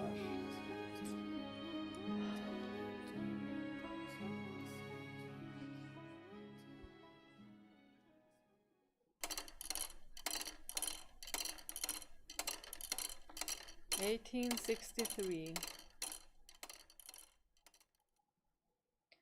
I apologize for making you listen to my dreadful stories for so long. You must be quite weary of them by now. But worry not, for this is the final door. And despite being the end, it is neither dramatic nor exciting. It was a single phrase, the most insignificant of things, that caused me to completely lose myself and forget I had, long ago, been the woman called Giselle. There was no malice in it. It was but a simple greeting. Do you remember how, the first time she arrived, Michael said I had a peculiar presence about me? Jacopo said so too, right? She felt something there between us. And the second time, she said something about me seemed familiar. She did not remember why, but her soul recognized the bonds we shared. So I assumed that the next time she showed up, she would feel something even stronger. Or perhaps even have her memories. Despite having been let down again and again, I still held on to the faintest glimmer of hope. But when she appeared, she was someone else's wife. Hey, headmaid! Get out here. I am right here, sir. Is something the matter? I figured you should get to know her as soon as possible, since you'll be spending a lot of time looking after her. Hey, get out here. Christ, there's not a goddamn confident bone in your body, is there? I'm sorry, I'll be right out.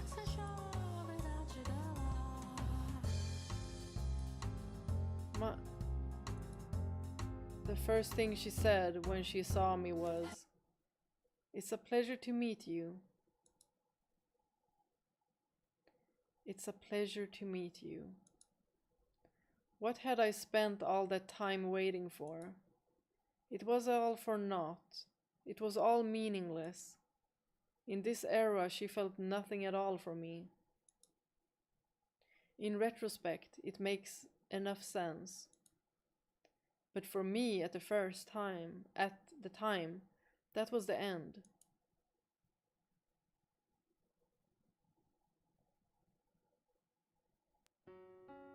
Morgana, Morgana! Cast me into the darkness. Make me a formless being like you. I don't want to be here another second. I don't want to look at her ever again. Morgana, Morgana! Please listen to me. I'm begging you. Now, what's the matter, my dear? It's not like you to throw a tantrum. I can't take it anymore. I can't do this. Michael again? Oh, you poor thing. Betrayed 3 times now. Morgana, you pitiful girl. Don't groan like you're having a bad dream, my dear.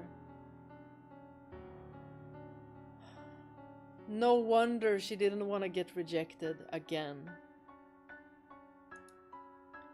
I'm here for you. Please, Morgana. Erase me from existence. If you go away, then I will be all alone. And that would be absolutely dreadful. But Tell me, what torments you so, my dear? What? Michael, whom I've been waiting on for so long, doesn't... Oh, you poor thing. You spent so long riding the currents of time that you've lost sight of yourself. What? You've convinced yourself that someone else's story is your own. Someone else's? Oh my god, the manipulation! Yes, indeed. It was such a beautifully tragic tale you fell in love with it. It resonated so deeply with you that you felt their pain as if it were your own. She's trying to gaslight her into thinking that door 5 isn't her. Or door 4. Well, that was the fake one. What are you talking about?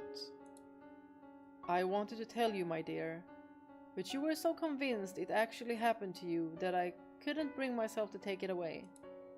Then, what about Michael? She is not the one you are waiting for, and you are not hers either. Then, what about Giselle? That is not your name. Then, who am I? Who are you? Ahahaha, that's a very silly question. You are this mansion's cursed witch. I'm the witch? That you are. You are both the maid and the witch. But how do you truly believe that someone who has eternal life, who doesn't bleed when they're cut, and who can smile no matter what happens to her, isn't a witch? How much of this Giselle's memories do you actually possess, my dear? How clearly can you remember her life? You can't, can you? You don't know what kind of story Giselle and Michael wove. And you wouldn't, because you were merely an onlooker. Much like you are now, for this present tale. And by contrast, how much of the witch's story do you know? You should know it very well. Yes, but that's because you... No, my telling it to you is not the reason. The details are rooted deep within your memory. Then I'm... That's right. You are the cursed witch Morgana. Why do I not believe her? But you... I am you. I mean, could be that it's like a split part kind of thing. You split into two because you refused to accept who you were. Speaking of split, think about it. Have I ever shown myself to you?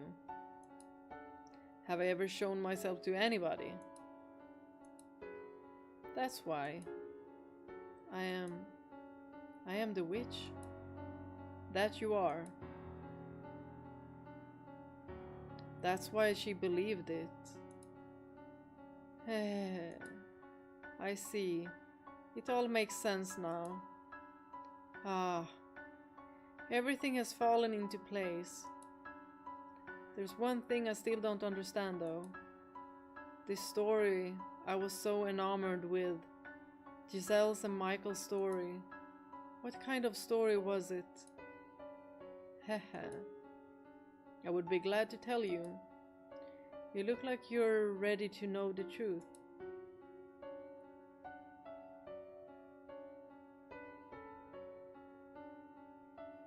I believed every word she said.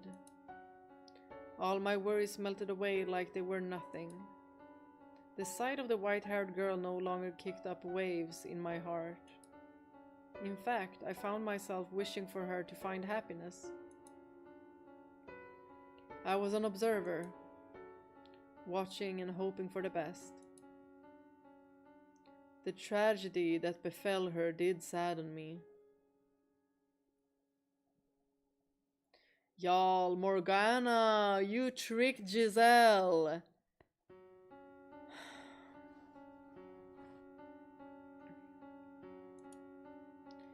But I felt bad for her, like I would a character in a story.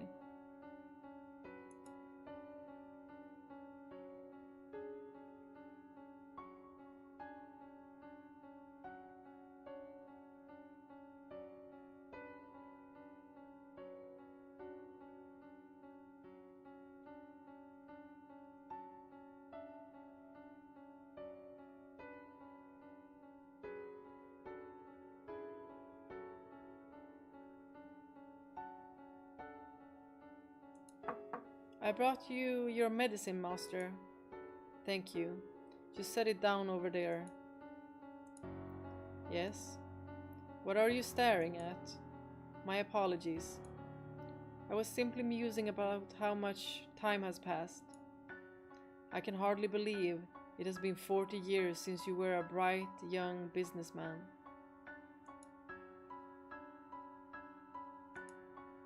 And you haven't aged a day. I mean, he was kind of like suspicious before as well. He was like, how old is she even? So, why thank you. I'm a witch after all. Well, I don't much care what you are. You could be the Grim Reaper for all I care. You still work harder than anyone else. May I ask you a question, master? What is it? Why have you not returned to your homeland?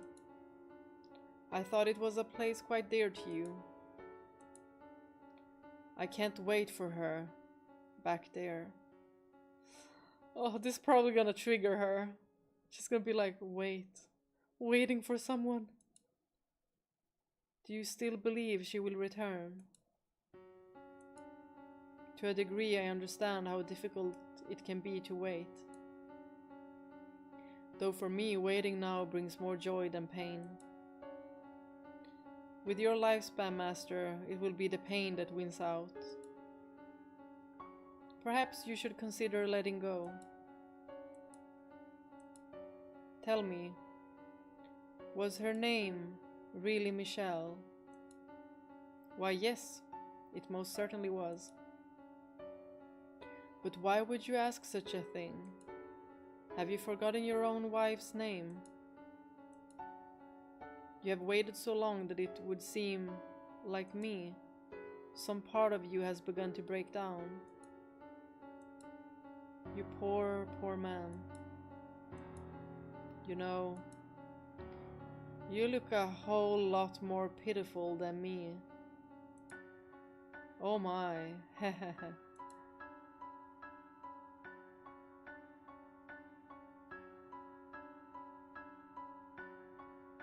Oh, there you are. What has you in such a flurry, my dear? You are a noble servant. You must maintain your composure at all times. But the master... What about him? He was found deceased in his chambers. The doctor just came out. He said it was his ailment. And it would seem the master knew his time was short, for he left a will, asking not to be given a funeral. I see. I feel kind of bad for him though. Not only did he not have anyone at his side for his final moments, he didn't want to be sent off at all. Isn't that sad? It is for the best. There is not a single soul in this world left who could send him off.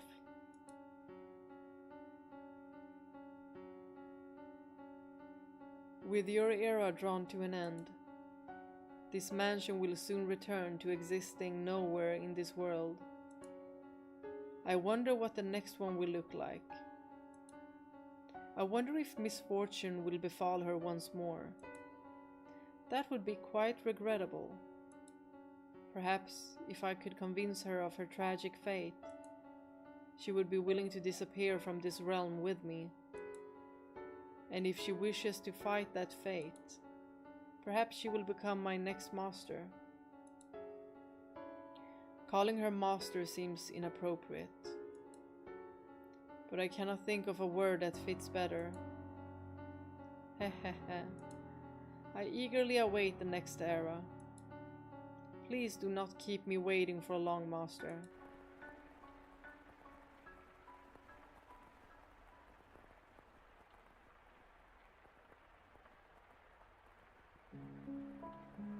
Time pressed onward.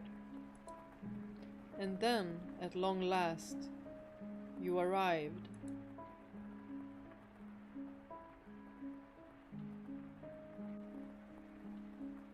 Oh, splendid.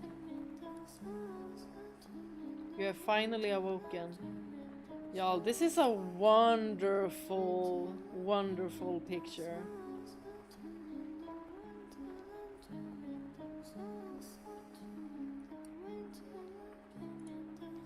I have simply been waiting so long for this moment.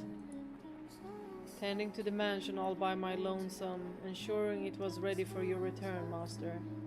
Whenever that time may be. When I caught sight of you through the window, my heart fluttered. The time had finally arrived. Oh my, you do not know who I am. Do you not know who you are either? That is quite the predicament. Like in the beginning. Then how about this?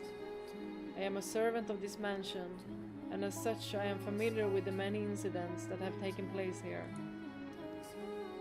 I shall show you the history of this house, master.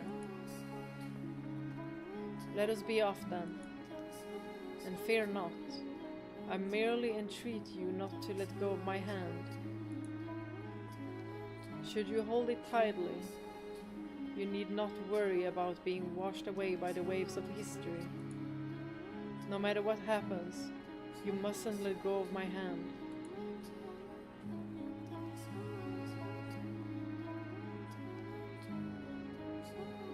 You can even see that it's Michael's silhouette. No matter what happens, no matter what you see, never again let go of this hand.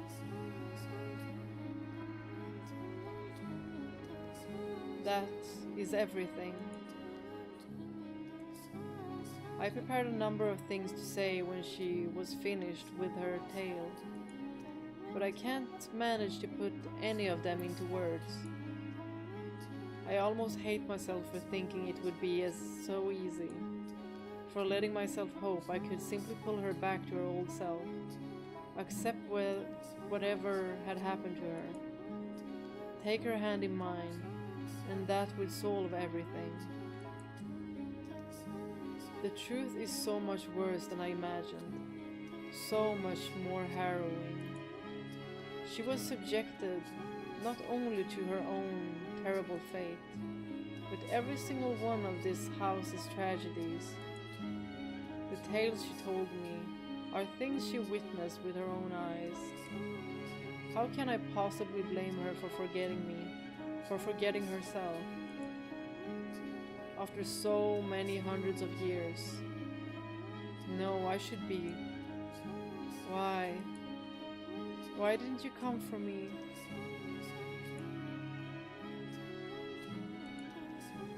Why couldn't I have returned before she was so far gone? Why? Why did you show up now? Giselle. Because you opened the door to my memories. I now remember everything. But I didn't want to remember. I didn't want to be reminded of all those empty years. Of the people who passed on, leaving me behind. Of you, who refused to show up no matter how much I begged.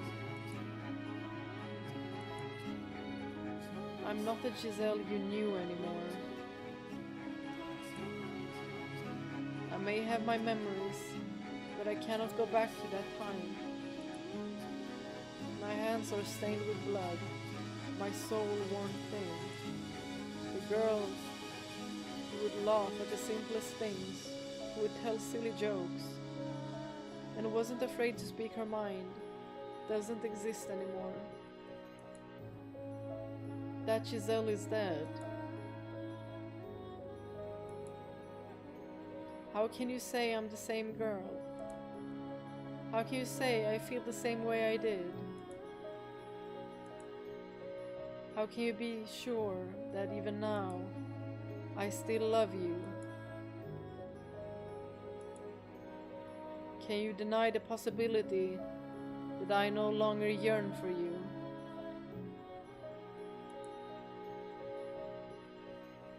But the white-haired girl? Can you deny the possibility that my love for you has transformed into hate? She brings her hands up toward my throat, just as she did in the second one. Hold on. I'm gonna save, just in case.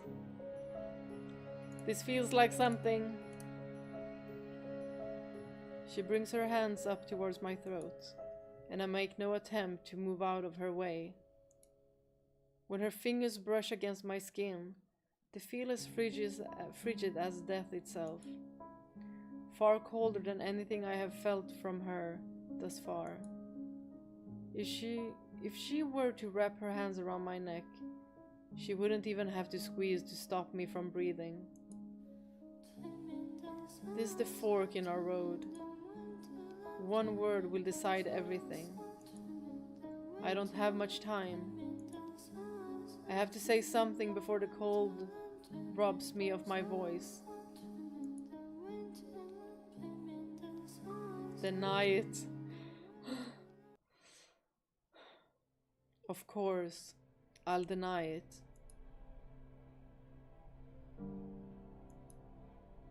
While I was floating in the darkness, I heard a voice. Regrettably, it took me far too long to realize that it was your voice crying for help, calling for me. You may have lost hold on your old self, but somewhere deep down, you kept calling for me, which is how I found my way here.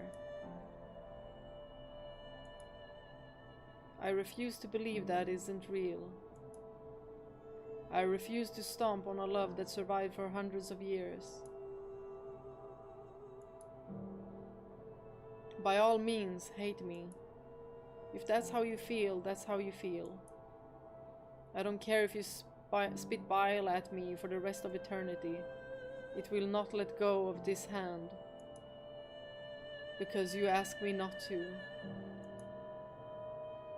I could kill you right now.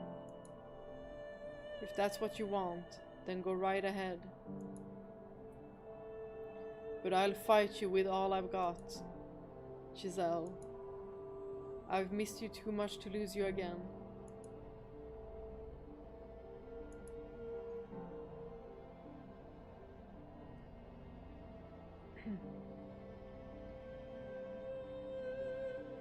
I don't care if it makes you despise me. I don't care if you think I'm being inconsiderate. I want to save you.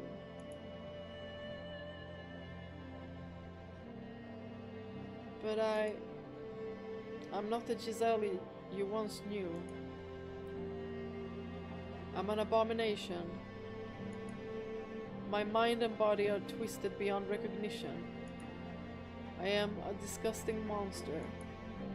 The woman you fell in love with does not exist anymore. So just forget about me. You are the one who should be saved, set free from me. You look the same to me. Your manner of speaking, your temperament, your physical appearance may all have changed, but you are still the same Giselle I love.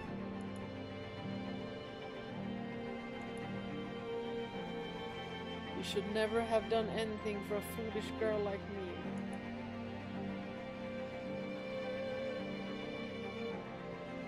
You gave your life to save mine, and I hated you for that.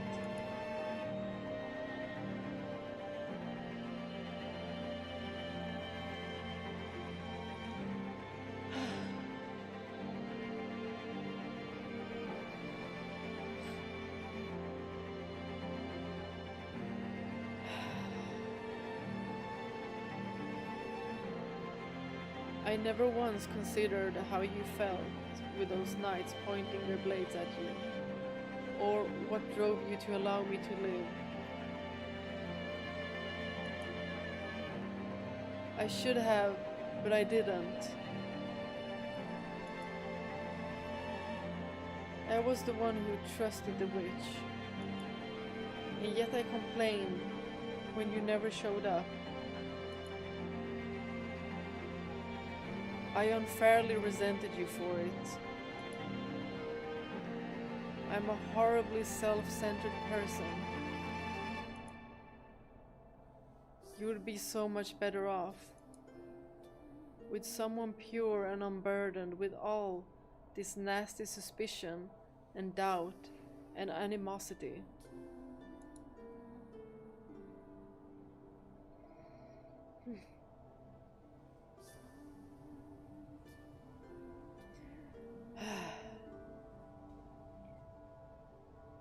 You would be so much happier with someone like her. Giselle, you've been paying attention, haven't you? You were there for all the tales I told you, for everything that has happened up to this moment, so you should know just how loathsome a woman I am. Too weak to even keep herself together. No, Giselle.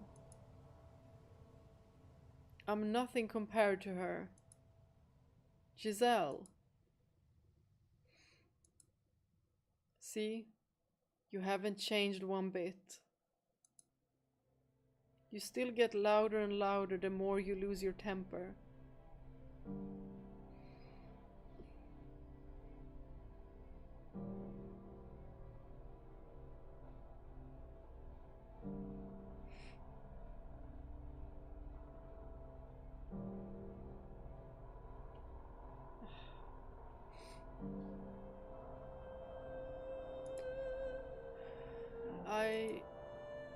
Why do you feel the need to compare yourself to her? Because she's a better match for you. Giselle, I want you to listen very carefully to what I'm about to say. I'm so sorry for keeping you waiting.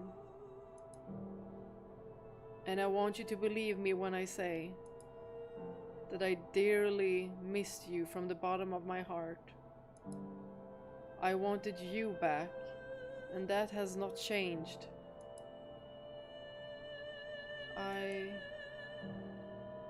Believe me, I love you.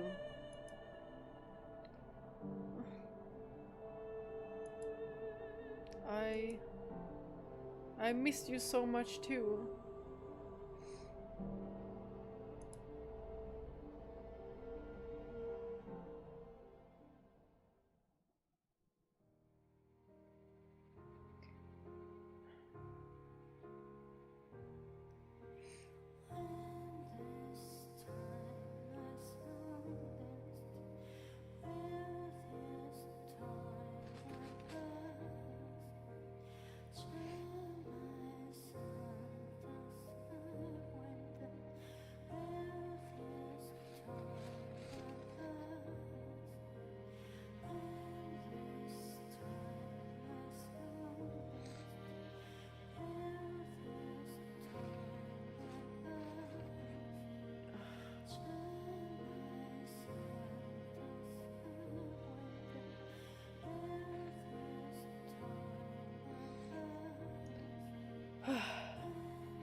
She leaps into my arms and she's just as cold as ever. Her warmth-deprived body feels like the embodiment of all my mistakes. I wrap my arms around her, and I'm immediately filled with unparalleled relief. Even as she sobs into my chest, her body cold as ice. And then... oh my gosh, what is happening? The darkness parts. Please don't separate them in any way.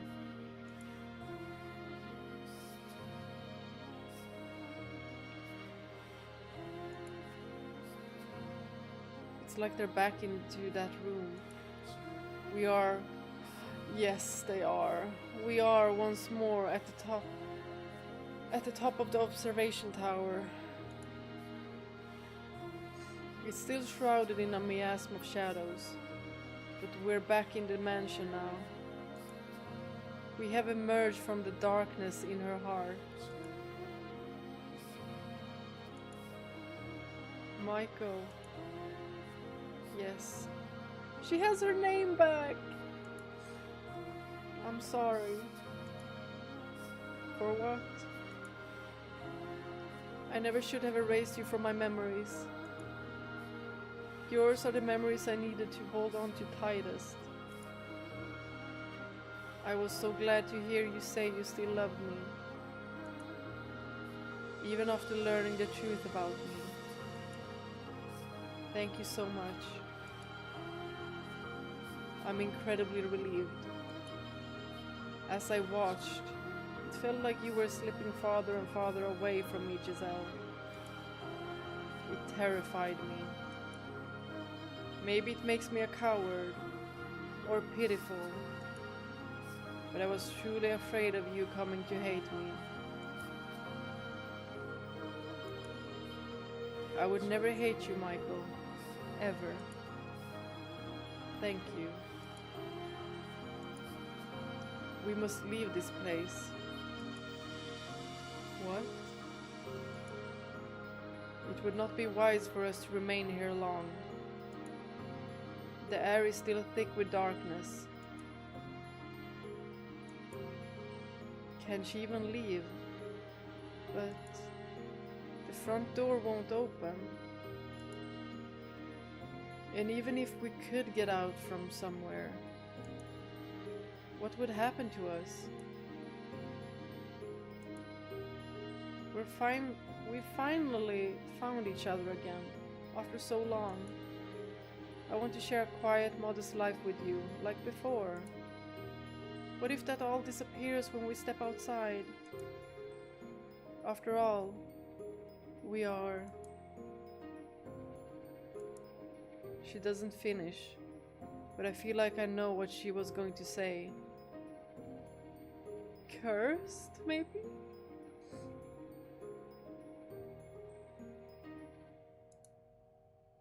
We're different now. She's stepped far outside the bounds of mortality. And the same could be said of me. I am... The man known as Michael is long since dead. The mansion itself does not follow the rules of nature either. As beings no longer in possession of their proper forms, stepping outside these walls could very well mean the end of us. I can't say what might lay in store, but we must return. Even though by staying here, we could be together for all time. I don't imagine that would be a very happy life. There is no sun here, no chirping birds, no trees, or breeze to rustle the leaves. That's exactly what she said. If we stay here, the nothingness will eat away at us. We have finally retained our old selves. We need to take action now, while we can. What if I say I want to stay here? Then I'll drag you out.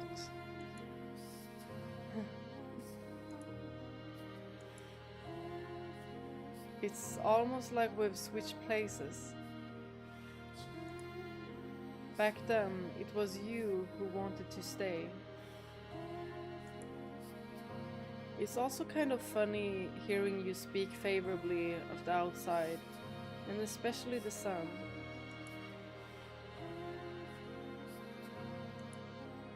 The words, "that's all thanks to you," are on my lips, but before I can say them, I find myself hypnotized by her smile.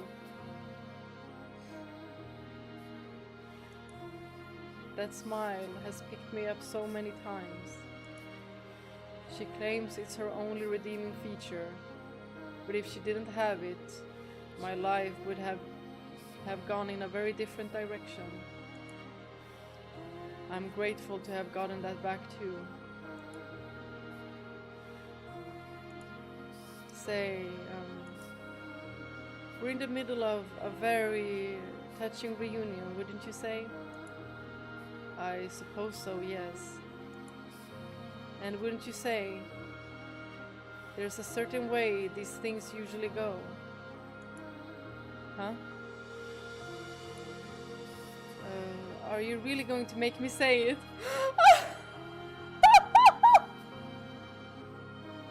Is she implying the same thing? Is she implying the same thing as she did back then? Where she was like, man, do I have to say it?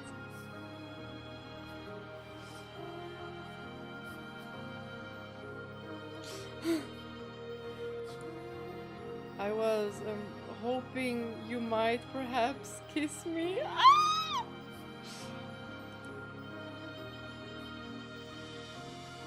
What?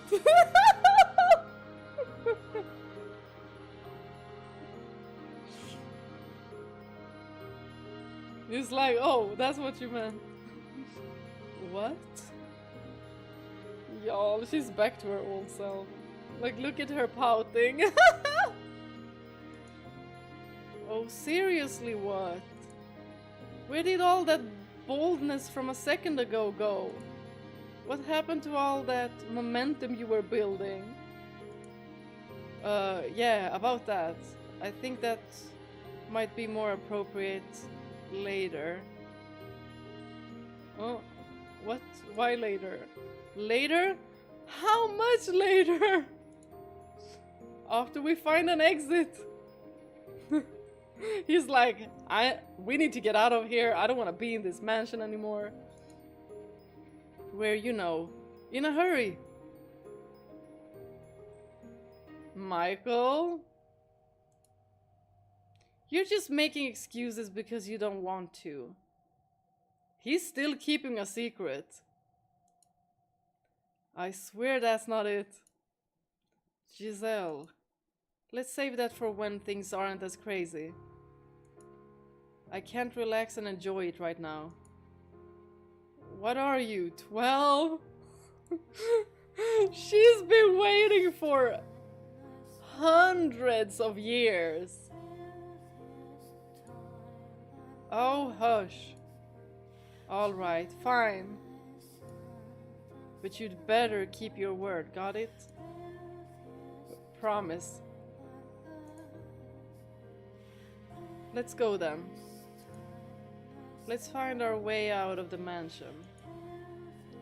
There, our frozen time should begin moving again. That's hopefully where our future awaits.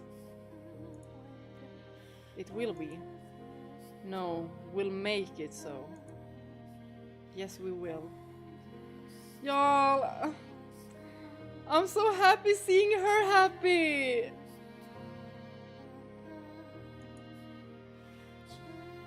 If we leave the mansion, it should release our souls as well. And I'm doing so. And in doing so, should finally provide her deliverance. So I mustn't hesitate. To end all of this for both of us, we must start again. This is where we... Whoa, whoa, whoa, whoa, whoa, whoa, whoa! What? Oh my gosh. The witch.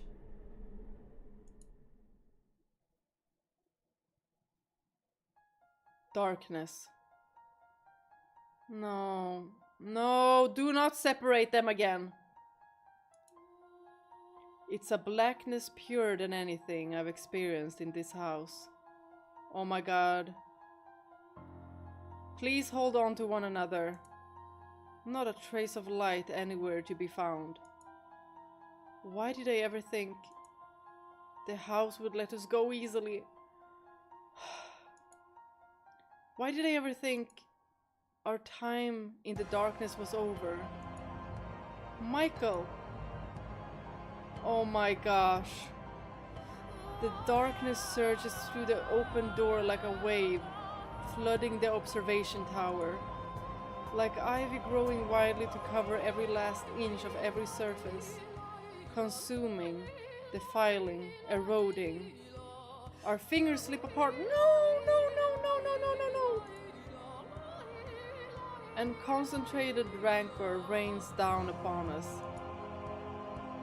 Ah, how hideous a world this is.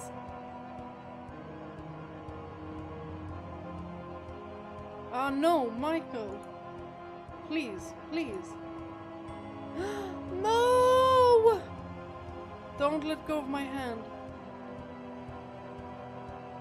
No! No! No! I'm not ready for this! I'm not ready for them to get separated again! No, no, no, no, no! This cannot be! This cannot be!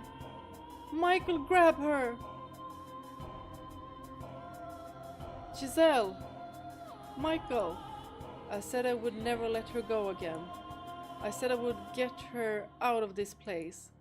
I swore I would. But as hard as I try to stretch, I can't reach her hand. No, no, no, no! Help, Michael. I can't move. I can't move my body.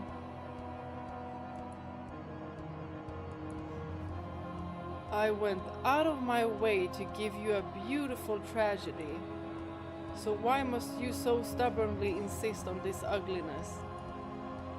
The more you struggle, my dears, the thicker and more palpable your filthiness becomes. Ah, it's sickening. Wouldn't you agree? She's always spat her bile with a song-like cadence, singing like a little girl, chirping like a morning bird. She celebrates misery, and she watches for the worst possible moment to let out a cackle. Morgana! What?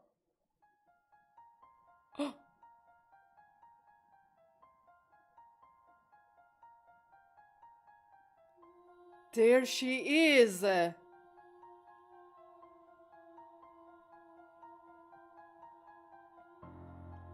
I swear, you two are hopeless. I pity you. I give you my deepest condolences. Let go. Let me go. Don't take me away from him. Giselle.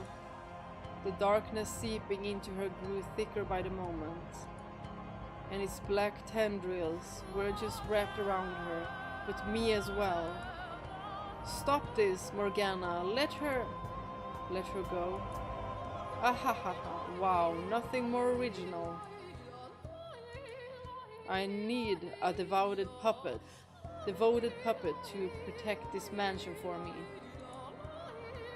So I can't give her up, not even at your request. Besides, why should I give back something you threw away? Something you abandoned again and again? What are you talking about? You still haven't figured it out, my dear. Or are you just feigning ignorance for your own convenience? You always did like to withhold anything that might prove disadvantageous. Is she saying that he is the white-haired girl as well?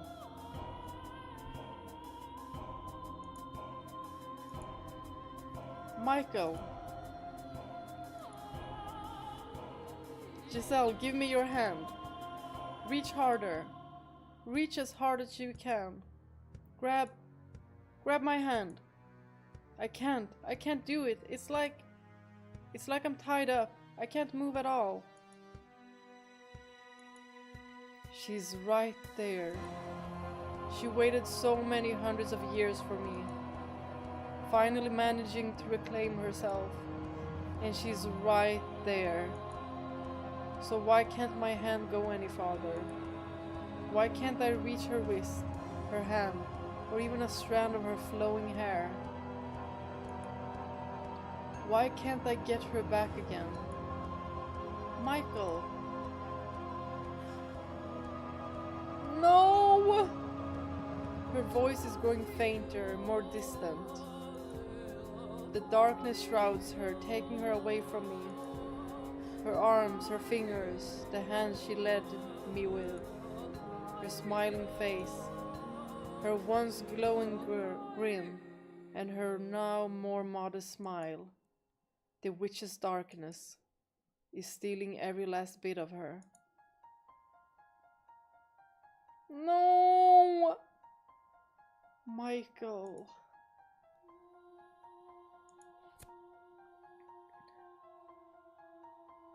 No. Stop. Please don't do this. Take me instead of her. Why? Why does it have to be her? Why her? Morgana.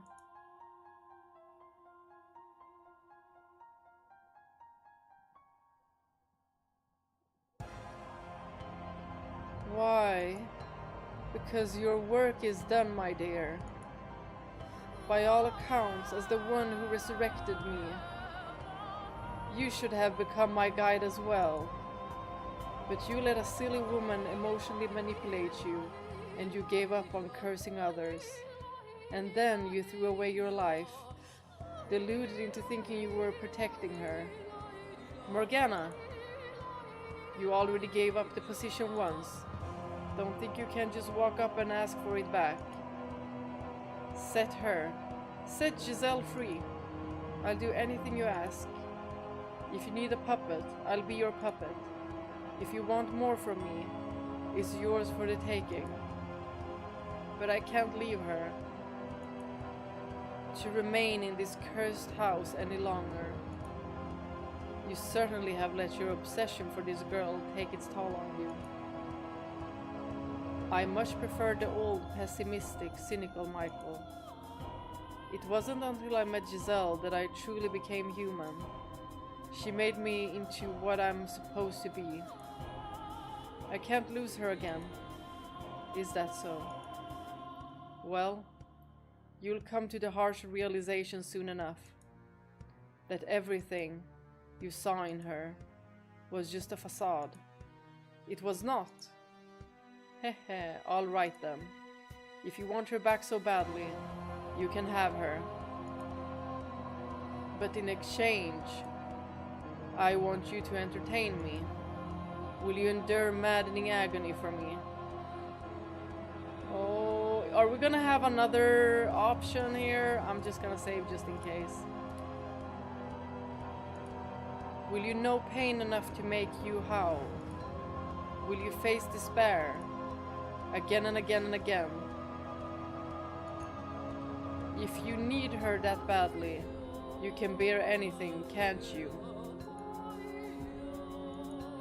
If that is what you want from me, if that will allow her to see the sun once more. Brilliant. Oh my gosh. Wait, Morgana! Morgana! As you wish, foolish boy. I was looking for a way to keep busy anyway, so I'll use you to kill some time. Find your way to me, my dear. Find your way to me without going mad or succumbing to despair. And do hurry, or she might lose her mind again. Those memories you forced her to relive, those hundreds of years she spent locked away in her shell, all that fear that ate away at her, it's a bit much to have to reflect on with a clear mind, wouldn't you say? That's why I need to be there for her, why I have to get her out of here. That's my obligation to her. You're the one who let go of her hand, though. Hehe. You can put a broken cup back together, but the slightest tap in the wrong place will shatter it again. Morgana!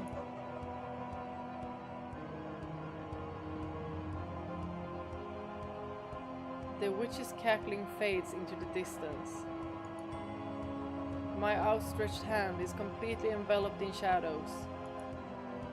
I can't even make out the faintest outline of it.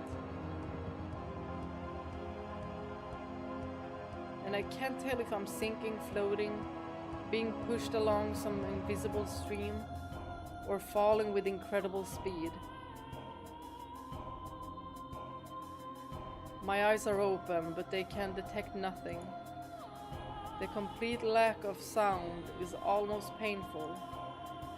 Nothing, anything, anywhere. Void. My consciousness begins to drift. Vague remnants of the feeling of her hand in mine are my only link to reality. My one and only landmark. Giselle. I must get her back.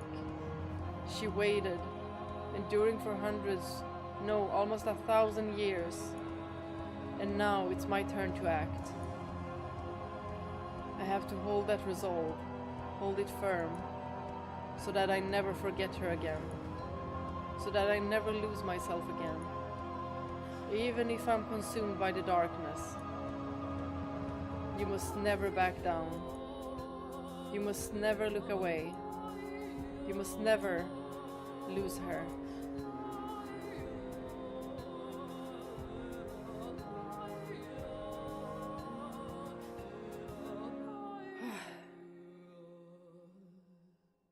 The house in Fata Morgana.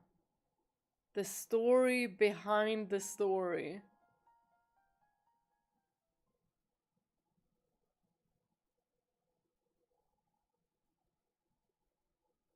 Oh my gosh. You know what? I think this might be a good point to quit right now.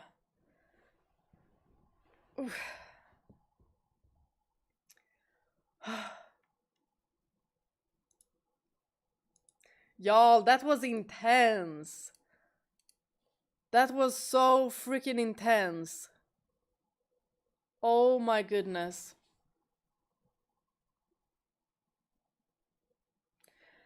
And I was like, finally, they're back together. And now it's time for Michael.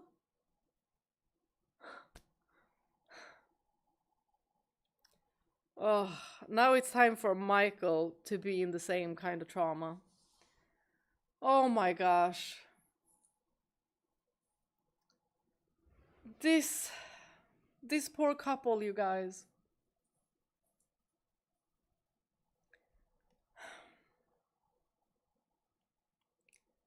They're not gonna have it easy.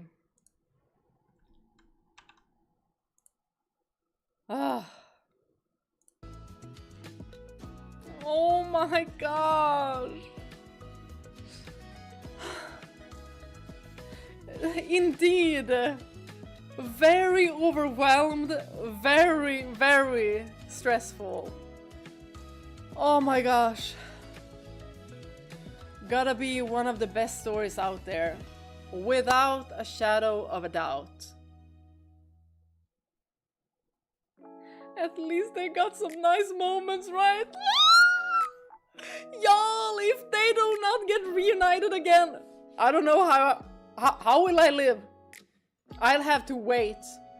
I will wait 1,000 years for a better story for them. Y'all, this is so tragic. Now we got to see the spirit of Morgana.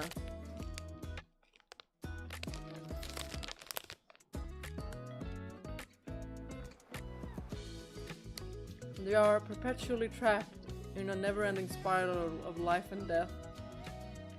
Oh. Cat, you and me, we know where that is from. Oh.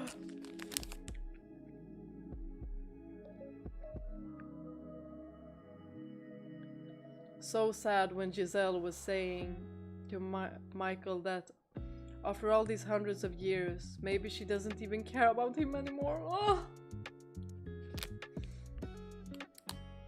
That stung me. I was like, oh, my heart. Bea, send me some of your snacks. Here. Grab it. Before I eat everything.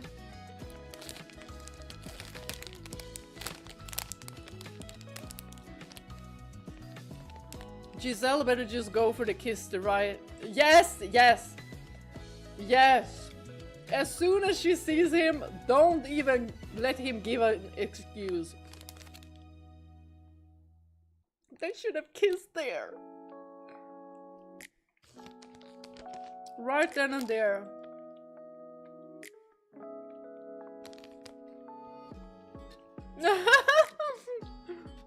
Bear, you know you need to become a game developer to get hired and change the game. Oh, believe me. Believe me, the way I would, my motivation would take me there. For sure. If I can change it, I will. I will.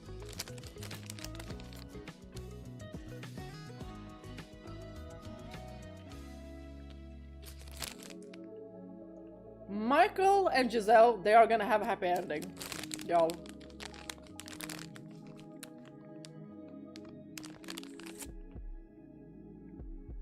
Get to it, you know what to do. Is this a curse or some kind of punishment? Morgana, she seems like she's holding a grudge. But what is it? We don't know yet. Because now it says the backstory of Fata Morgana, so we will know. Well, there will surely be a climax where they reunite. It's only a question of how many times they'll be separated again. Oh, they better not! They better not!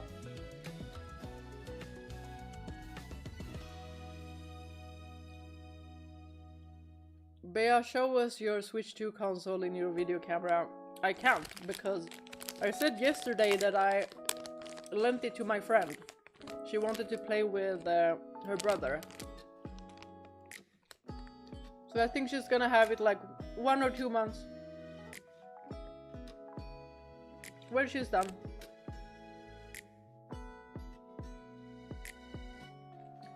I'm glad I didn't downplay how waiting for hundreds of years would mess with her psyche.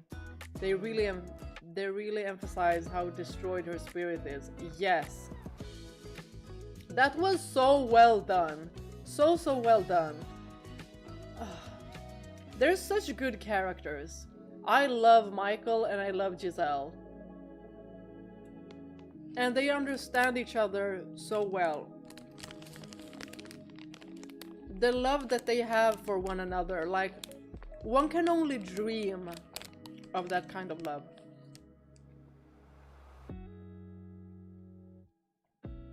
Now it's Michael's time to tell his story. I will fall in love with you over and over again. Oh my god, y'all.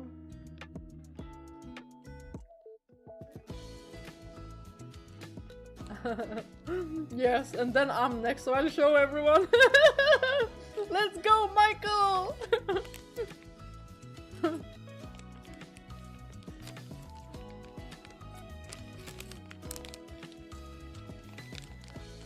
I think Michael resurrected Morgana. Maybe that's why she's mad at him. Could be. Could be.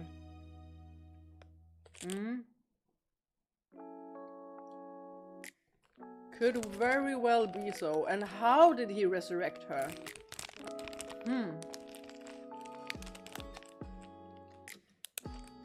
I'm thinking that maybe it has to do something with him being cursed. Like, what if the cursed part is now transferred to her?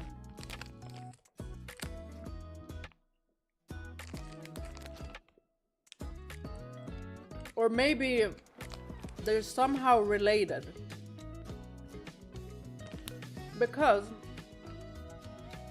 Michael being the youngest son and the mom seems like she wanted a daughter because they were only sons that we knew of. What if Morgana was supposed to be that daughter?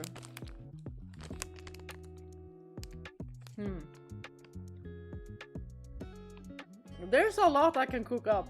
There's a lot.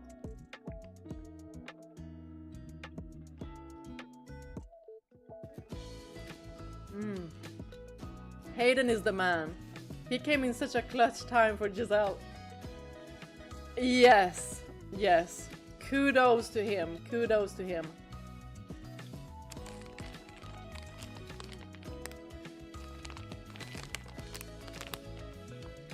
It's so sad the way he died too.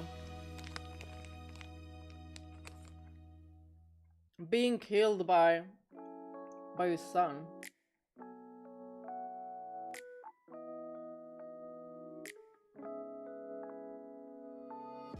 I am more curious about why. Why did he resurrect her? Maybe she was like resurrected because of like maybe his feelings of being cursed, of wanting to be something else or something like that, resurrected her or something.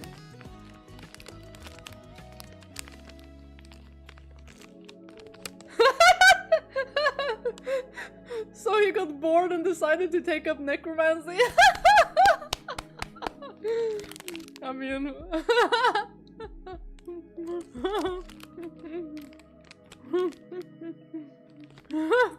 we should not let Michael get bored ever again.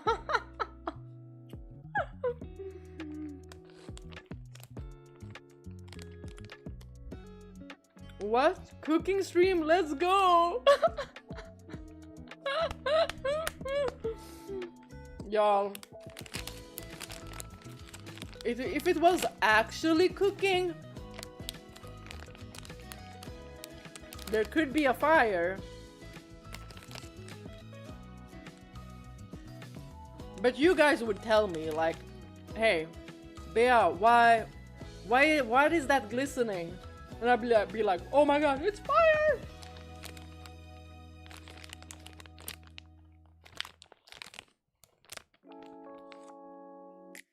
Huh?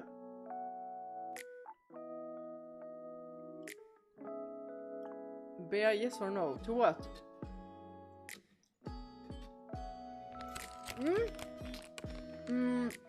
Let me see you unboxing Switch 2 console. Well, for the third time! It's already been unboxed. My friend has lended it. So, she has my Switch 2.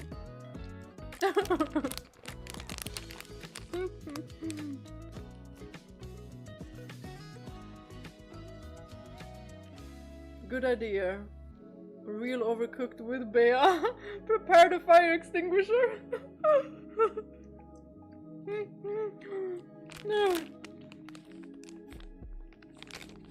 Y'all, these are so good. I almost ate them all. Like, there's just a few left.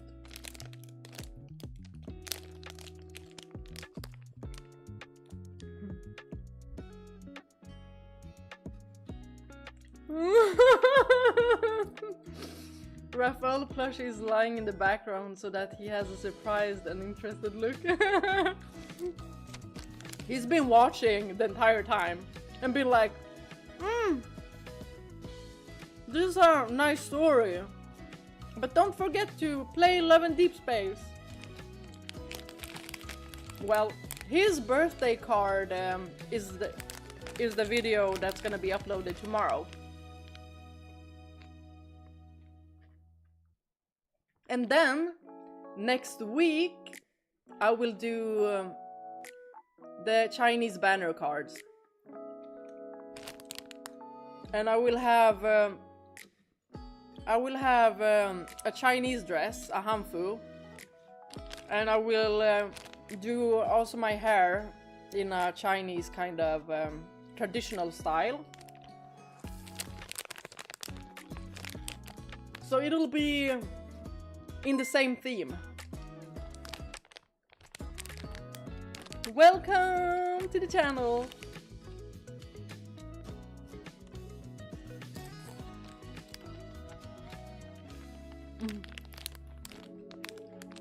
And the one day we can all play real Fall Guys. I don't cook special dishes a lot, but when I do, it's always in big amount to last a while, so now I'm so tired. Cooking takes a lot of time. It does take a lot of time, especially if you want to do it like good. And especially if there's like several moments to the cooking. That's why I just do quick things. Like noodles. Fancy Chinese cosplay. Yes. Y'all will see how I look. I actually bought backup wigs in case I can't do my hairstyle as they do like in ancient Chinese tradition. So I got wigs just in case. And they are so pretty. But I'm gonna try with my hair first. And if it doesn't want to listen to me, I'm just gonna plop on a wig.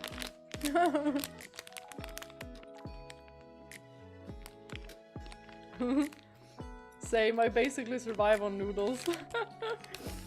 Y'all, I really need to do some like other kind of setups when it comes to noodles.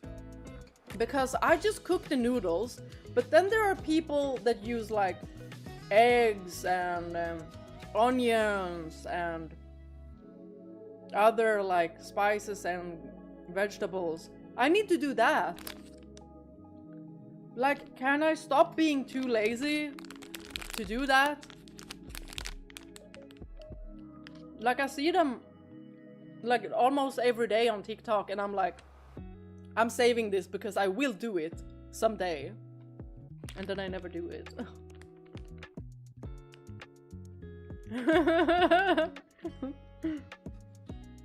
Probably why I get so tired easily. No muscles. You and me, girl. Cooking takes time. Specifically if Ignis is blind. It will take some time. Yeah! Although Ignis,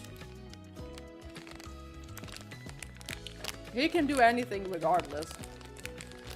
Like the way the man could still fight, I was like, one moment he has a cane, the next moment he's up for a fight. I'm like, I know you're perfect.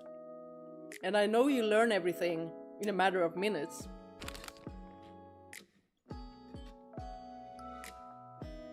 Very inspiring.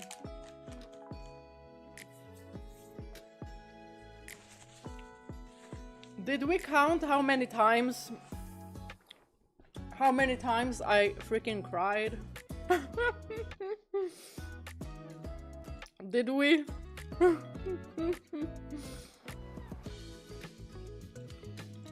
I think it was a bunch of times.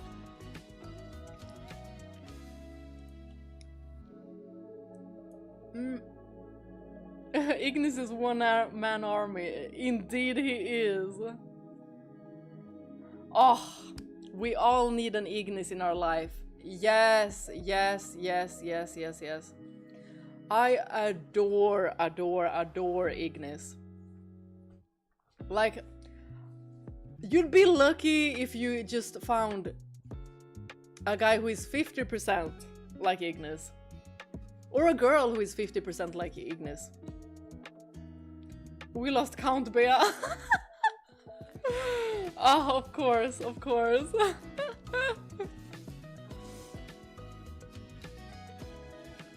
Y'all, I said yesterday that I was gonna watch Fruit Basket, but I didn't watch it today because, you know,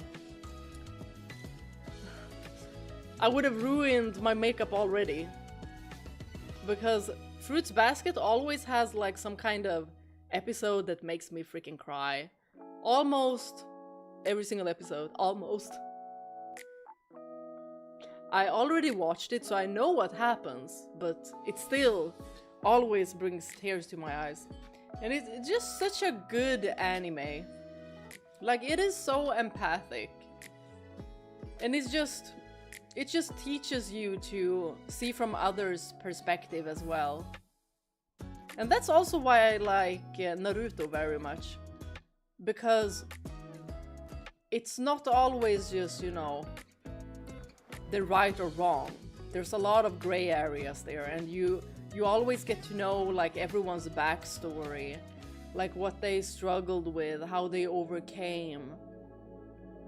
And that also, it kind of decentralizes people to think about people as if they have their own world, because everyone has their own world. But it feels like today especially, people are very self-absorbed. They feel like the world is just, you know, surrounding them. And that's not how it is.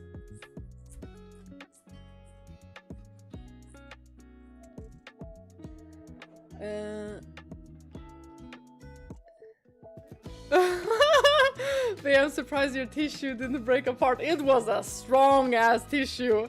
Look at it. This is how it was supposed to look. Before, after.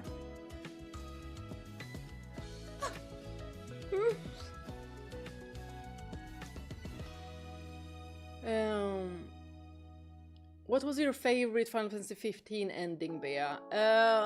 It was the alternate ending. Don't get me wrong, I loved the canon ending. But I feel like the canon ending could also be intertwined with the alternate ending when time has passed, you know. I'm trying not to say too much because there might be people here that haven't played Final Fantasy 15. So I would say the alternate ending is my absolute favorite one. Also because there was a character that showed up that I wasn't expecting to show up on the stairs.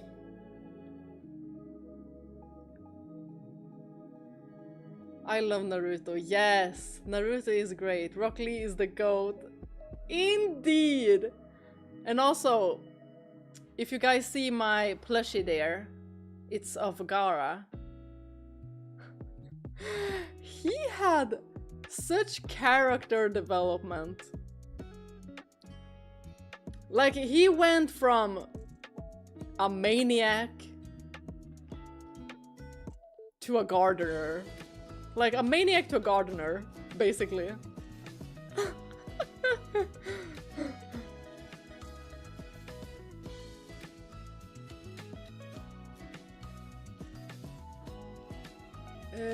Did you watch the play about A2's past? No, not yet. I've made a playlist so I can go through them all. But I think I started it. Because you sent me that one, right? I'm pretty sure I have it. Oh, have you watched Star Wars Prometheus, Star Wars Covenant, or Star Wars Romulus? I've watched Romulus when it came out. That's when I watched it at the theater. So when it premiered, I watched it. Star Wars Prometheus. Prometheus. I've watched a movie called Prometheus. But Star Wars Prometheus. Star Wars Prometheus. Wars Prometheus. Let me see. Is this like A new one or... Ah, wait, this is... Isn't this Prometheus? The one that's just called Prometheus, isn't it? I've watched it, but it was such a long time ago.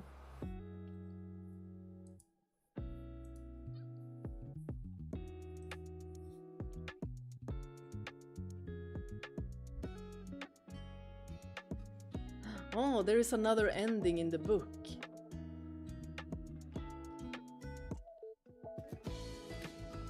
Rock Lee versus Gara at the Shunin exams was an unbelievably good fight.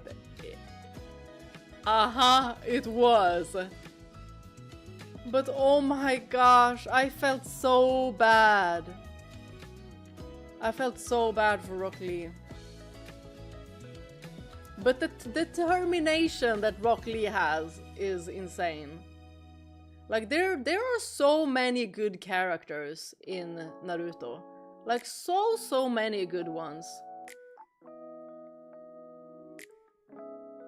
Yes, but I don't remember when.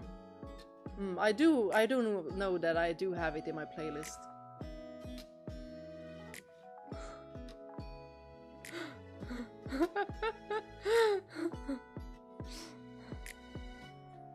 Okay, so Prometheus I have watched, but I didn't even know that that was connected with Star Wars.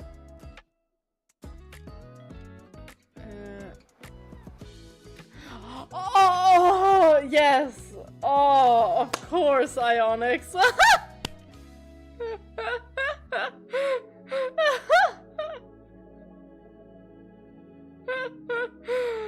Of course! I was like, wait, do these movies tie together?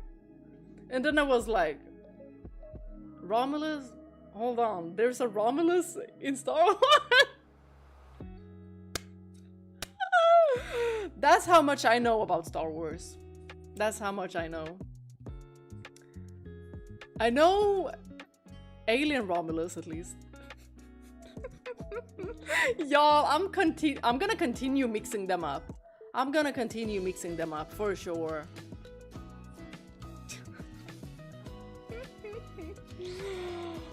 Oh my gosh, it is cleaning day on Sunday. Oh, I'm not too thrilled about it, but I'm gonna find like an audiobook to listen to while I clean. It's either gonna be that, or I'm gonna be cleaning with Fata Morgana music. The music is incredibly good. Like, I am shocked at how good the music is in Fata Morgana. If they would have like a live at some point, I need to be there. I need to be there. Is it in Japan? I will be there.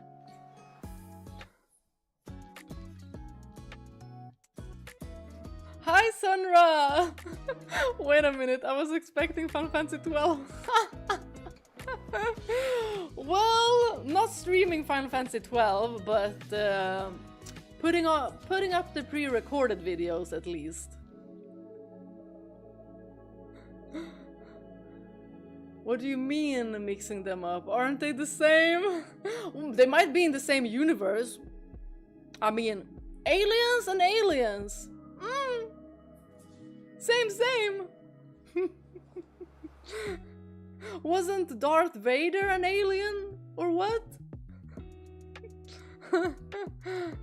Bea, would you like to play casual horror games like... No, I am not a human. What is that? What is that? No, I'm not a human. Oh my gosh! This looks spooky! Isra, come again? What do you mean casual? This is spooky! This looks spooky!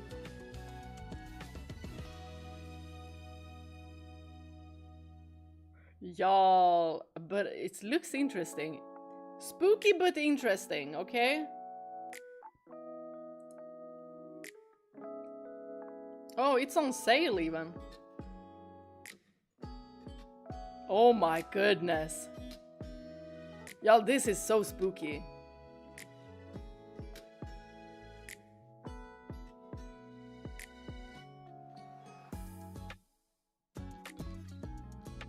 I'm scared, but I'm intrigued.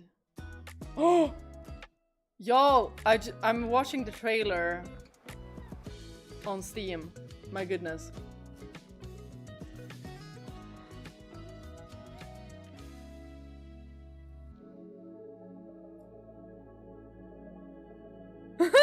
My favorite is Star Wars vs. Predator.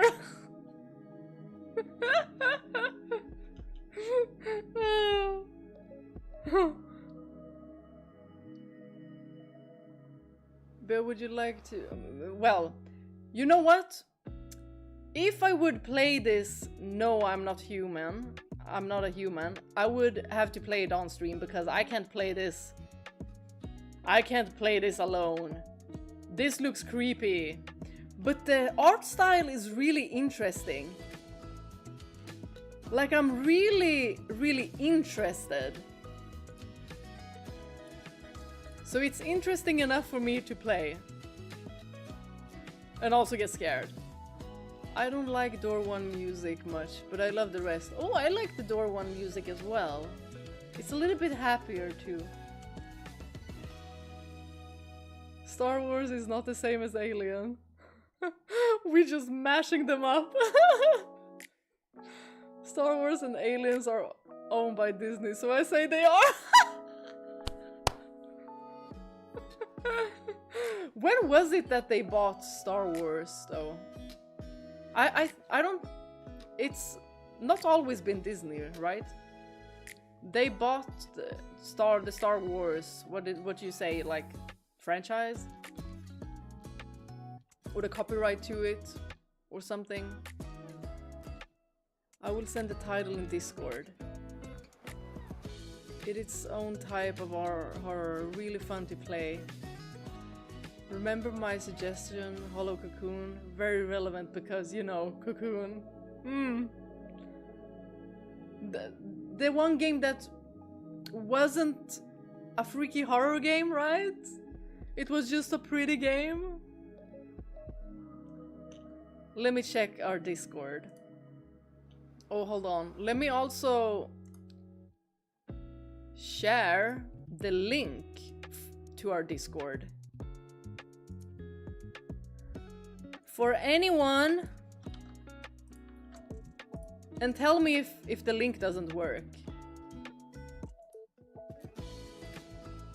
Let me check Discord, which title it is. Recommended games. Ooh, Aura has recommended a lot of games here. Nice. Media and news. Oh my gosh. Y'all, that Yuna sculpture. Wait, where did you put it?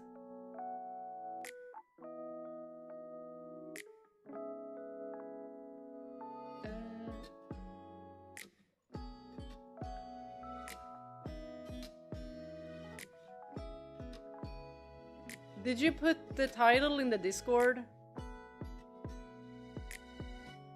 Or are you gonna do it later? Ah, 20th Century Fox, Lucasfilm. Ah. A good games. Jedi Fallen Order and Jedi Survivor. Ah. I know one of my colleagues are playing some like Star Wars online game, at least.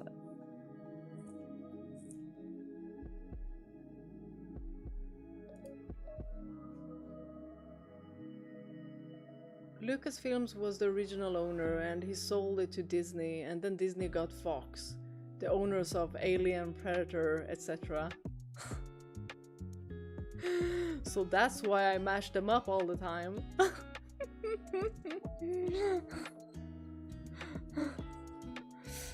Oh, but you know what, guys? It has been a very, very fun stream.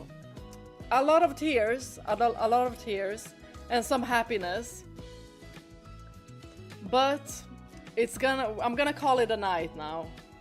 And I'm thinking we should do a double stream next week as well. So Friday and Saturday again is what I'm thinking. Hold on, let me just look at okay, so it is the 20th and 21st. Yeah, I shouldn't have any plans. I have plans on the 27th.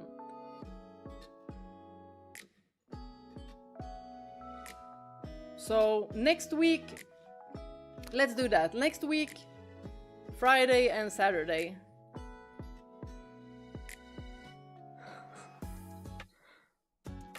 Oh, I meant I will. The number one suggestion, so you don't forget it. Yes.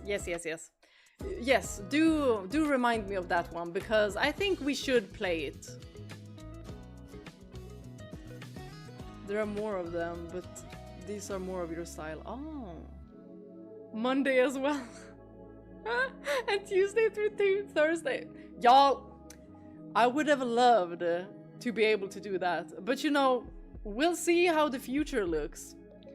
It's hard when you got a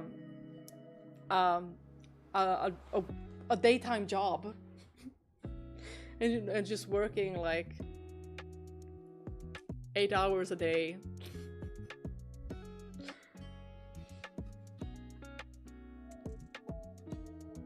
But maybe I could schedule some shorter streams at times.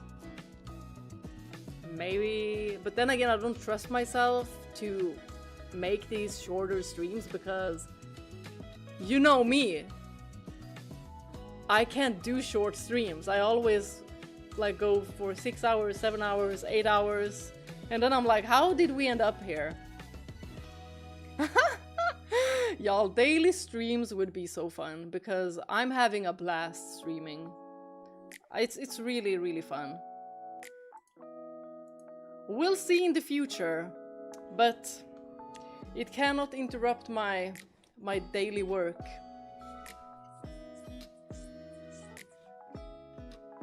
The Old Republic squadrons.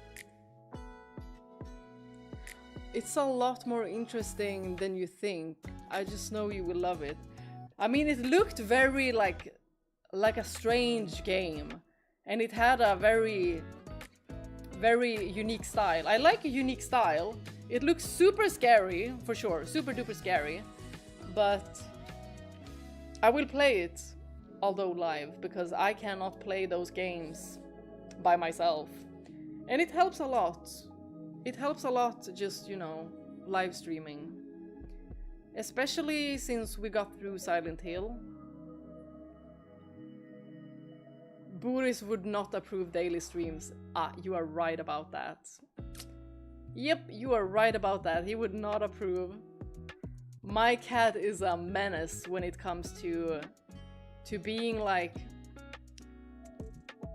If he's awake, he's not gonna let me sit and play games. Nuh-uh. He's gonna be like, no, you follow me. Yes, you follow me throughout the house. It's only this part of the house where I can actually be alone. But then again, like, I wouldn't wanna be away from my cat for so long. Now it works because he's asleep.